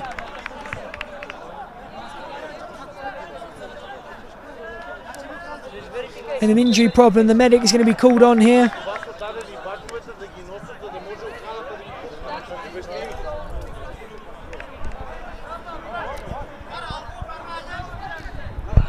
And we'll just bring Matthew back in. Czech side 2-1 up after being behind at the break. They're now looking like they could be top of the group, providing looking at goal difference. How much confidence will they have in their performance if they then go and progress further in the tournament? Oh, they'll have massive confidence, and that will just give them momentum going into the latter stages, and I think that just shows how quickly things can turn, you know, in this sort of short format 3-game group stage. You're never down and out, you know, things can turn in an instant, so you've got to keep believing, and you know, they've got their just rewards.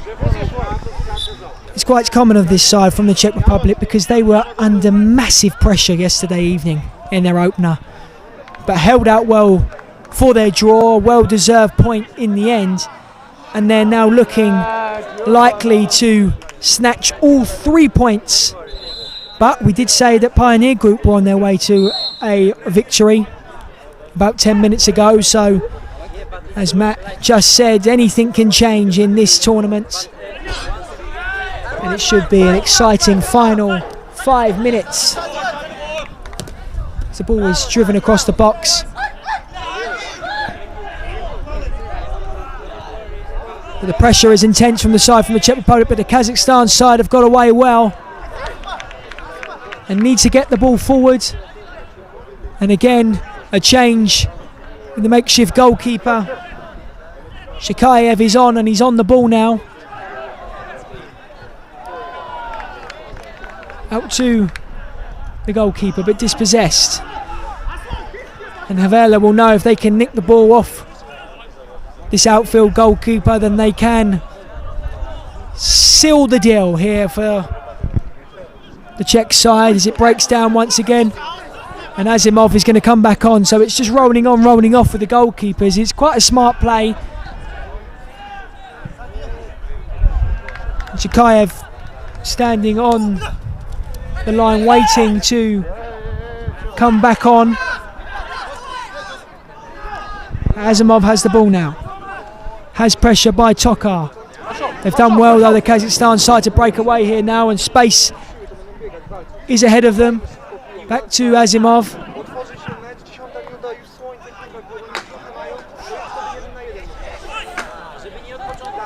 But trouble now for Azimov, and there's fouled. And now has to get back in his goal. And an off the ball collision with Patrikua.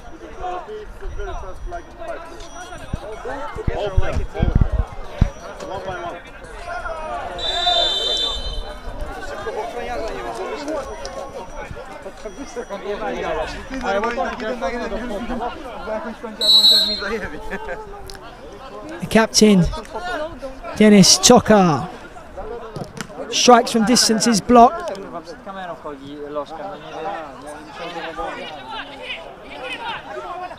And there will change again with a makeshift goalkeeper.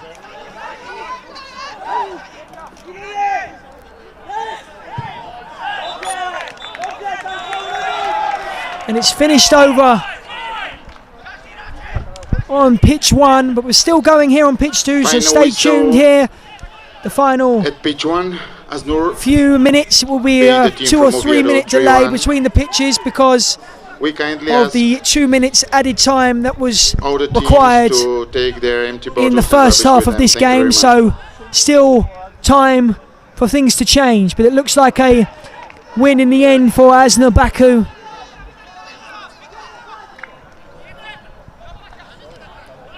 Hoverla, Zach will be hoping that they can also get this win, but it might be now. It might be now for Ua. He's going to put it in the back of the net for his second and his third of the tournament, and that is most likely that on pitch 2.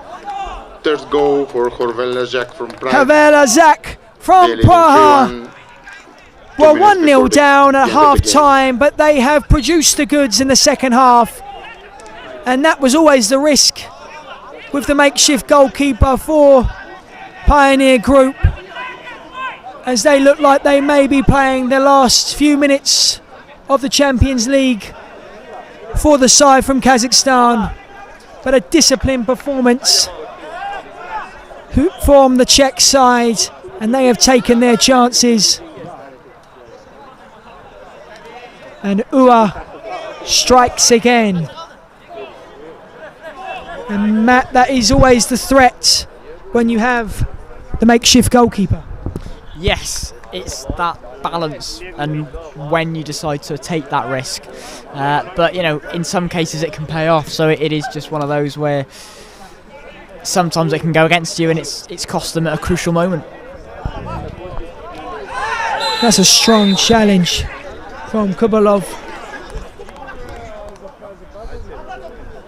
And Asimov will take his place back in goal in the final minutes here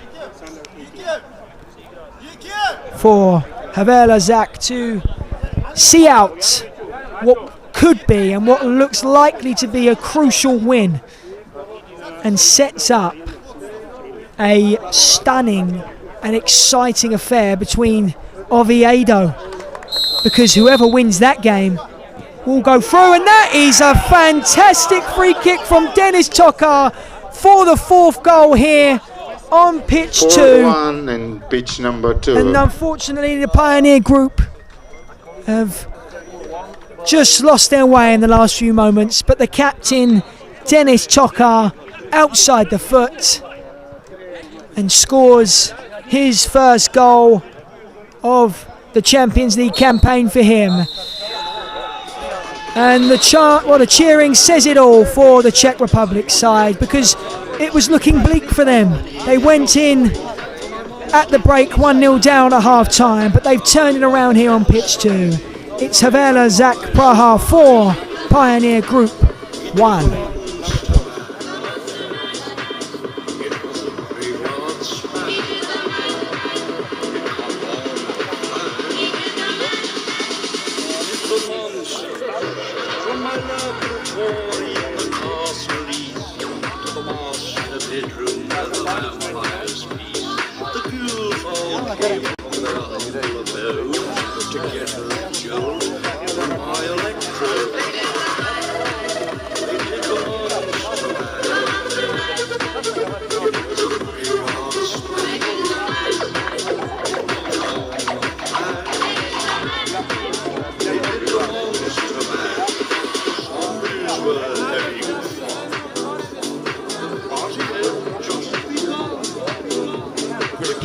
Team, it's 4-1. Yesterday you drew, now you won. What are your thoughts about the game? I think for us, first half was difficult because it's the second day. We don't have so many players here, but I think the second half for us was difficult, but we try to score a goal. In third game, in difficult game, we win. I am very happy for it. Sure. And what are expectation about your performance for the next days? Really, here teams are so good. I really don't know next game, next win maybe, but we try every time. Every time we try to win. So. Yeah. Okay, we wish you luck and hope to talk to you after the final. Let's say. Yeah, we will try. Okay. I promise. Thank you very much. Thank you, my friend. Thank you.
Somebody take our ball.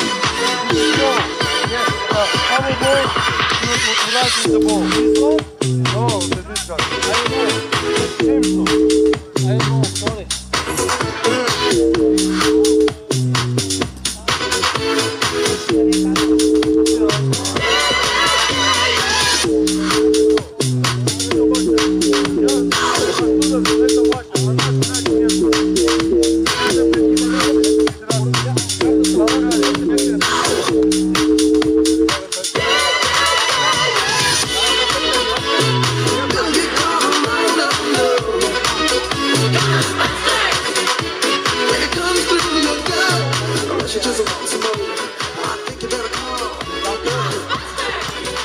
Erima and Sport Toto are proud partners of EMF Champions League 2025, and we have next round. The teams are in pitch 1.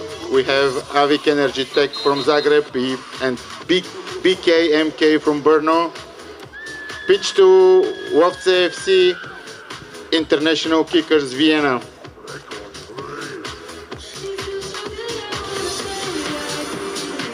You got me spinning in your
make a big noise playing in the street. Gonna be a big man someday. You got mud on your face, you big disgrace.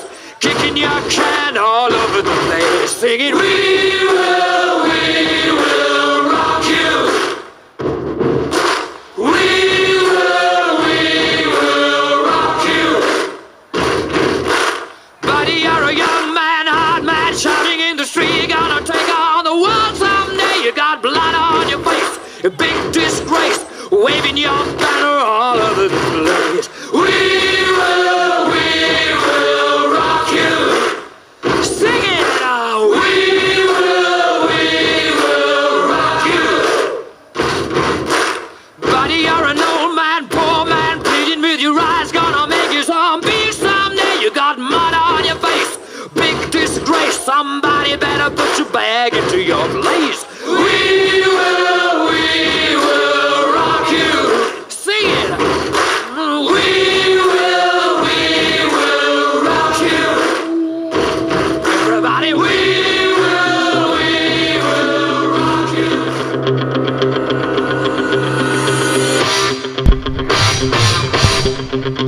This next match on pitch 2 comes from Group H, and both FC Lowcy and International Kickers are both still waiting for their first win of this group stage, and both teams need to start now.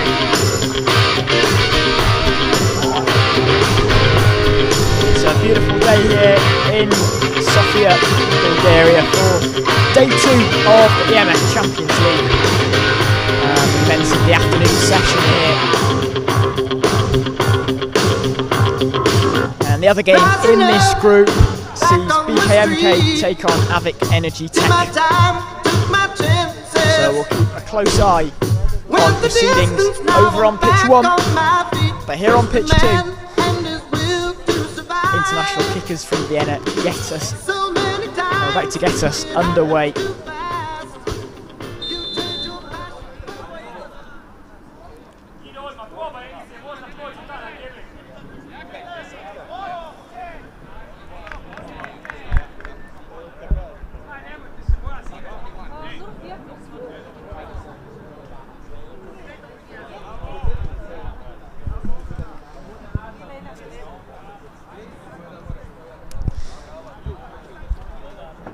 Not quite ready yet to get things started, as we are off and underway as it just goes past 2 o'clock.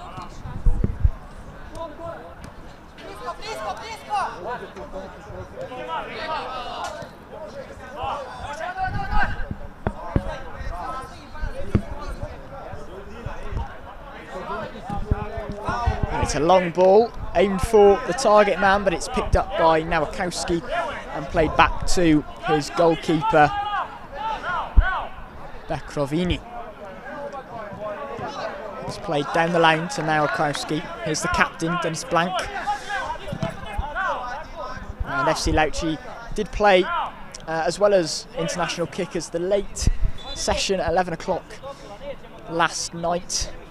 FC Lowcy falling short, losing 3-2 to BKMK, but they were hampered by a red card, which meant that they were down a man for 5 minutes, and that played a big part in them losing the game.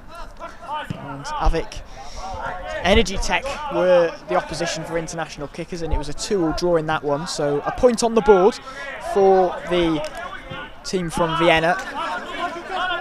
But they'll be looking for more as Andrashuk is on the ball, plays it to Nowakowski. Denis Blank. It's tricky. Does well to get down the line, still has it, puts it across, and it's good defending in the end.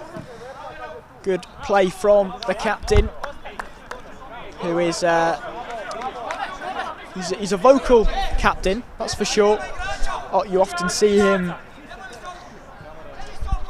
giving demands to his teammates and instructions. He is a top player, Ukrainian international. Andrashuk looks to drill a cross in, but goes out of play. will be a throw-in for international kickers.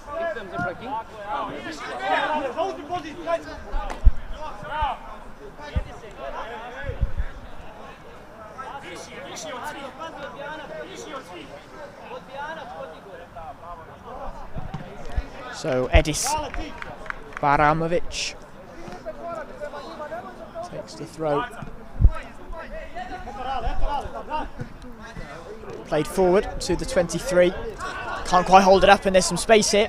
Here's Dennis Blank. A couple of side steps. Plays it to the number 9. Can he keep it in? He does so. And it's going to be Nowakowski who absolutely fires it into the top corner. What a terrific strike from the number 4, and that is the perfect start for FC Lowcy. And despite losing in their opening game, they played really well, to be fair, in the previous game. So they've really started this game with a purpose, looking for those first 3 points on the board. And that is a brilliant start. Cracking strike from Nowakowski.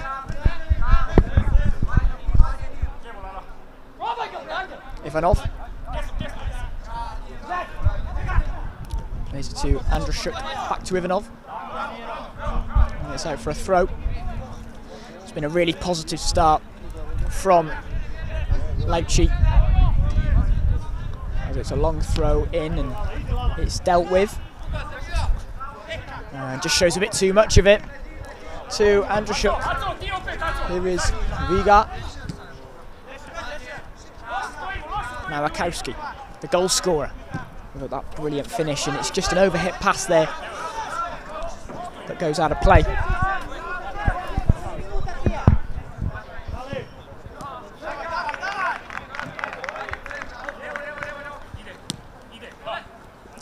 And he's just got to be a little bit careful, very close to his goal line.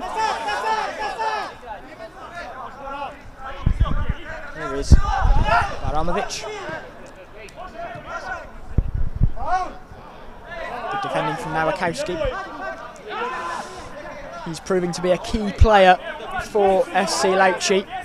He's the number 4. 24 years of age, so relatively young in this competition.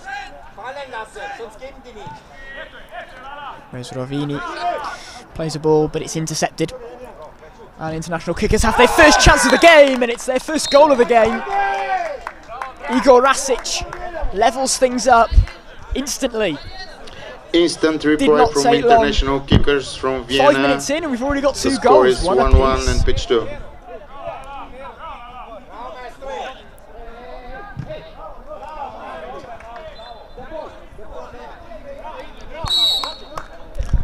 Exciting start here. So we are still to have a 0-0 game on pitch 2.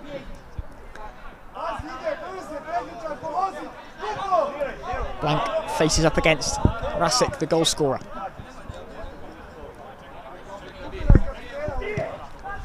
Nowakowski holds the ball up well, shoots and finds the net again! What a start from the number 4. Another fine finish into the side netting, and we've already got 3 goals. This is unbelievable. Christian Nowakowski are taking their lead gets back his second of the game at pitch number 2.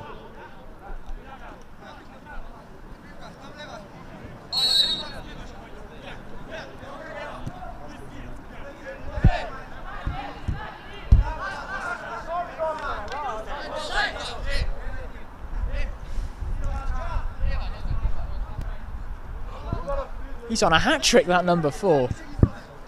You wouldn't be surprised if he got it with the type of finishes that he's been executing. Blank. That's out for a throw-in. Nowakowski, the man of the hour.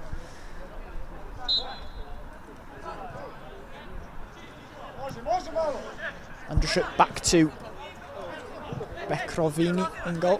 Plays it up to Vigar. It's dealt with by international kickers. And good press from FC Lowcy. Nowakowski making up an attacking position again. And it's one back again. Here's Blank. Gets a shot away, and it's 3! And what an extraordinary start to the game, ravaging a goal every 2 minutes. 3-1 to FC Lowcy. The captain gets in on the act this time. And they have been clinical. There haven't been many saves for the keepers to make because all of the shots have gone in. What a start. A loose ball there from Mehik. Can be picked up by Andrashuk. And does brilliantly to just chip the ball through. And there's another chance, and it's a save from the goalkeeper.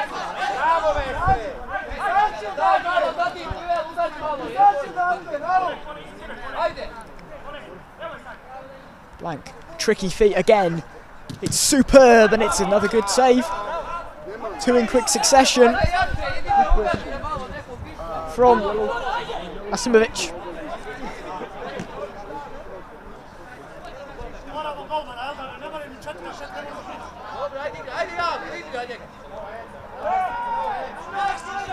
Solot.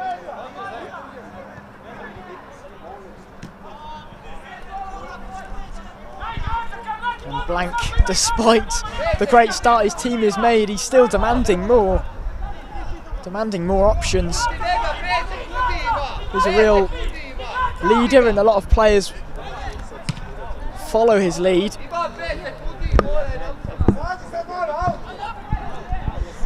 Brilliantly technical is Dennis Blank, and we've seen that with the goal, and some of his touches have been fantastic. Vigard looks to turn, just loses out and gets a whack in the face there from Simic. And it was a little bit wild from the number 20 for international kickers.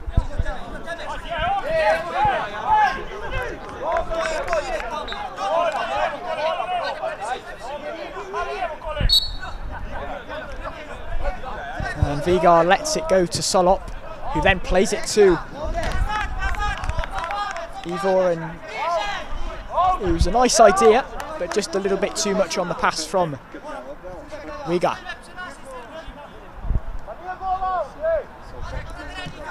And it's almost intercepted there. They've got to be careful, international kickers. And the Ukrainian side are all over them. Here's Riga, blocked. But here's the counter. There's such an open field to this game, as it's a shot and a good save from the goalkeeper. And Blank can now get away. Does brilliantly. Still Blank. And it's blocked. And out for a corner.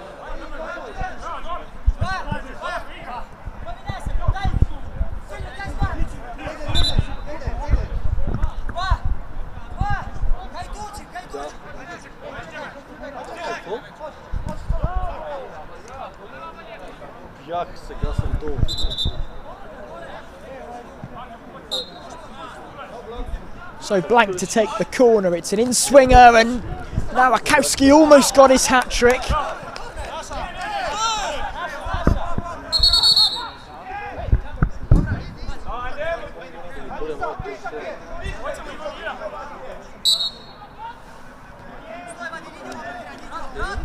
Here's Mehik back to Asimovic in goal. And it's lost again.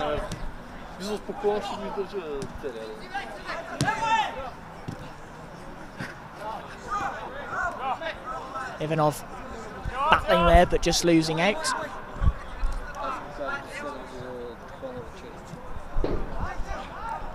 And it's good strength from Viga. Ivanov to Blank. Waiting for support. Vigar's on the left. He's been found and he gets a shot away, but it's into the grasp of the goalkeeper, who throws it out quickly, and the number 10, Lalik, could not quite get that ball under control.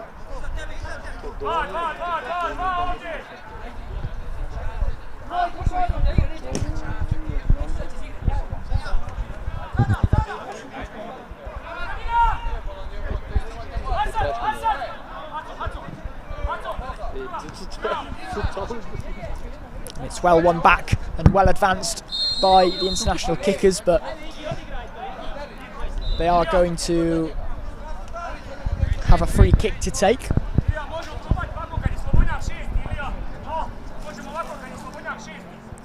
Can they half the deficit once more?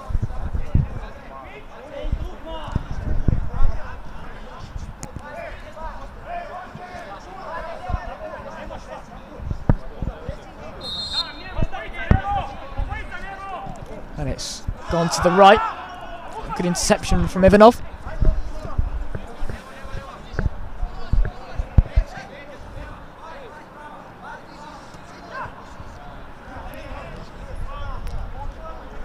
Here's Andrashuk. Does well and draws a foul. It's been an electric start, especially going forward for FC Lowcy. Some terrific finishes.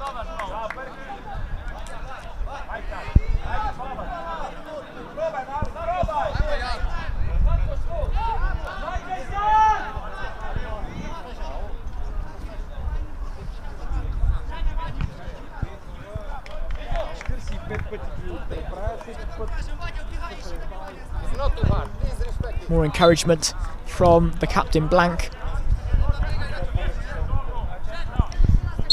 He is the guy that the players turn to, and it's going to be now Akowski who fancies it. And I'm not surprised after his other 2 goals. Just goes wide though.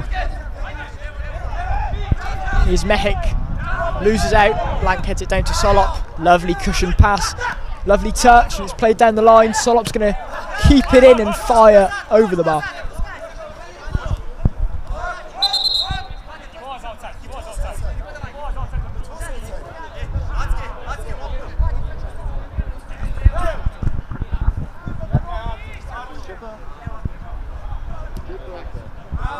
Blank intercepts, but there isn't a teammate there to pick up the loose ball.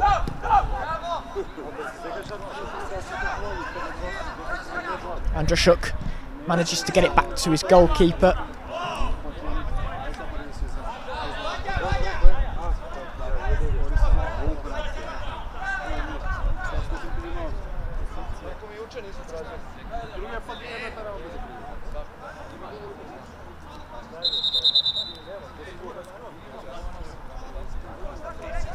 And just a couple of words for referee 2, Rizat Mamadov, just to having a chat with a couple of players.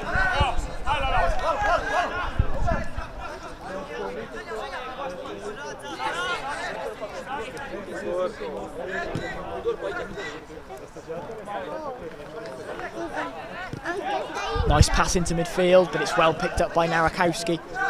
Now FC Lowcy can mount an attack. He's Blank. And goes down. Wins a free kick.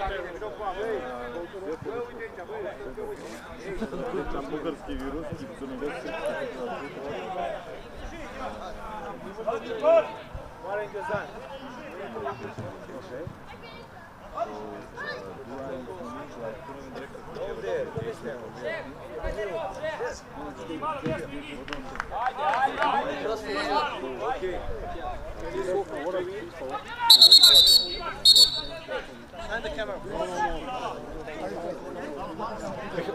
the camera.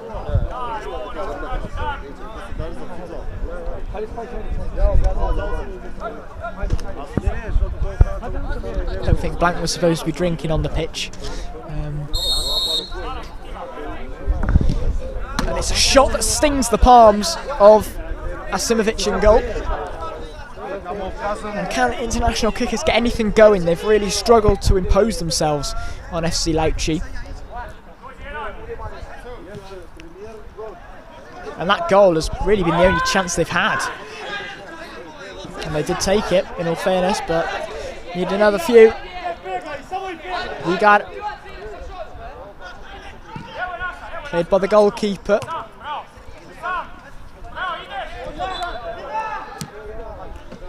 Here's Rasik. Fine, look to find a pass, but it's intercepted. And now Akowski is making a run, and he can't quite be found by Vigal.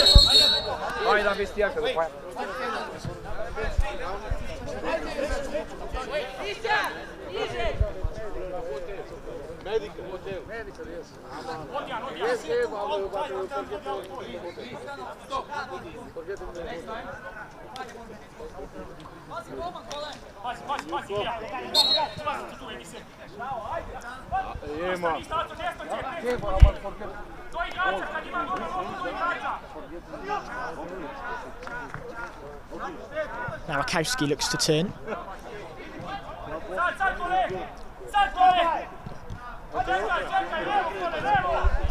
Blank makes a good move into midfield.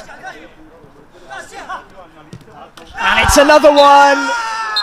Vigar with the goal to make it 4-1 to FC Laits. The game is just getting further and further away from international kickers of Vienna.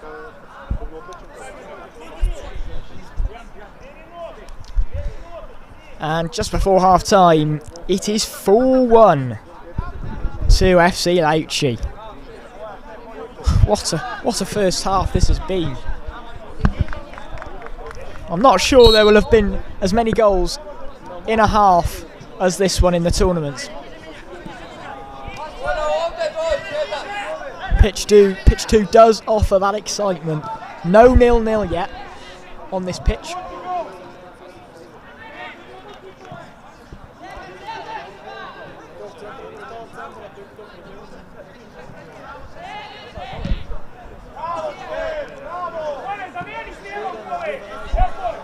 Mehek tries to find a pass.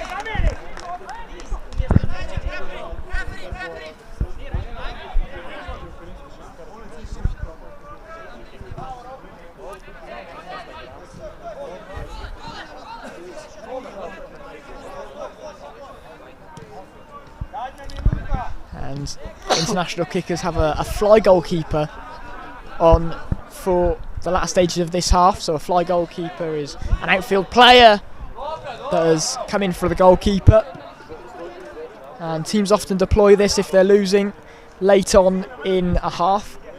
It can be the first half, as we can see here. And it's a ball over, and the makeshift goalkeeper does enough with his bare hands. Good composure from Nawakowski. Here's Vigla, the goal scorer of their fourth goal. Andrashuk. And that is the half-time whistle, and what a half that was. Absolutely unbelievable. And some of the goals as well have been top draw. International kickers, despite scoring, they've not really had a kick. And FC Laits have been really good going forward. Brilliant finishes. So at half-time, FC Laits, they're looking ominous to get their first win of the group stage. It is Laits 4, international kickers 1.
Welcome back to the second half, where FC Lowcy are in a commanding position.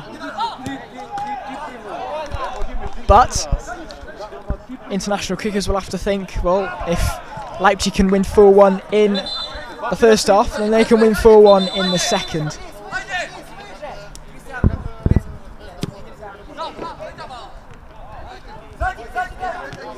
And BKMK are leading in the game on pitch 1 in this group, in the other game in this group. So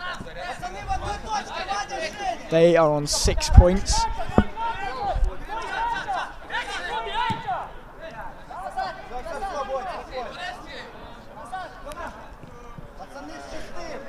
So as things stand, FC Lowcy will be in second going into the final group stage game, but there's still a full half of football to be played.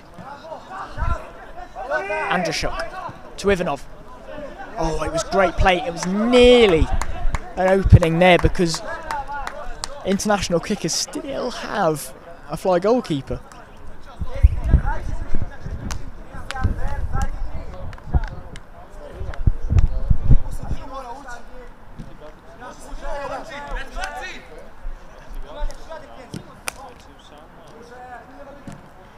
Nice pass to the right, good pick out, but it's won well.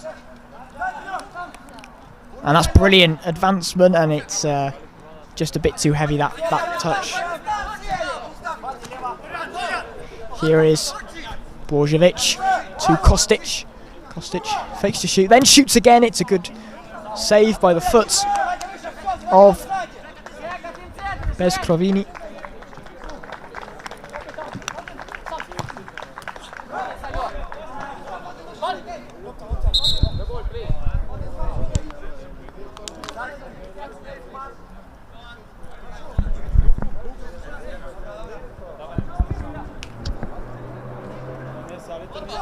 And here's a chance, it's crossed in.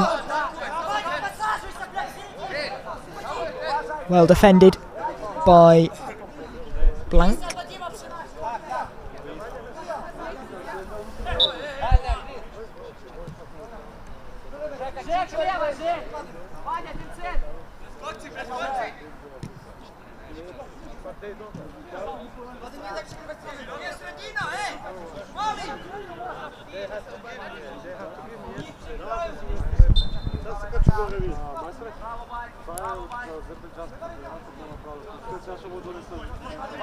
Some nice passes from international kickers, and that was a good ball in, and it's a wasted opportunity. That was a great chance and needed to be hitting the target there, Borjavanic. And there was nearly a chance there. International kickers really going all out for this. I mean, they have to, as they are 4-1 down, but with no goalkeeper, it is always a risk, and you're thinking that FC Lowcy are going to add to their tally of 4 goals.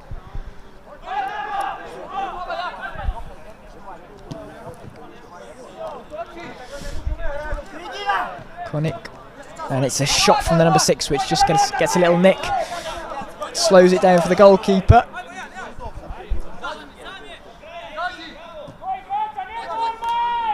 Keeper being pressured, but gets it clear.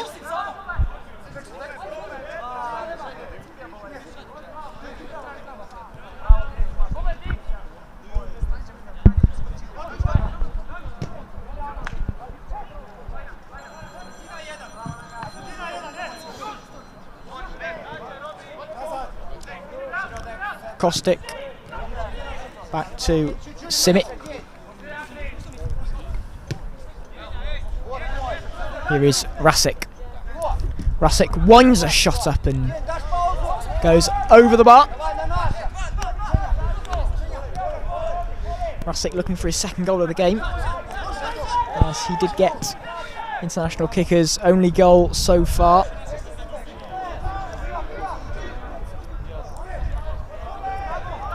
But FC Lowcy not struggling to find the back of the net after scoring 2 in their first game.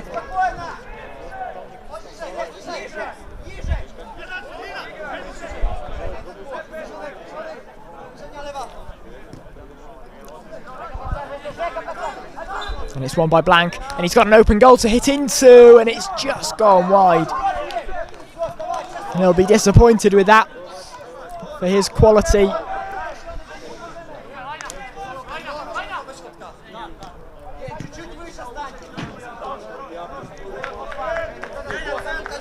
Caustic.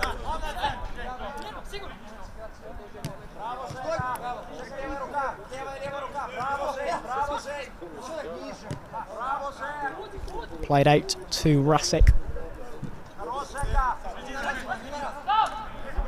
Back with Kosik now. There's a ball into the middle, but it's cleared by Szilasi.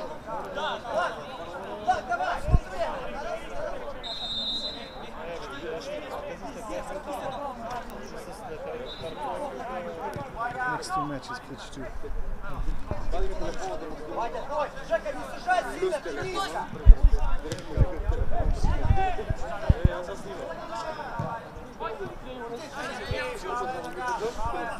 Bojanovic back with the makeshift goalkeeper, making an extra man. International kickers looking to gain that advantage as they need something to have a chance of getting back into this one.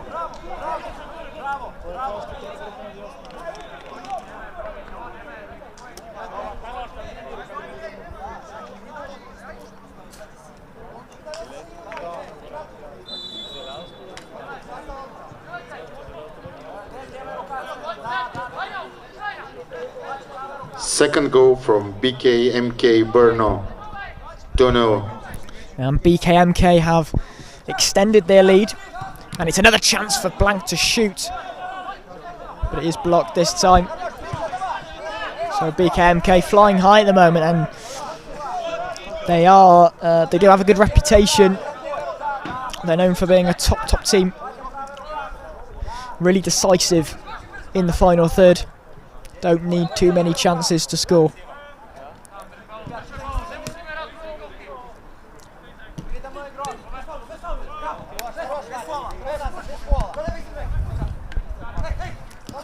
Lalik. And it's crossed in, and that was so dangerous. Just not a player could latch onto that. It was Bajamovic who was really close to that, but not close enough. Third goal from And it's another goal for BKMK. It's 3-0. They're running riot.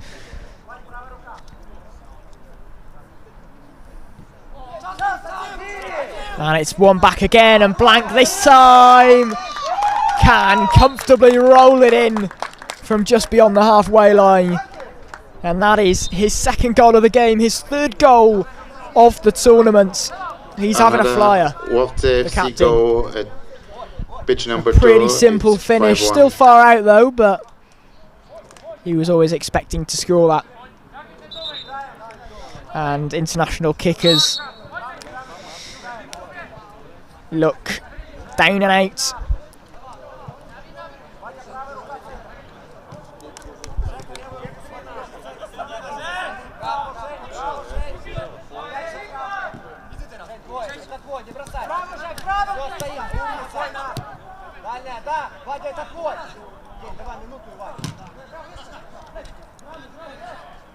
Good defending, and it's an attempted shot again, and they're going to be doing a lot of that.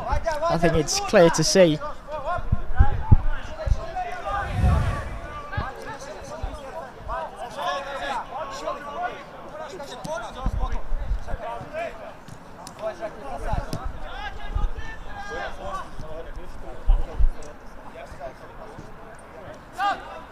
And it's a shot that almost goes through everyone, but the keeper stands tall and makes sure that doesn't go through his legs as well.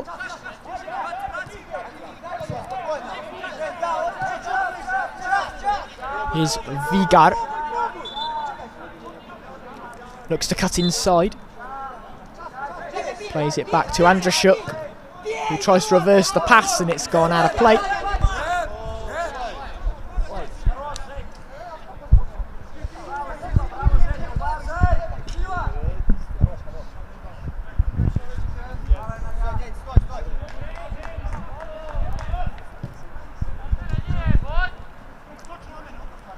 Kostic plays it out to the right, and it's crossed in first time. Comfortably claimed though by the goalkeeper, who's going to look to score himself, but can't quite find the target there.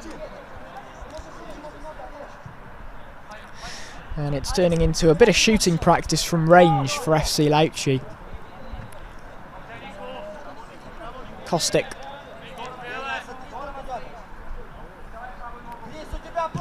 And he shoots, and it's another relatively comfortable save. It's gone across the box again, but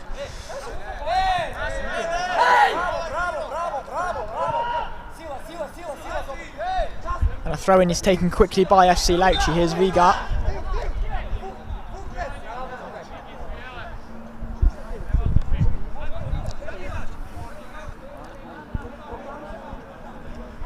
Long throw that just about gets to the goalkeeper. Vigar pokes it back to Blank.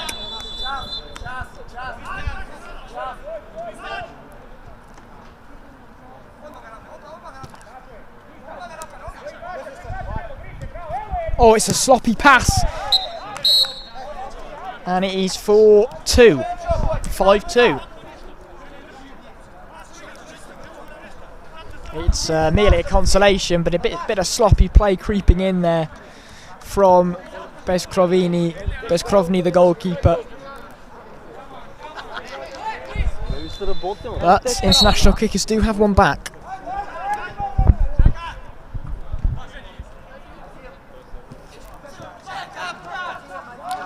Andrashuk now gets past the halfway line. Nowakowski still on a hat-trick, I'm sure he'll be thinking about that, but his pass is poor. International kickers can look to get forward, but it's come back. Blank returns the favour to Solop, and Solop gets a shooting opportunity, but it's a good block from Bojamovic.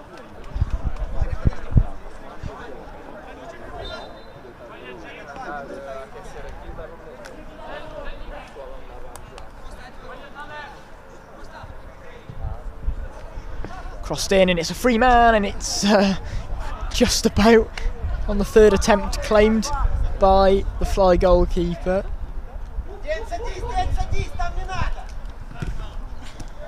Lalit gets it out, and it's poor execution from Bojamovic.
Here's Blank. Space to run into. Ball roll. Plays it across. Oh, for what I thought was an easy tap in. But Isanov hit the post. Solop.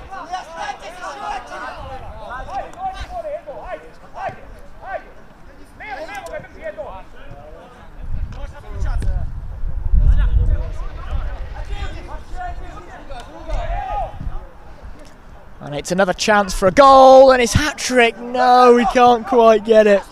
Nowakowski.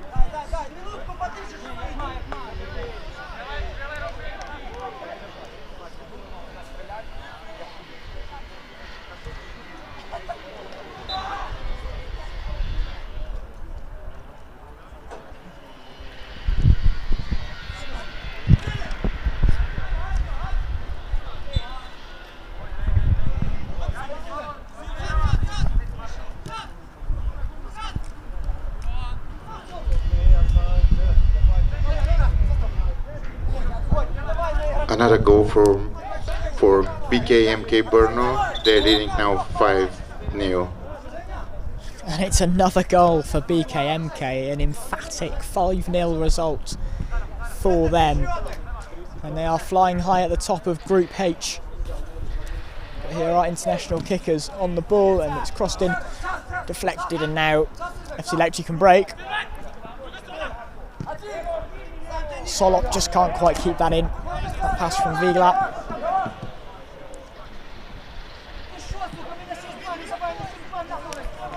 Mehek. It's played back, and it's going to be struck well, but just struck wide by Slaven Lalic. Well, a loss here gives international kickers everything to do in the last game, needing to win and also needing results to go their way. It's a tricky scenario because they are playing BKMK, who are running riot, so you'd expect that to be a real tough task, as it's crossed into the box and just missed by Mehik.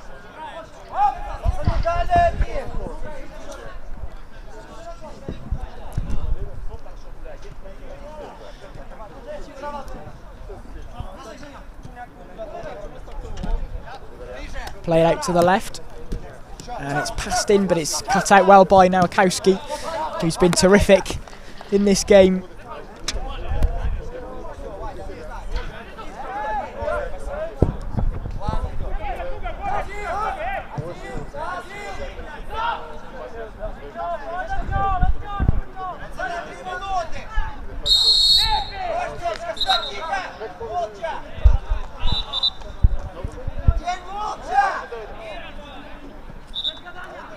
Not long left now.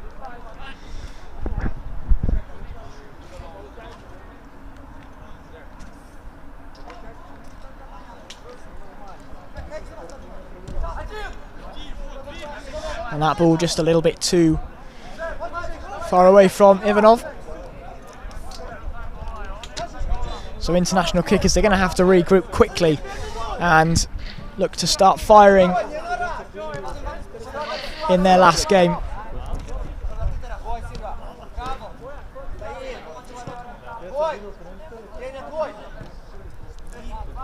Played across to Rasic. Out wide to Kostic. It's a throw in. But any goal now will be a consolation for international kickers, as it's been a real comprehensive performance from the Ukrainian side, and that is the clearest handball that you will see. And it is a red card. I mean, it is denying a goal scoring opportunity and a pretty certain goal. So I believe that's Simic who has got a red card, and just goes from bad to worse for international kickers.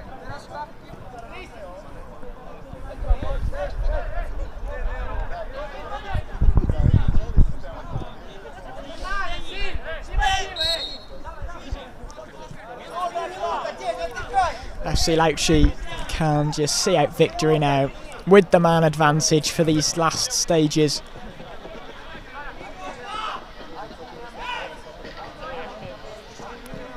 Blank showing some flair and confidence, and it's been a confident showing despite losing the opening game. FC Lowcy have been terrific, and now Nowakowski, can he get that hat-trick? He can! What a performance from the number 4. A hat-trick, and all the goals have been absolutely superb. Brilliant stuff, and that just adds the icing on top of the cake. It's 6-2.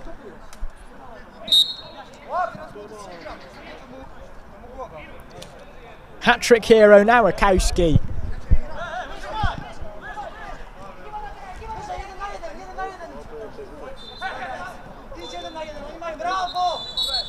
And that is it. An absolutely convincing display from FC Lowcy.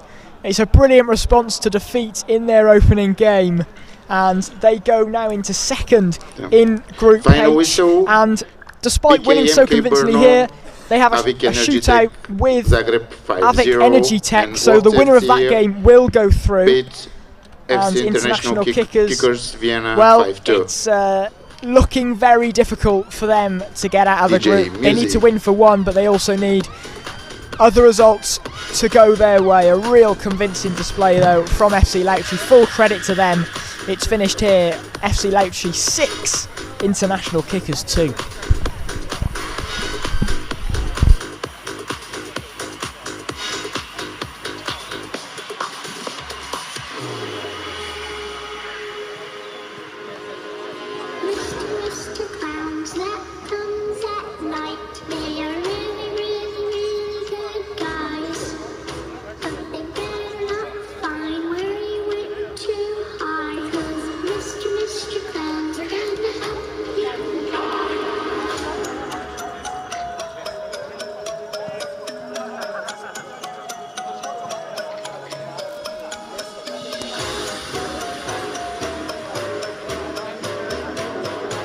Great win after your loss yesterday. How important is that win for you? Yeah, every point it's important, and we have one more game. We need 3 points more, and have a good luck for us and for our opponent. Yeah. It's very impressive attacking display of your team.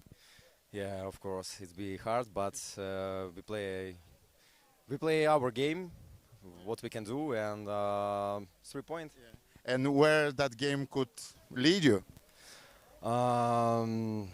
You see the competition is not, it's tough competition, so it's... Yep, I think yes, yeah. Okay, I wish you good luck and hope to see you soon after the next game here. Thank you very much. Have a good night, bye-bye.